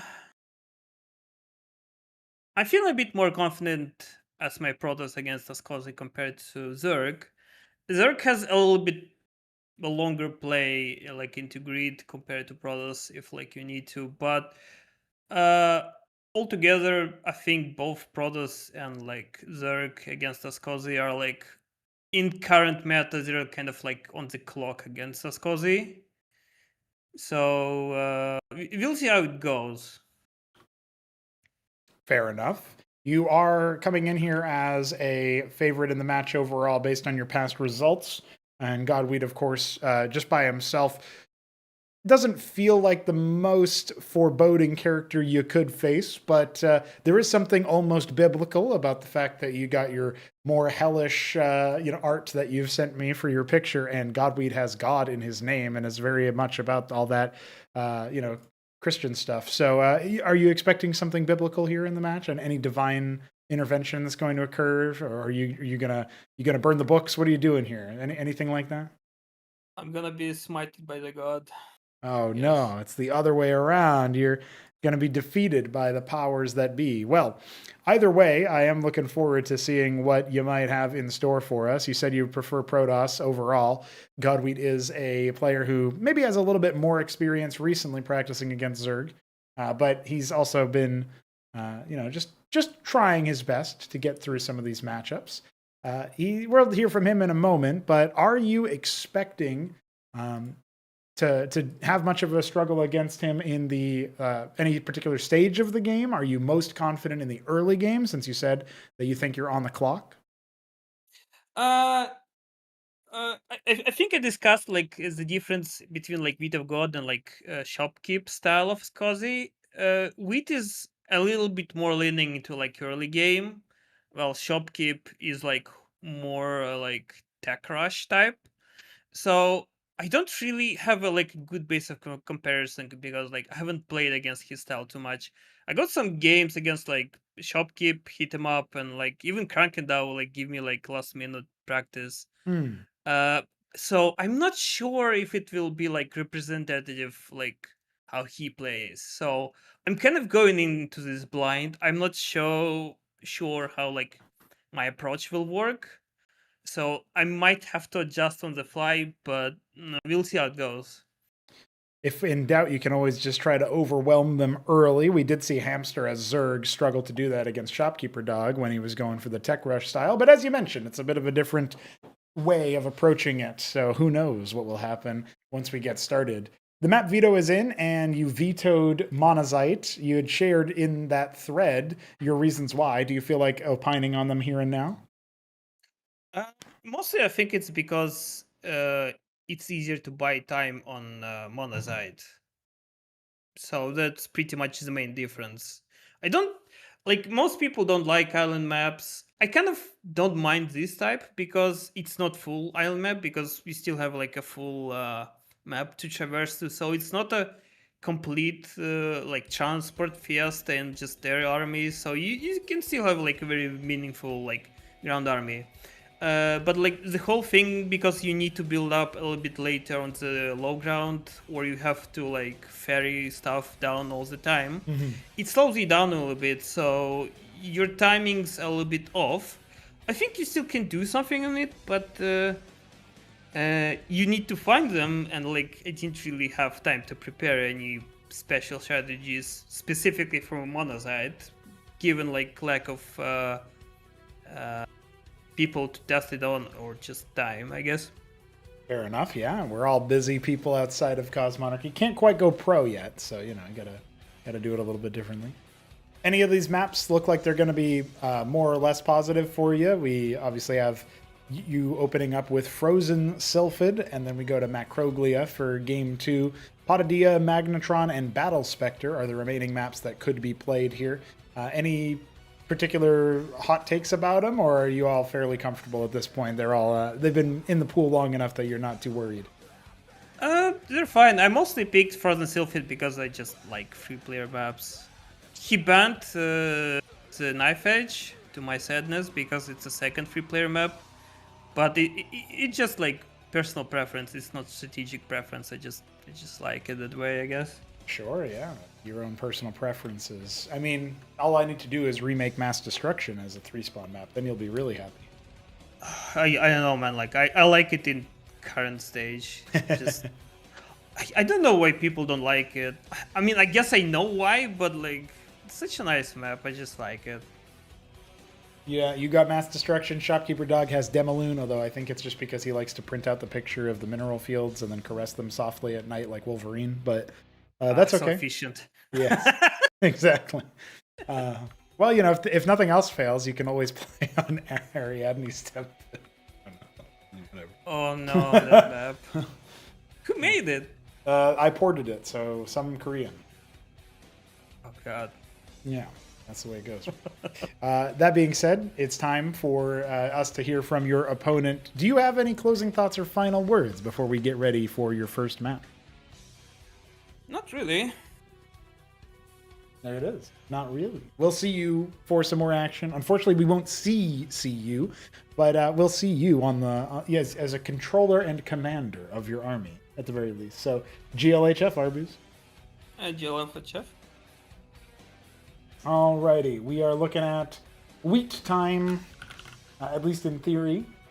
Obviously, he's a man who likes to do a little aura maxing, do a little move in that respect, and you know, why not, right? Like why not have some cool options there for the next round of moves? We'll wait for him to confirm that he is ready before we do much revealing, but let's just say you guys are gonna like what's there You guys are gonna like what's happening here. I think so, anyway. Oh, he even pinged me on reply. He's trying to get me rankled up, guys. Ladies and gentlemen, if you're gonna do it, you might as well do it right. So please welcome IAMtheWHEATofGOD. How the hell are you, son? I'm excited. Unfortunately, my body processes all stimulation as anxiety, so I've been in the bathroom a lot. I'm looking forward to it. Is that where you're coming to us from now? Is that what you're doing now? I guess? I just got back. Oh, okay. Well, you come over here. You obviously have quite a bit of experience with the aura department, given your picture and given everything else. You know, we've had some debate. My partner and I have been talking about your picture for almost more than anyone else's. George also got us for it because he was just really funny. But yours, like, obviously that's the best one. That's the favorite of the whole tournament. And you came in here and like. It looked almost like you deliberately set it up. Like, I'm of two minds. Either you had this picture waiting in the wings, which is equally hilarious, or you had somebody in your family come out and take it for you for this tournament. You dressed up in a hoodie that says your username and then walked outside and got it ready for you. So, you know, we have to talk about the picture. We have to talk about your aura. Are you feeling as the aura favorite? Yeah, I think I'm the aura favorite. Your girlfriend has great taste. That's probably why she's dating you. And I have a couple of items of clothing with that phraseology on it since before I even made it my username. And yes, we did go into the yard. I also brought a Crusader outfit. We workshopped a couple of different things, but this is what we ended up with. Yeah, this one has like true dad energy too, but in a way that's positive and not like unk or whatever. You know, it's a difference between dad and unk, and it's not just how closely related you are. Absolutely. You might see some of that if my kids run into the background with my camera on. Fair enough, that can certainly happen. Obviously, you are the sole camera player here, so that's more aura in favor of you. You know, Arbuz is like, use my profile picture, and then I did, and rendered everything nicely for it. And then he's like, hey, use this picture of some demon I drew. And I'm like, all right, I guess I'll re-render everything. So I did. And so that's the kind of guy I am. But you just rocked up and said, no, here's this picture of me. And also, I'll see you on camera. So that was pretty good. You have any? Heck yeah. You have any thoughts about how how other players should also use their cameras? Do you have anything you want to say about that? I think we should mirror what Turtle was saying. I mean, this is your only chance. Like, let's face it, guys. We're not pro gamers. Maybe a couple people hit them up, and it's very rare you're going to be able to participate in a tournament with this level of production value and with the cameras going and stuff. So this is like your moment, you know, to feel like a pro gamer. So why not just take advantage of it? Because no one else is rendering our photos and making intro videos of us, and the least you can do is turn the camera on, right? So, yeah, a fair point indeed. We obviously have ourselves an interesting matchup ahead, and it's very good to know that we'll at least get some POV of one of the players. You know, at least a look at one of the players while they're doing it. You're up against Arbuz. He already said his words about how he thinks the matches could go, which is high variance. You know, either it'll be a complete disaster or it'll be fine. So he's not really giving us too much to go off of there, but he did say he was a bit more comfortable as Protoss. Are you a bit more comfortable against Protoss is the question, because I know you've practiced a lot against Zerg. Yeah, Protoss, not bad. Probably more than Terran. So, you know, I'll say that the meta of Sosij is like still not quite figured out. So I think it's almost transferable, but like what you think works to using it across the races. So maybe I'm wrong about that, but he was kind of right, like pointing me as like an early aggressive kind of player, and you know what I mean, like you guys have seen how I play, so I guess we'll see how that fares against Arbuz. Fair enough. So we're waiting on, of course, figuring out exactly what we're up against here, and I'm sure it's going to be An interesting match. Do you have any reaction to the vetoes? Obviously, you were even telling him like, "Oh, you wanted to go ahead and ban Monozite? Really? That's what you're going to do?" So you were on Sosij for that. But hey, let's be real. Everybody's on Sosij for something. If it's not his interviews, it's his map vetoes. So what do you got against Arbuz here? You going to tell him off? No, there's a lot of mind games going on here because I wasn't going to burn my veto on Monozite. I was going to let him do it. So I was not going to play. I was not going to play Monozite. Let's be honest. Fair enough. Yeah, when he banned that, I was like, nice, take that. And then I noticed he wanted the 3-player map, and I don't love Knife's Edge, so I sniped that one. So I'm glad it ruffled his feathers. And I like the maps that are in the pick, and of the remaining 2, he chose the one I wanted, so I was feeling good about that.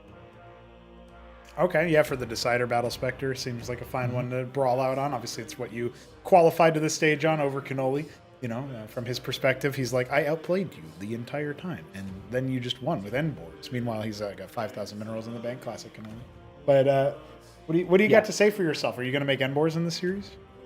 I don't know. People, I don't want to get Sosij nerfed, right? But like that, the game where that happened, Cannoli just sat back. Was he even on tier 2? Like by the time I killed him? I don't think so. No. He just kind of sat back. Probably could have killed me for the whole game, and then I got tier 3 out and won. Everyone's like, "Whoa, that's so OP!" I'm like, "Is it?" Maybe I could have died. I don't know, but. So yeah, I'm not sure about the Endboars thing. I think there's some unexplored things that are really good, and everybody has seen Endboars, so yeah, right. I don't know. We'll see what happens. See what happens. Yeah, it could be that I don't need to change anything at all. Maybe they'll need more damage. With that being said, God, we're about ready to jump into this first match here. It's going to be on Sylphid. You said you're not a fan of 3-spawn maps, but at least it's out in the open early, the first map, and you can kind of shrug it off either way it goes.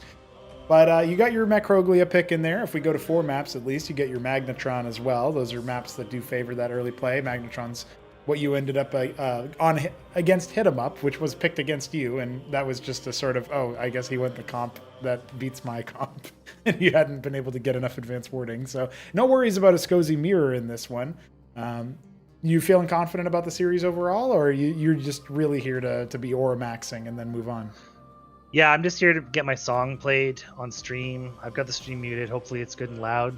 And yeah, I just want to aura max, and I've had a lot of fun making fun of Arbuz all week. Every time he came in the voice chat, I pretended like I was practicing and told him to get out. And it's just another opportunity to troll. Right. That's what you're doing. You're taking the opportunity to troll at the highest level that is currently available. And, maybe it'll just keep getting higher. So let's see. Troll my way to the top. That's right. So that's a good final note to end on. If you have any other thoughts you want to leave us with before we jump in, feel free to. But you already got your camera set up, and I appreciate that. So we'll be getting ready to pop you with the server mute real quick and then jump in. Any closing moments? Just good luck, have fun to everybody. Let's go. Let's go, he says. All right, I agree with that. We'll jump in here. The lobby's up for you, and we'll get ready to roll. Thank you, Godwit.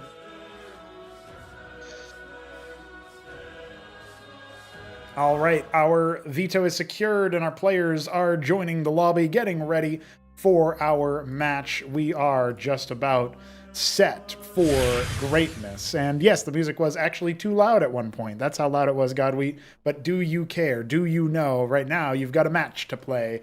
Lads and lasses, we're going to get that ready check underway and then jump into Frozen Sylphid for game number 1. We have readies up, and I am. Yeah, of course, Arbuz drops the when ready. We are ready, though. We are ready. It's time for Arbuz to duel with the Wheat of God and Frozen Sylphid. Will hell freeze over?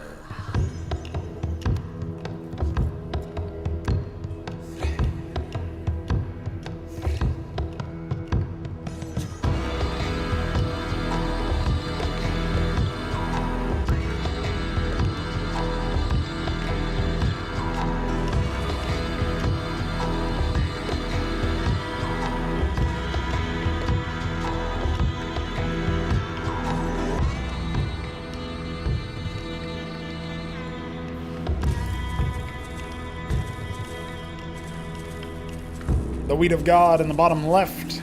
Our Persian Orange. Oh, it was Vivid Orange, Sosij. Going for that Raid X opener, getting that bio out. And Arbuz has rolled Protoss in the bottom right. He is our dark green Protoss player. So he said he was more confident with Protoss, and I was confident that he got Protoss and that he would get Protoss. So I even prepped his overlay that way. Can you believe it? We don't even have to do anything on the fly the way that we have to with these Zerg players, random players. Unbelievable. We're going to have the Pilgrim move across here for Sir Wheat, and it looks like he will be scouting the wrong direction, but so too is Arbuz. Right about now. And he's going to have a hoot when he sees the chat log later. Jujic in there. Night Fox in there. Just everybody having a good time of it.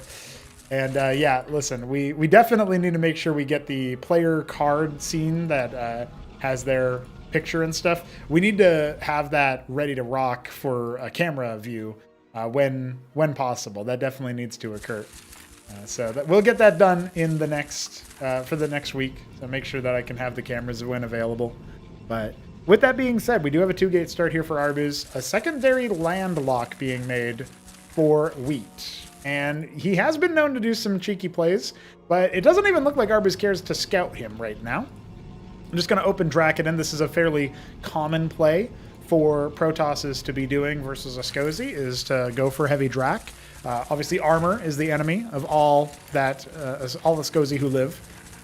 And I do wonder, I mean, it's a 1 Radix land lock into the Gauntlet. This could be pretty deadly. The first Dracodon is going to be revealed nice and early. See what Godwheat's reaction is to that. He's, you know, just mouth open as usual. That's how it goes. But he's going to be dropping that secondary Radix. I wouldn't hate a Grandstand here for the defense. I think you need something to stop the Dracodons from just walking into you. But it looks like Arbuz is actually going to cut military production here for a moment so he can drop his Nexus as his 2 and 3 Dracodons come out. So maybe there's enough time for Wheat to actually get into Vicar Tech sooner rather than later. I'm not entirely sure why his missionary's garrisoning the Geyser, but, you know, he's just making sure. There it is, second landlock. It's Proselyte time, so I suppose he wants to grab some pulls. Oh, he's going to try the micro strat. Okay, this is his answer, actually, to Dracodons, and I know that sounds really weird to say, but the Proselyte does have extra armor pen, so it's going to ignore everything that the Dracs have on offer and just deal full damage. The question is, can he actually get everything done? Because he needs to keep his units alive, and he's just going to front load with the Proselyte. He hasn't put down any of the islets, and he does need to make sure that he uses those jumps. But at the very least, he's doing more damage than he could otherwise do, and he's just not using the jump to get any movement speed here. Feels like missed opportunity as those missionaries are not being empowered for victory. There he goes for the jump to speed things up at the very least. But the Proselytes are what he actually needs to be making more of here. More and more Proselytes being made. Now this has cut into his economy, of course.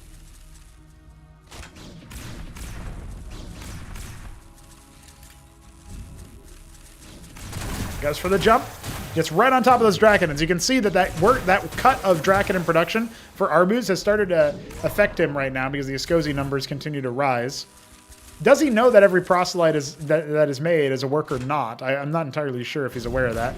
He gets that pull, and he jumps straight in after that Dracodon. If he can thin the herd before we get too low, that can definitely be a good move. That's the jump I was talking about. The jump and the pull together. They can drop the Dracodon projectile. It's not something that you see too frequently, but it's certainly a thing that you can make happen. The Proselytes are going to need to dive out of the way, as Arbuz is up to his second Nexus, producing a lot of scribes. So, you know, Godwheat's going to have to absorb this pressure, right? It's not a great look for him because he hasn't killed any of the Dracodons, and I'm sure he feels a little bit worse for wear. He's got a couple of Pilgrims out. See if they can tank a little bit, but they are just going to get one volleyed by these Dracs, I believe. Maybe not because of the 1 armor, actually, but it's pretty close. And now we got 3 more Dracs arriving. Ardent Authority at the natural. I think this is a comfortable look for Arbuz right now.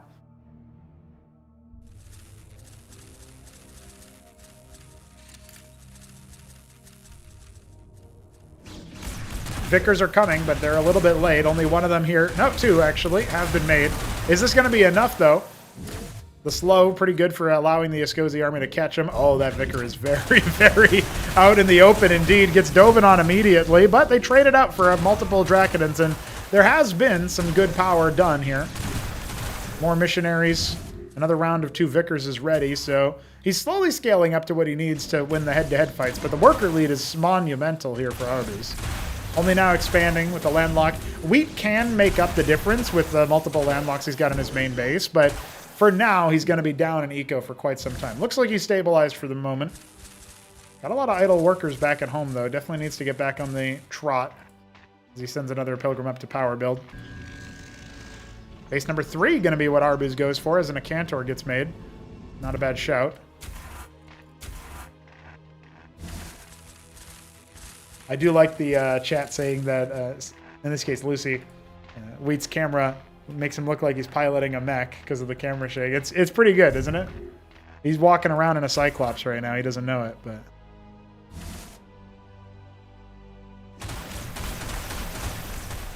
Gonna try to muscle through the Drakidans.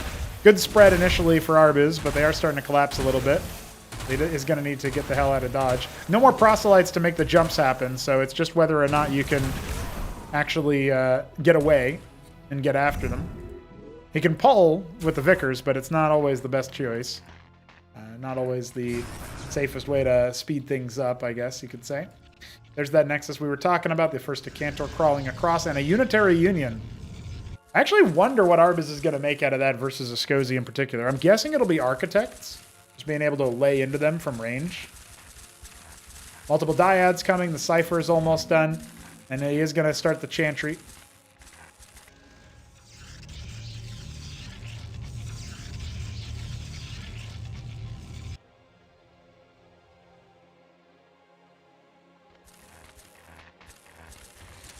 Well, Proscenium is on the way. If he can get up to Aphorist tech, he can do some spread damage. But that's not really what he has to worry about. He needs something that's going to be longer range than that. I almost wonder if Thomologs wouldn't be a better choice at this point. I'm looking for some kind of look-see in. We do have the Acantor at the ready. Second one crawling across, third one finishing up back at home. Arbuz says he's on the clock. Does he feel like he's done enough? 4th base on the way. So at the very least, he's doing what a lot of other players have failed to do against a Sosij in the past. And Drakidin in the anchor is cute. Architect is on the way. He attacked himself for some reason. Not entirely sure what's up with that. More and more Vicars are being made. But the Acantors are going to make things pretty complicated for them. It's to somehow be able to absorb those shots. There's a Crucible to empower the Unitary. Witness on the way. He actually should see that there's a Pilgrim there, you know, but doesn't have any other detection, so... Whatever it is, it's, you know, a confusing one. You know, it just ends up dying anyway. Wheat takes a look at it, sees that he's scouted the structures. He'll internalize that info. Chantry gives you a one-time cloak until you attack or do something else that reveals you, like start building stuff. But not harvesting resources. The Witness is here to deal with that. Chantry is also going to heal you a little bit. But if you want a Detector, you're going to need a Grandstand. So this Witness is basically going to deal with the situation wholesale. Down goes a Mimic. That was an expensive loss, and one that feels like it's a pretty big component of Arbuz's hold. We have the... what feels like what will be the final showdown, despite the printout there. We got the Acantors absolutely wrecking havoc here. Arbuz is just going to enjoy the show as he pushes in. I think that early damage Godweed took is maybe a little bit too little too late from this point onward, and the Chantry goes down. The Witness here to reveal. Another salvo of biotic units are on the way, but I think Arbuz is going to be able to hold this one out.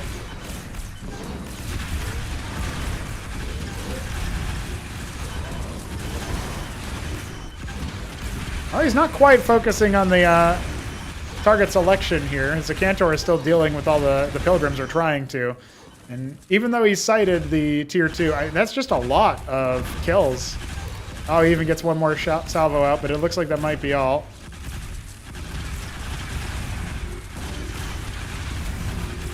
Architect rolling up. Good attempt at dodging. Here comes a Witness, but it's not necessary anymore. Yeah, I think that might be it.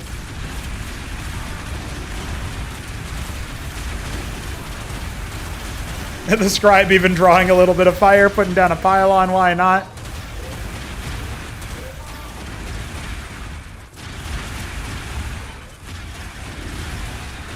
I don't think there's really anything we can do from this position.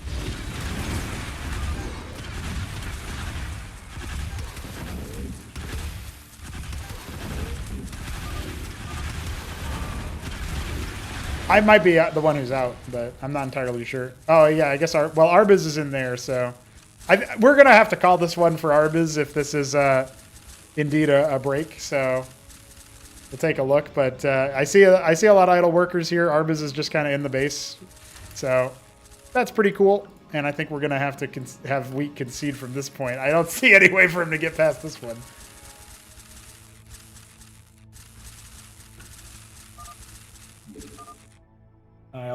I'll pop him off of server mute real quick. Hello, Wheat of God. Do you have 46 workers? 43 workers, 16 army. Oh, okay. Maybe I'm the one who's out of sync because I'm definitely seeing Arbuz out of sync with me. I guess we'll have to ask Arbuz what's up. Did he just trickle some Acantors and an Architect in to die? That is sort of what it looked like. But here, I'll pull him in here. Hi, Arbuz. Do you have 85 workers? 86. Oh, sorry, I'm not holding Alt. Well, yeah, for me, I'm definitely out of sync with you, but you appear to have. I think at this point we're gonna. If this is actually out of sync, then we have to concede it. But I'm 99% sure that I'm out of sync with both players. So did you just have a fight where you didn't really pilot your units by his natural choke? Because he's barely holding on my screen, but I might be out of sync with him too. Well, I am already streaming. Wait, I am not streaming. Let me just show you. It's way faster like this. I gotta pee. Yeah, just like already pushing to his main here. Oh yeah. Okay, so you already cleared his net. That's pretty easy. Well, all right, you can turn it off so he doesn't cheat by looking. I'll have him. At this point, you are basically about to win anyway on that screen, so we're gonna call that one. This one was, it was 4 base versus 2, and you already had a monumental worker lead even before the hash. So, pretty comfortable first round, but obviously not the way that it's cool to go out. But at the end, we're gonna call that one. Thank you for your information. I'm continuing my Acropolis previous one tradition where I hash when I'm in the lead. Yeah, but but look, there's a Wheat of God to be had, so it's fine. It's fine. Sosij does that. I think you basically won when the hash happened too, but we was like, there's a hash, maybe I can win. Yeah, hash happened. I'll be like, okay, I need to kill like him now, or we just like gonna stall out. That's why I'm kind of floating 3.8k mineral, because just like, yeah, fuck it, who cares? It's not gonna be in the replay anyway. Easy clap, dude. Easy clap. All right, Arbuz, thanks for the info. I'll stuff you back in the competitor channel if you don't mind. You can just put your screen on in case I need it. I'll stay there in case you'll need me then. Perfect.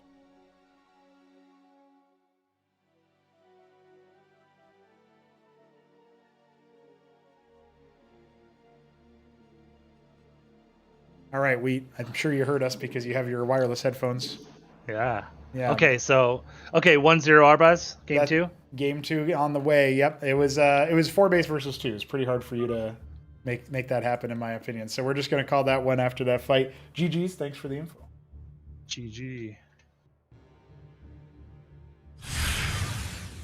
Alrighty. That's a wrap for Sir Wheat in game number 1, and we're going to be moving on to his map pick of Macroglia. That is a 2-spawn map, and that's less likely to cause trouble with the mixed spawns, so he should be in a better spot for the series overall, but obviously that first map, that's not what he was hoping for. The Drakidans got him. He's definitely on the struggle bus when it comes to the Drakidan opener. So we'll see if he has any plans for further Protoss action. Arbuz, flying the flag high. He's looking for the second round win. Last time I said say when ready, and Arbuz said when ready, so now I'm just going to say R. See what he has to say about that. He's up by 1 in the set. I'm going to assume he's going to stick with toss, but who knows what he'll be getting in this next round. So let us do it. Ladies and gentlemen, it's time.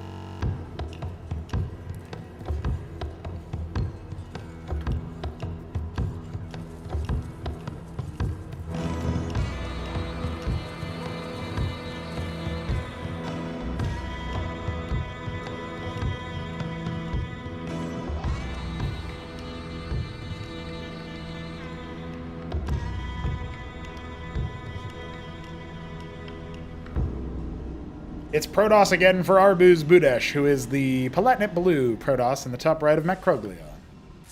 Godweed in the bottom left, the Maroon Sosij. For a little bit of time, my color guesses were so baked into Terran, Protoss, or Zerg that when a Sosij showed up, I would call them like any other race, and then be like, wait, that's not true. That's the Sosij, that's another race. So, that's alright, that is what it is. We do have, of course, a Radix coming up, and it looks like this guy is going to be scouting across. Pretty similar timing there for both players. It's the Gateway Scout for Sir Arbuz, and it looks to me like he's just going to open up pretty similarly, pretty standard. Godweed, I think he had some kind of cook going when he was going for the extra landlock. He's going to do it again. It takes a while for those structures to start providing. But he is going to do it again, and this time maybe a little bit more aggro in the nature. The build order is not as dialed in for constant production, but that means that it's going to come online a little faster. He isn't like power building or anything, and that's fine. You know, this is a game he's supposed to pilot out of. Pilgrim gives him a couple love taps. Just get out of my map. I'm going to win. Shoot, says Arbuz. No, you. As Godweed. Very good. We even got to watch the typing happen. That's what you guys are here for, right? It does figure that we get all the way to the third, or the final series of the day, actually, because even though this is match number 3, we played 4 before any of the others. So this is our final one of the day. But it figures we would get all the way there, and then we would have a hash issue. But at the very least, I feel very comfortable calling that particular game. There was a lot of follow-up. There was like 4 Ardents or whatever, so I think I don't think there was a chance Arbuz was going to drop that one. Tier 2 Biotic wasn't really going to help out too much. He did have the avatars out, though. We got to see them for a brief period of time, and that's pretty cool. They get that armor end on their attack, and they can hijack units, and that's a mechanic we don't get to see too often. Now we got those proselytes coming. We got missionaries still coming as well. Radix number 2 has already started. He's going to need to cycle backwards here. Arbuz only sent 1 Dracodon across. Behind it, he's not actually providing more on the Strider count. He's actually going to go Zealot, which is pretty deadly for the Sosij. The armor is something that does deal with them. But he's actually, is he going to try Zealot Ecclesiast versus a Sosij? That feels like what he's doing. But I'm not so sure that's a good move necessarily. Now the Sosij moving across the map in a different way. Arbuz is going to cycle backwards. I feel like Arbuz can't afford to drop any Protoss games in this set in order to comfortably win. I feel like Godweed just has way more practice versus Zerg. He's probably got a couple of other ideas going for him. So, continuing to cycle out. He's got his extra landlock for army production and worker production, because the Sosij are flexible like that. And he'll go for his expansion. Vickers on the way. More Pilgrims on the way as well. He doesn't feel as pressured, so he's not going to worry too much about his proselyte count. He'll keep making workers instead. And there's the Expo timing that we were all waiting for. It is really cool that we have 4 races in the game, and they're being played in the tournament. We didn't get to see Terran today, but HitEmUp and HonMonO are playing them next week, so hop in then. You'll see them. I guess for the sake of argument, we have 3 races for today, but that's all right. A lot of Zerg, a lot of Protoss, and just a little bit of the Sosij at the end for spice. Proselytes are a little bit dangerous to try to micro around and lose. They don't have the self-heal that the missionary does. See him giving chase to that 1 Dracodon, but it's Zealot Ecclesiast. This is how Arbuz made his name, Zealot Ecclesiast. But it was versus Zerg, a little versus Terran before they came up with a response. Just doesn't quite feel like what you would expect. We are going to have that Cypher come down for Tier 2. as well as Mimic Tech from the Radix. No Chantry yet, but the Witness is already on the way, which makes sense. Some Islets are set up. They do provide detection, but I don't think it'll be something that matters particularly much anytime soon. A Vicar on the front line. I hope he can pull that guy to safety. Well, he tries, but was a little bit too close. The Herald adding to the comp of shields. Oh, dear. He's trying to pull what he can, but that is a disaster. The Focus Fire not quite there. Dropped one Zealot. A composition with staying power, apparently. So a Grandstand immediately gets started. He's going to need a power build, this sucker.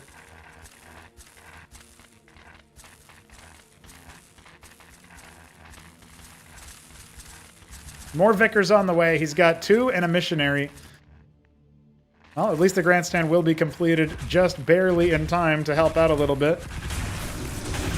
Desperation, and he tries to get the pulls off. He actually does save that wounded Vicar in the backdrop. Grandstand's opening up a ton of damage. Some Pilgrims on the rally. Is it going to be enough? The Ecclesiasts might start faltering if the front line starts to go off. But look at Arbuz just getting right in the face of the Vicars, knowing that they deal some friendly fire. Oh, he's actually really close to killing the Ecclesiasts, but it's just not to be. That one Herald is going to be enough for him to call it GG. Arbuz takes the next game. That is not how we wanted to see our second match go for the Sosij.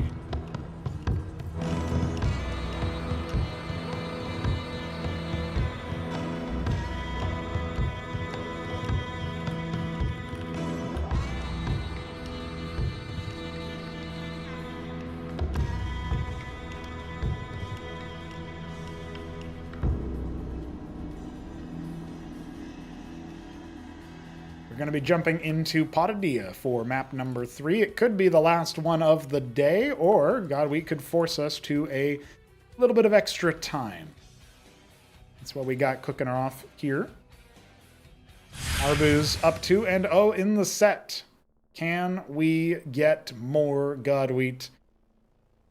He said he wanted it. He said he wanted the juicy opportunity to aura farm and troll his way to the top. So, let's see it in action. Players are ready already. Let's get to it.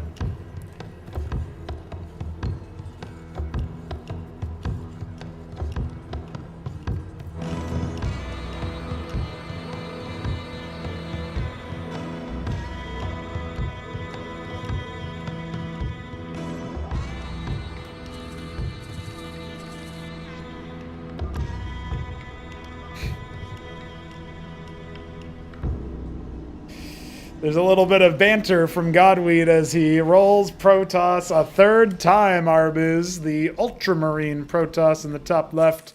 Godweed, the Dark Bronze, the Sosij. In the bottom right of Patadia. His Proselyte opener was alright. It got him to some point of stability, but Arbuz, he workshopped some kind of sustain comp and just rolled through him. Seems like the pet matchup not being played quite how Wheat needs it to. He's so hopeful that he can take care of at least one Protoss match so he can roll Zerg.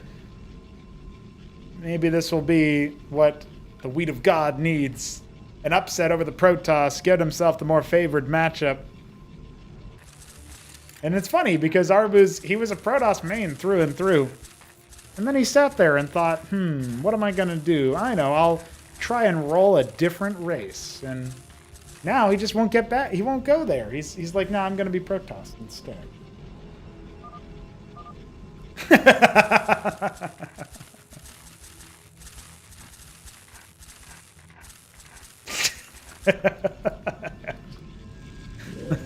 At least you get to see some smile from Wheat before he's dumped off the side of the map, side of the road. What a guy. All right, he's going straight Radix Gauntlet, and then he's adding the Chantry after. So we're not seeing the same opener. He's going to mix things up a little bit now that he's down at reverse sweep territory required for him to make it happen.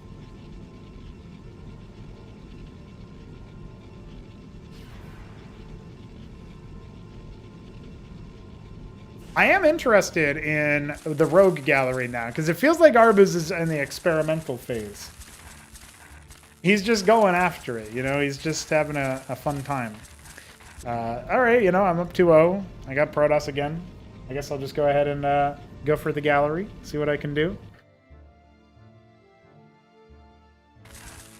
I feel like what would happen for Godwheat is if he wins this match, then he goes up against the... so he wins this match, right? That's all well and good. But then he goes up against the Zerg. He wins that match, and then Arbuz rolls Protoss again and just goes back to Drakidans and kills him in like 4 minutes. That's what I feel like is going to happen here. But it could just as easily go the way of Arbuz. He's going for a Kabbalist, which I'm going to tell you right now is a fun choice, except for the fact that all of the workers are cloaked. And there's no armor pen on the Kabbalist, and there's 1 armor on the Pilgrim, so you can't even one-shot the workers anyway. You got to treat them like Terran. Oh, the humanity. Cloaked Pilgrim sees that Drakidans are moving across. He's thinking about going for his expansion. Doesn't quite queue it up, though. Instead, he kind of follows him around, tries to dupe him a little bit. Now, we are going into Cardinal territory as the first Vicar gets queued up, courtesy of the Gauntlet. And, yeah, Arbuz sees the Chantry, sees the Shimmers moving across the map. He says, okay, maybe I'm not going to do that. Kabbalist also just parking itself.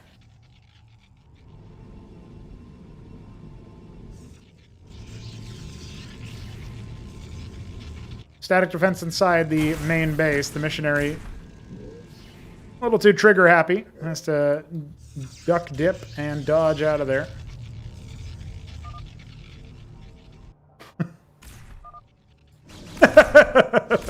Well, now he's dead, so. Short-lived. Landlock. On the way for that expansion. Cypher as well for tier 2. So this looks like just kind of trying to get to some stable point. Oh, he's going to have to turn around if this landlock gets sabotaged. Arbuz in a holding pattern right now. Okay, he's actually going more Radix, so that's interesting. The Arch finishes up. Hi. I'm here to attack you. Vicars are nowhere to be found for the escort.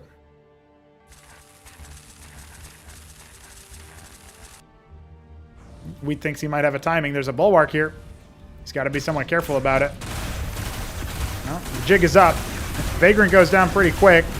Cardinal makes a jump for a sacrifice. Nice pulls there from the Vicars. Try to focus down those Drakidans, but feels like they don't quite have the right count for this. Could at least finish off that Vagrant on the way gone. Kabbalist hasn't gotten any other kills. The landlock still did get interrupted. Oh, that's kind of cute. The Vicars are actually going to get pulled all the way back in. That's a bad thing. This is not... That's not what you wanted as the Escosi. You're already really trying to thread the needle there. Down will the Kabbalist go. Proselytes were made in moments of extreme danger, but we got a 9-worker deficit he's going to have to pick back up on. There is a unitary union warping in. Once again, Arb is going to be reliant on the Architect.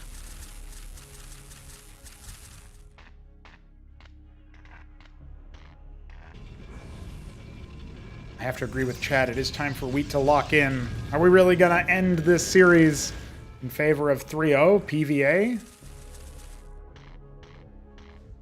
Winner of this match will move on to face AUD64. The loser will be facing an as of yet undetermined player. The loser of this match will face either HonMonO or Neblime, depending on who loses that quarterfinal.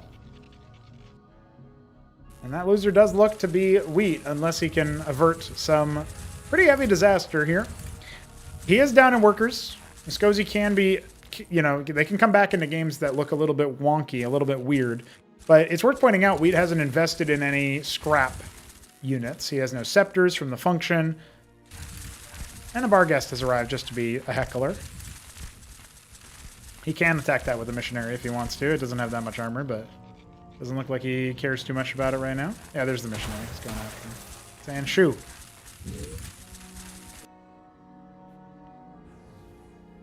The witness is moving across the map. It's actually going to dodge the army, which is not super great for our Protoss player. The one proselyte is an omen, quite definitely spreading the word as the Vicars arrive. And the pulls are going to be sufficient to push this Dracoden army back. Do we have any artillery units? No, the Architect only now beginning. Hold on, I think Wheat might found a timing just straight up with his 12 Vicars that are still alive, because Arbuz was a little bit lacking in the pace of that unitary tech up.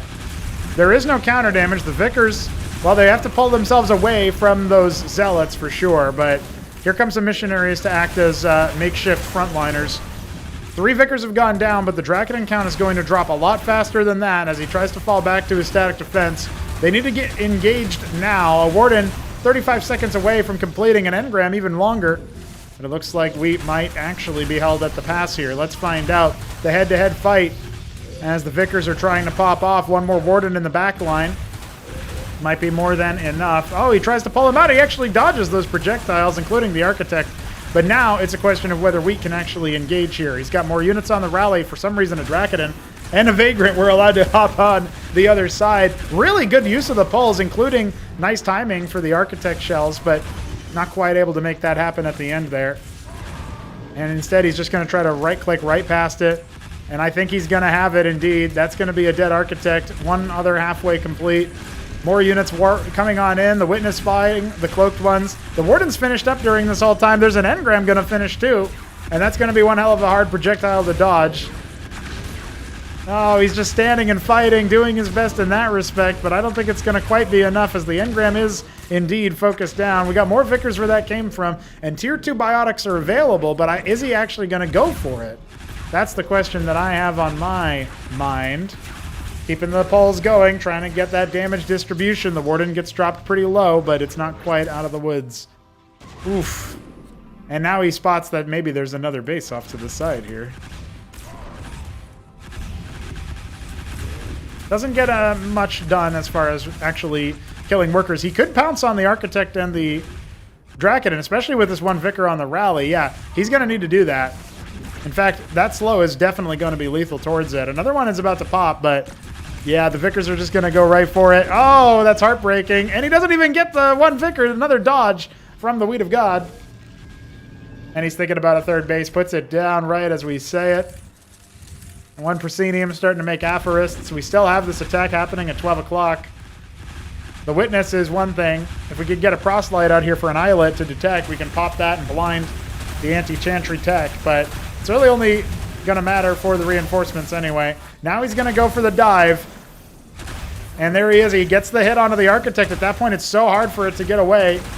Might as well turn the other units and fight while you can, but Arbuz is not spending the micro properly. An Ardent Authority. No, Ancestral Archives on the way for our Protoss. A Unar coming as well to try to snipe those Vicars from range. But that Nexus is toast, and we've got more units where that came from as well.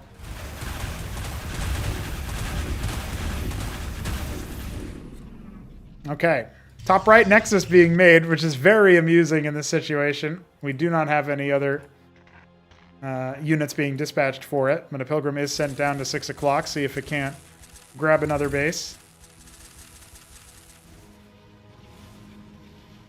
Yeah, this feels like an opportunity for Godwheat for sure. There's no dedicated splash damage. I suppose that's what the Ancestral Archives is for. Some Aphorists joining the fray. Just the one right now. Vicars are going to continue pulling, seeing what they can do. I just don't see a way forward for Arbuz right now. He needs some kind of front line. He needs some kind of crowd control. Cantor's in good numbers. The Unar can't quite stay in range to attack because of all of the micro. It'll finally salvo down a Vicar.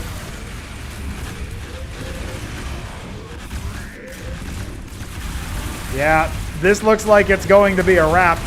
Vicars, Missionaries, and indeed the Aphorists are going to overwhelm the Protoss forces. That one engram, very, very wounded indeed. Down goes the Unar. And it looks like Wheat just wants to go ahead and power through. He could try to pull those armies up the cliff, but I guess he doesn't care. He's just going to walk right in. An Archon, not a bad choice in theory, but I don't think he's going to be getting out of this one. Scribes get pulled, but the splash damage of the Vicar is too powerful. They're trying to soften him up so that the Architect can do the rest of the damage. Down will the Crucible go. The Archon, certainly a force to be reckoned with between its splash and its storm. But it's actually going to die to these Vickers, and that's really not what Arbuz needed in that situation. Another round of units moving in. Remember, the static defense is incredibly weak here. An Engram at half health. A Warden off to the back of the side. Unitary Union already lost its shields. The Nexus being focused down right now. Not a great choice, it feels like. The Architects are starting to get to a double. Well, that can be pretty deadly. Another Warden in the back starting to chip in. Down goes the Engram. Down goes the Warden up top. We've got another closing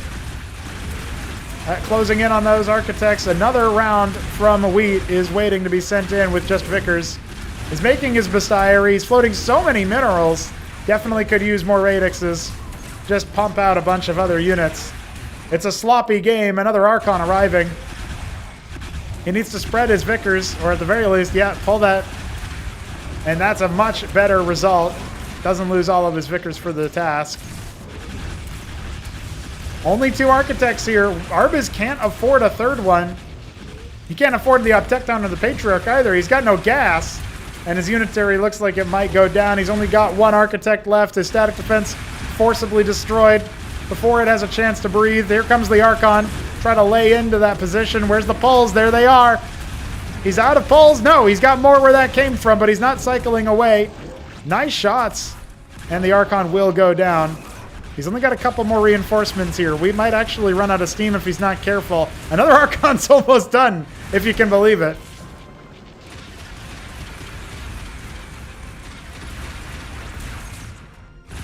And that should actually stop it, unless he wants to finish the Architect off. He could have. He was very close to. Where are the rest of his units? He's got more Vickers coming. Not great saturation at either of his bases. He's been so focused on the attack. Now he's going to go for the workers, go for the jugular, and get up to a 30 worker lead. That's wild. Let's see if he can actually actuate it. Start sending his boys to mine. Needs to take a breath. He's been held. He'll take that 6 o'clock that he should have taken a long time ago. Add more Vickers to the party. Conduit on the way. He's just going up to tier 3. Here's the bar guest. Easy as you like. The Vickers will take care of that. Arbuz should definitely know his days are numbered. Yeah, I was thinking about that, Rebecca. 30 worker lead, non-mining. Well, he's fixed that now, and his economy's about to skyrocket. Multiple prosceniums adding up. Archon's just looking for what they can get done, what kind of information they can provide, but there are witnesses available if that's what he wanted. Doronin has arrived, and 2 of those coming. The prosceniums can field those once you get the Bestiary up. The Conduit's going to give way to tier 3. I'm guessing we'll see Panoplies. I haven't seen Lekrots yet in a ranked game or anything, so we'll have to see on that.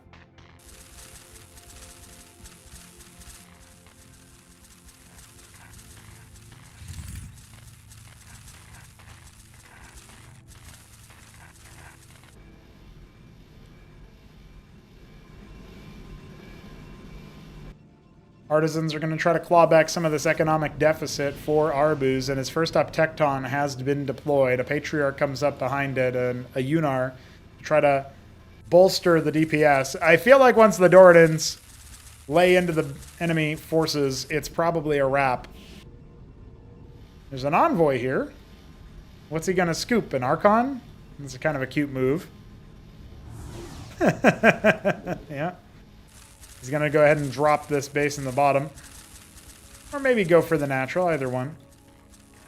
This feels so hard for Arbuz to do anything from this position.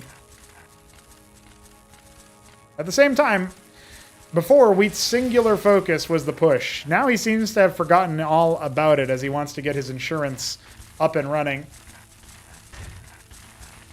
And he's going to add more Panoplies as well. There's that Archon that we were talking about. So grandstands will be started. Some units are moving across. Honestly, it's not doing as much damage as I maybe would have hoped for. But hey, there's the storm.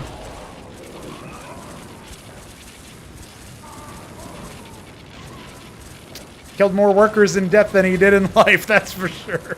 Oh, good grief. Still, 30 workers to the better. Wheat is going to continue to leverage his economic advantage. Sosij are ahead economically. You buy what HitEmUp says about them, that means that this should not be possible to lose. More grandstands being erected over here. Maybe the bottom left will be new land for the Sosij to behold, as it does feel like we're getting a little bit closer.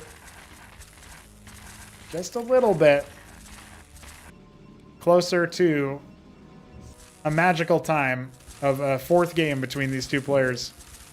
Wheat wants to extend play. The Envoy's empty. It doesn't have anything else in it, but is it going to force him to overcorrect? His insurance are out here doing what they can. Astrolabes are tier 2, by the way. We are not seeing Endboars out of these. If Wheat mistakenly got those, it's going to be really funny. Instead, just adding more panoplies.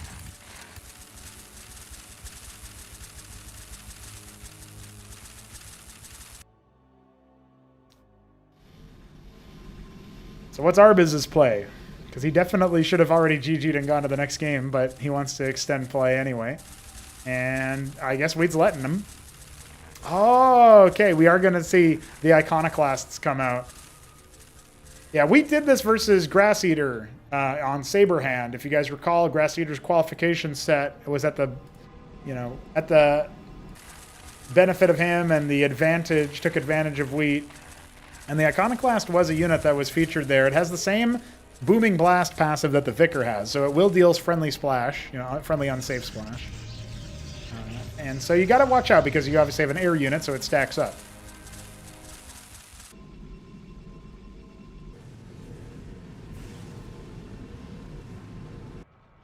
Arbuz has been allowed to continue his scaling. 4 Unars, 3 Uptectons, 2 Patriarchs, and an Architect. Down will the Envoy go. It'll even be scrapped by the insurance. Got a little bit of minerals, since Wheat has 2k gas, so he definitely needs the minerals. Second Chantry was made at the 3rd base, and now Wheat might be thinking about moving his army out.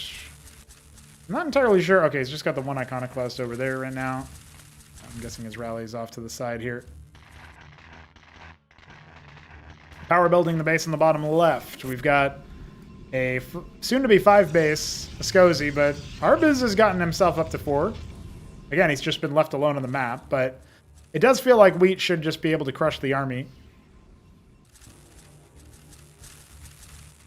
Wait for the error printout here, but this might be the end of the battle that we were expecting to come for some time. So we just had I just pushed the button that made Wheat win the game, guys. Don't worry. Yeah, that's pretty much exactly what I expected to happen. Just wrecking face. The Sosij army was built up way too much, and Arbuz, his Uptectons are shooting the wrong direction. Doesn't have anything left. The storms have been really good, but as you can see, the rest of the Armada was eliminatus much too fast. Not enough damage.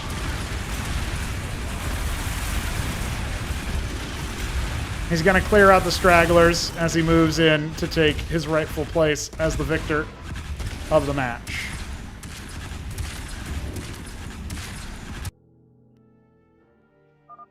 Arbuz will concede. He knows what's happened. The Iconoclast, and oh, we even got to see a crematorium fly over. Look at that.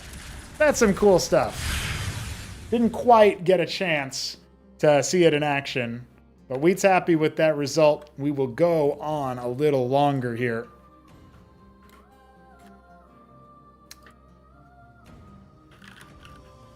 I didn't mention it exactly before the a direct score prediction here, but I was expecting there to be a little bit more. I did expect this to be a 4-game set. I wasn't predicting a 3-0 for this one.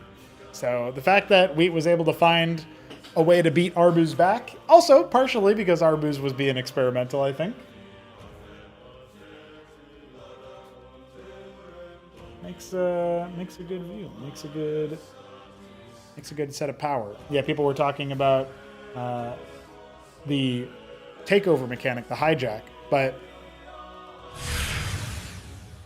you have to understand here that ink blots are like a myth. Nobody really knows about them very much.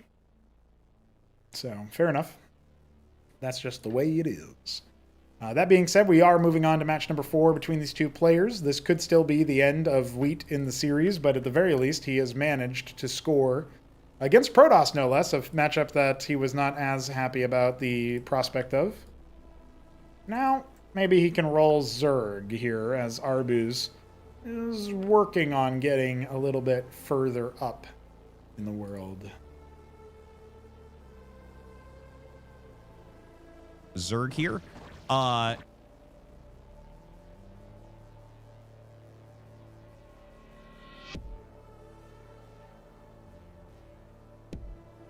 Arbuz said, I might have fucked around and found out in the lobby. Yeah, that sounds about right. It's a good time to fuck around and find out. It's the early stages of the Throneroom Stage.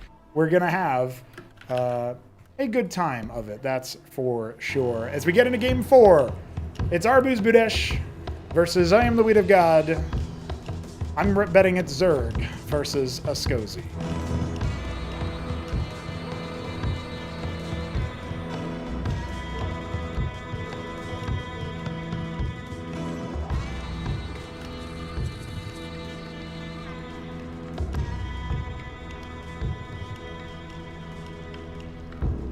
And he has indeed rolled some Zerg here. It's the maroon Zerg of ArbuzBudesh in the top right.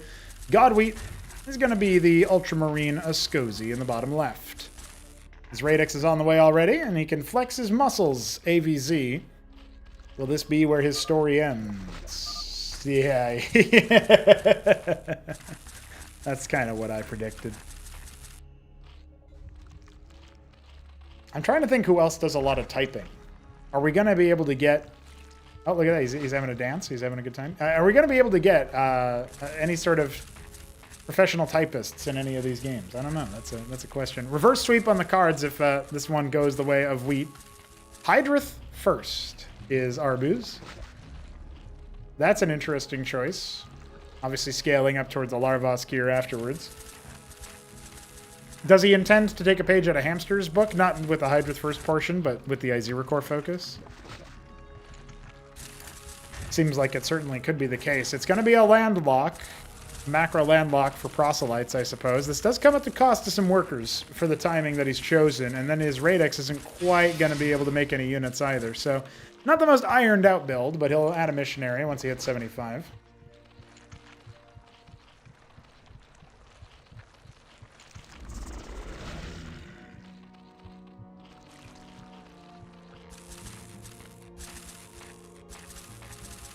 It's going to be Hydras instead of Izes. Arbuz opting for the steady hand, the mid-range unit. And I wonder what Wheat's reaction is going to be versus the Den opener.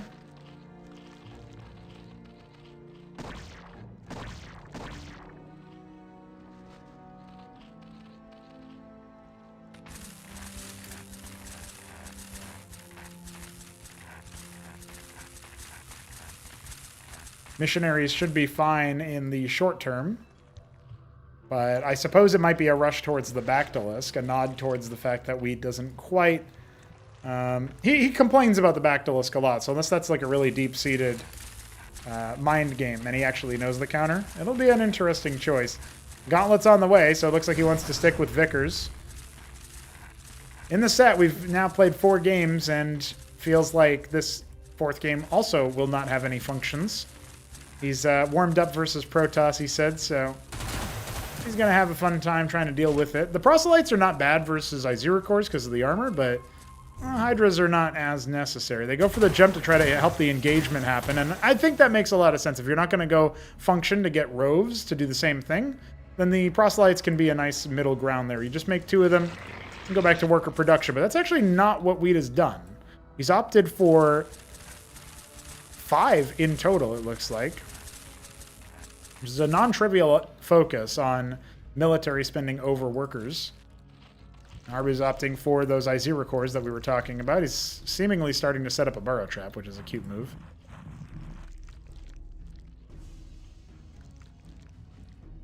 Maybe predicting Wheat to leave his area, but the expansion is on the way instead, and he's going to be a bit more defensive. This is his map pick, Magnetron.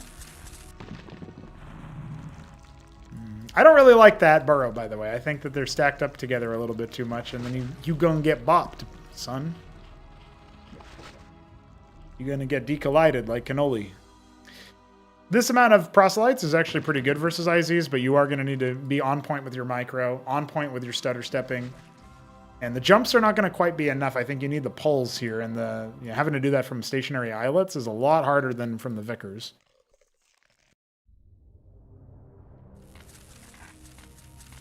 One Vicar is on the way, but it's going to be nowhere near the army. All IZ, all Hydra, and look at that. Yeah, he needs to get the hell out of Dodge. He gets his pull going, and then he just says, all right, I'm out.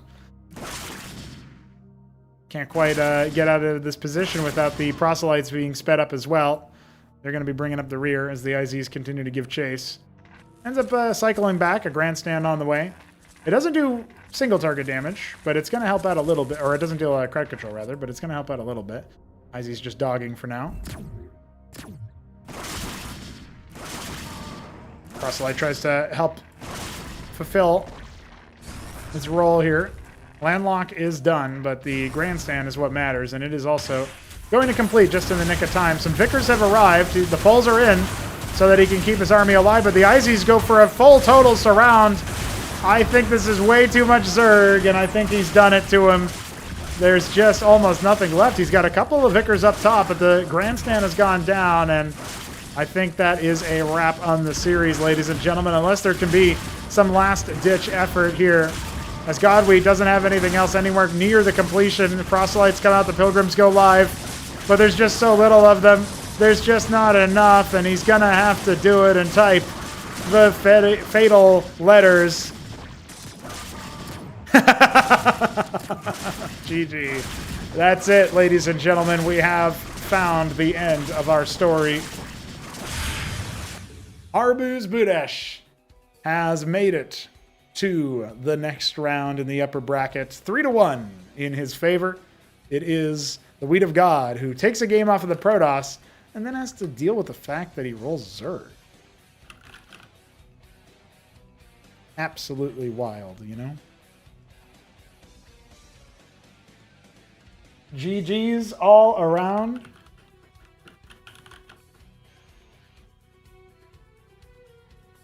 Has to be said that Wheat brought his game and was able to take a win. He didn't go get annihilated like Sosij or George, so he can feel good about that. But this was a victory for Arbuz. The game's maybe on the comfortable side with the exception of that third one. And we're going to have to wait for a little bit longer to see a Sosij victory. Let's bring him in here and have some chat. Arbuz, you have managed to best the Wheat of God. And he, even though he aura farmed and aura maxed and tried his best to show you up in that respect, you were still able to beat him when it counted. I think with the exception of the game that you dropped, all of the fights seemed pretty comfortable for you. Would you agree that these were cozy games, nothing too strenuous? More or less so. I would say even the game where I was losing, I kind of was having a blast. That's why I didn't want to leave. I know I 100% lost because he most likely got to the tier 3, then I see he got tier 3. I'm like, okay. But I just like the process. He's like just trying to kill me. Yeah.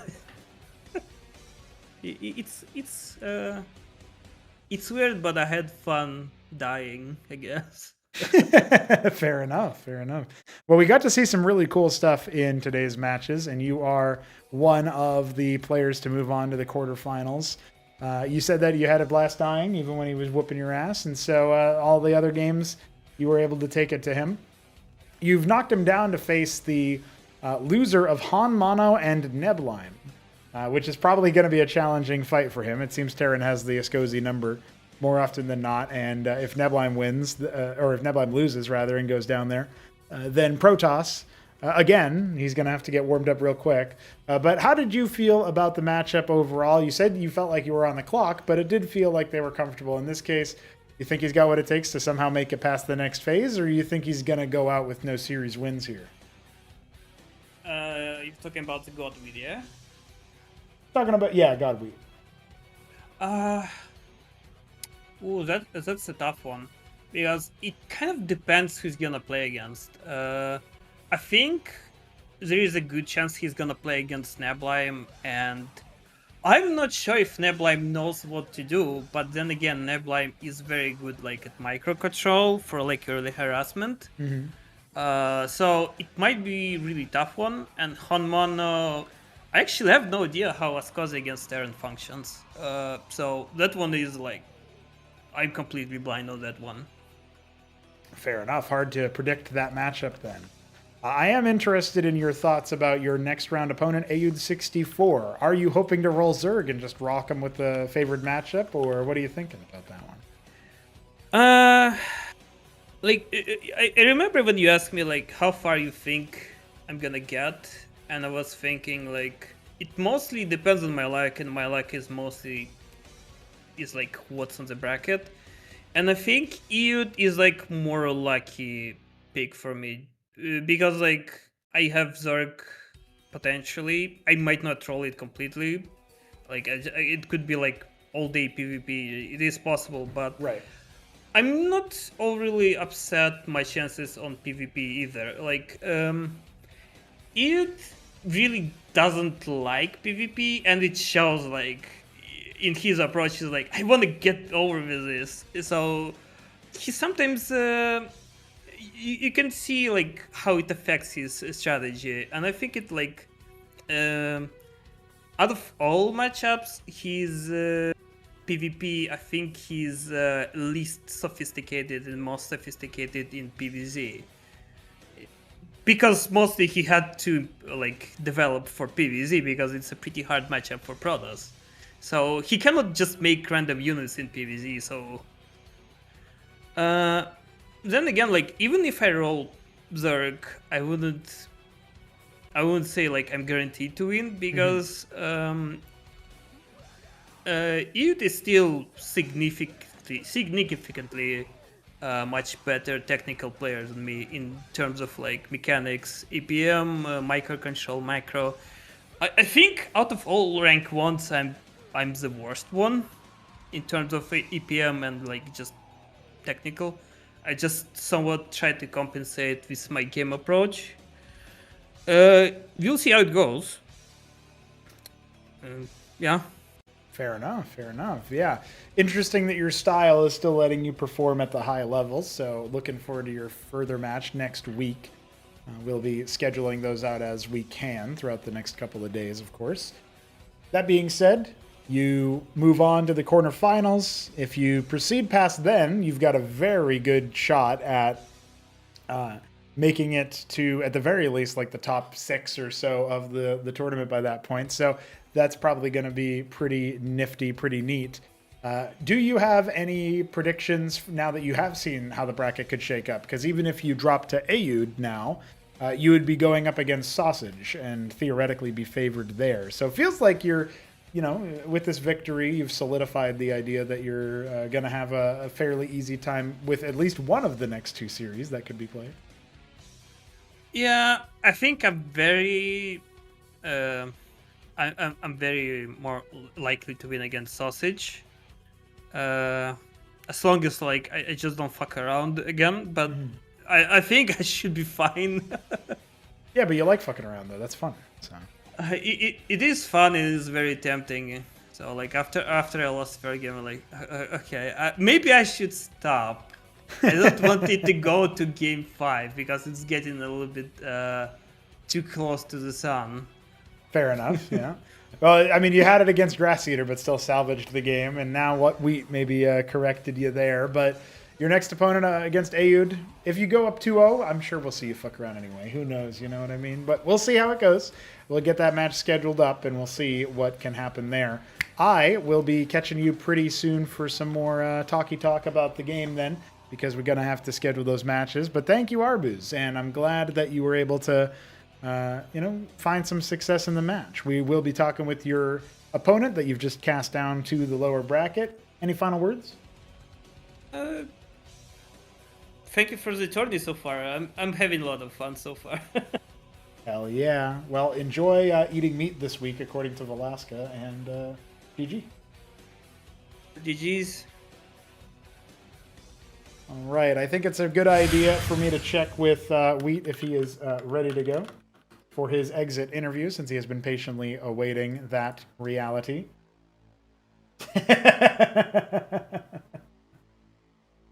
And I think it's a good idea to get him in here. Well, Wheat of God, I was even saying earlier that you pinged me on purpose when you did the first ping for the reply. So I assume that's exactly what's been going on, and having a good time of it. It does appear You're trying to run a live Oh, there it broadcast. I figured you need to know. Yeah, of course. It's perfect. I do appreciate that you've managed to take a game off of Arbuz. You didn't go out, 0-3 like Sosij or like George, so you're the best of the not best. How are you feeling about these matches overall? You finally warmed against Protoss, and then you rolled Zerg. Yeah. I'm a little disappointed. I feel like I could have played a lot better. Made a couple of mistakes. That huge Izzy attack was annoying. I'm not really sure what I could have done differently. I saw Shambler type some stuff in the chat, as he always does. That's his specialty, but you notice he's not playing. So he had the opportunity to be one of the few players. I had this as a narrative point earlier. There are a very small number of players who have participated in every tribunal or every throne room stage from Acropolis, and he had been that up until this time, where he didn't make it in due to some work scheduling stuff. So. Well, he did help me practice a little bit of Sosij versus Protoss, and I 3-0'd him. So thanks you, Shambler, for the practice. Perfect, always good. The cool thing about this match for me was seeing you adapt on the fly, particularly game 3, where you're planned to do the landlock into proselyte build, which I think has a lot of legs, has a lot of potential. Didn't end up bearing fruit, and so you went the route of a more straightforward Vicar rush, and that was on Patadia, where you were able to get a pretty scrappy win, including a nice constant attack that I think probably took like 4 minutes to finally conclude. That must have felt like the never-ending story there. How'd you feel about that win?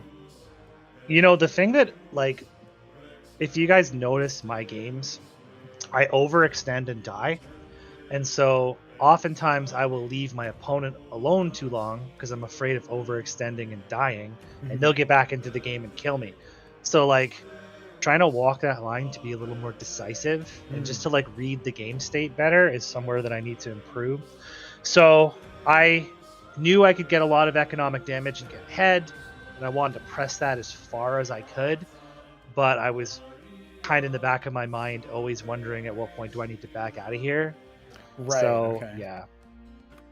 yeah, I refuse to believe he was screwing around. He was memeing. That's what he said. He said he was like, I might have fucked around and found out, but I don't know. I don't know. Hard to know for sure. But with that all said, it has been a pretty fun time seeing you play and seeing you get some stuff done. I'm mostly excited to see what happens up next. I did mention that your next round opponent will be either HonMonO or Neblime. So you're up against either Terran, which I don't know how you feel about going up against, or more Protoss, and in theory, Protoss that might be better than Arbuz. How are you feeling about either of those opponents? Yeah, I mean, Arbuz had a pretty good read.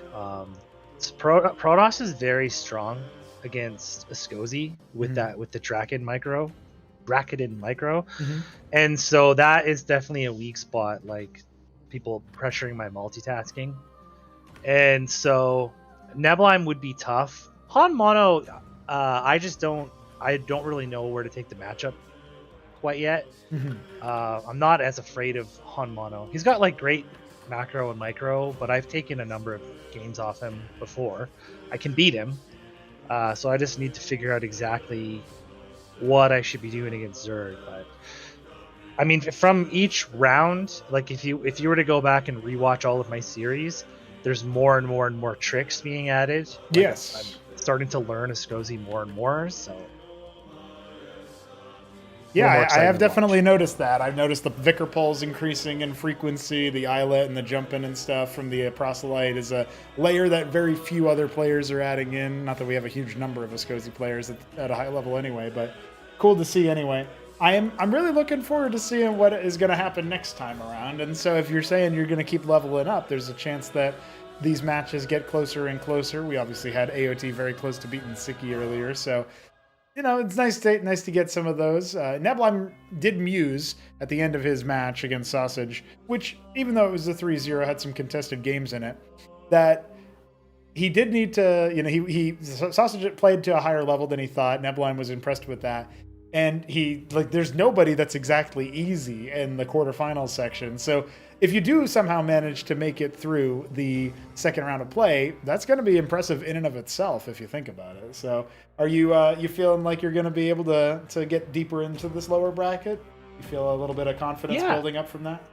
Yeah, I don't think it's over. Arbuz is a strong player, so congratulations to him.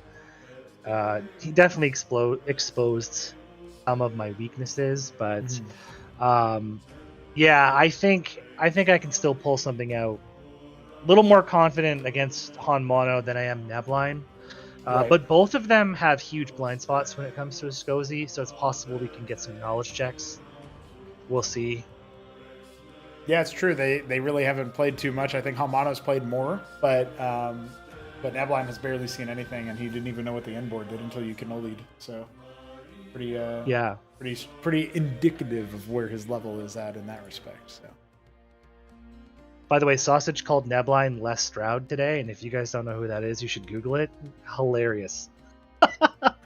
Yeah, I wasn't familiar myself, but Les Stroud, Survivor Man. Survival expert. Oh, okay, yeah. Everybody kept saying he's on Survivor, he's on Gilligan's Island, is what I thought, but that's just because I'm a boomer, whatever. That's all misinformation. But speaking of misinformation, the pre-interview, I tried to mislead quite a bit. Oh, I answered opposite. I answered a lot of my questions opposite. So, in Catholic theology, we call that sacrificing the lesser good for the greater good. Right, I see. You told a fib, you told a lie, and then you went. Yeah.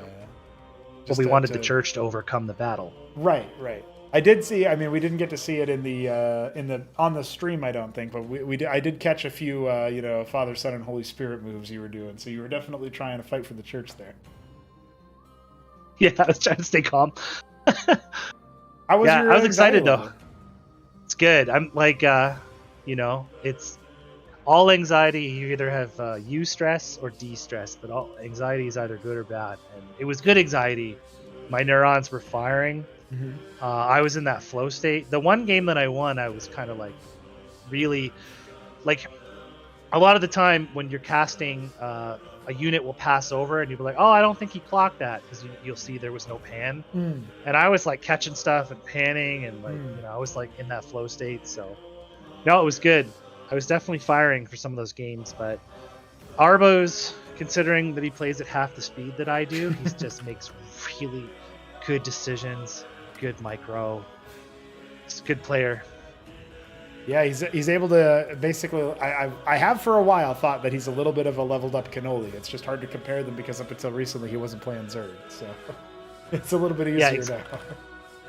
He's cannoli. Yeah, it's cannoli's next level of evolution. Cannolimon will become Arbuz. Yeah, what was it? Canolo from AOT. Canolo. Arbuz. Yeah. And there it is. Shoutouts to AOT for almost beating Sziky today. I was driving in the car and I had my earbuds in. I was cheering, and my daughter's like, "Who's Art of Turtle?" Yeah, well, Sziky was asking himself that same question when he was down 2-1. He found a way to make it happen. Cool stuff. Yeah, shoutouts. Deus Vulture, Art of Turtle. Let's go. Deus Vulture. I saw that a few times. I figured that was you when I saw that username. Fair enough. It's just like Shambler's Conscience, So, with that, God, we're finally at a close for the day and for the overall story here. But there's more to come. Like you said, it's not over. So I'm looking forward to seeing what is behind the next door for you and for the event writ large. Obviously, we're having a good time here in the Throneroom Stage. Do you have any final words before we harper on and head home? Yeah, just thank you for putting this on. I'm excited about the next round, and Ave Christus Rex. There it is. Ave Christus Rex. And we go on for another round next week. I'll see you later, Godwheat. Thank you. Cheers. And with that being said, ladies and gentlemen, it's time to wrap things up. We've found the end to our story for the day. Our opening match was the 4th round of 12 match. It was Hamster 3-0ing George to kick proceedings off. After that, we went left to right. Sziky overcoming a 1-2 start against Art of Turtle. Neblime completing the 3-0 against Sosij as he prophesized. And we just finished seeing Arbuz defeat Godwheat 3-1. Some good GGs indeed, and I am very appreciative of all of those. I'm gonna play us out with one last round of the hype intro video in case you missed it. Feel free to hang around, like the video, sub to the channel, and we will be posting about our next matches very soon. GG.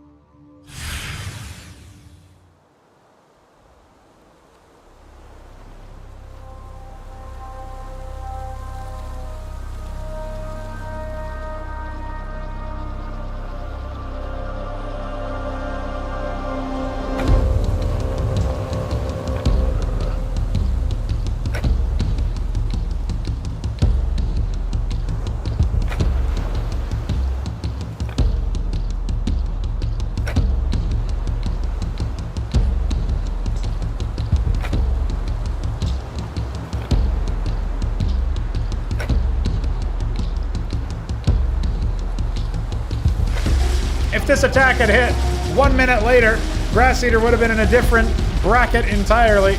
Turtle's just going to try to stand on top of those Lakers.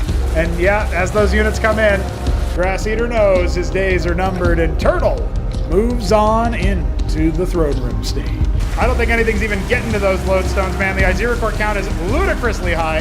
GG is called. Sziky on the board. Maybe a couple of these ultras will go down. The Lakers are laying into the economy of the natural. And down will the hatch go. Only one lake is to his name. Jack doesn't have enough. GG. Down goes the circuit that pops like nothing. And even spawn camped, the Lakers did so much splash work. One Zoryu is still alive. Jack Yelansky is not. He will exit this group. GG's. I think we're about to witness the destruction of a man. 6 pariahs screaming towards Biddybee's natural. He has nothing left. His Spire only now about to pop. Best he can hope for. A pair of mutas flying into his enemy's base. GG. Up by 50 workers now. Neblime is poised for victory and setting us up with a PVZ. Those Acantor balls connecting. The Nats are out as well. Doesn't even matter. Those guys are going to be fodder for the Plague. It's an enormous amount of blood, and you can't summon enough energy. And I think Neblime has done it again. And his units are stuck decolliding. This is the worst possible situation for Cannoli at the very tail end of his successful attempt at holding. 5,000 minerals in the bank, no less, but he is not able to make it through. Infrastructure here is still intact, but Turtle could lose his hatch. Pops another witness. The Acantors, they're just too numerous, and the Servitors come down to swing it back into Arbuz's favor. Does Turtle have anything left in him? No. GG. We just don't have any damage follow-up. The Uptecton will finally go down, but at the cost of the entire Zerg army, and Grass Eater concedes based on that alone. We have a pretty big drop. 10 Servitors in each envoy. That is going to wipe every time I think it's about to be over for Arbuz. He pulls another rabbit out of the hat. GG. That's it for the ground army. He made the Hurricanes, but he made the Covenant with no Eidolons. He's got nothing and a humongous stun onto his own units. His own Anseals deactivates their shields and wipes the floor with them. No GG, but we got George, and there's 2 G's in that. These kind of Cyclops weren't on attack move. Just like that, they all end up going up in smoke. He's got 2 more coming, nothing in the lodestone again. GG has to be called on the high ground, but he is visible from the low if Hamster goes for it, which of course Hamster would allow it. Yeah, he was hunting for these exact things. And Kutyam's going to look back way too late. Bactils descending. Oh boy. Here we go. I0 core count coming up. The Cardinals can provide a heal. He's trying to stand and fight. I feel like that's a big mistake. Mimic tries to scoop in for some of those corpse consumptions, giving the armor pen over to the missionaries. That's where they can be doing some of their best work, but he just doesn't have enough.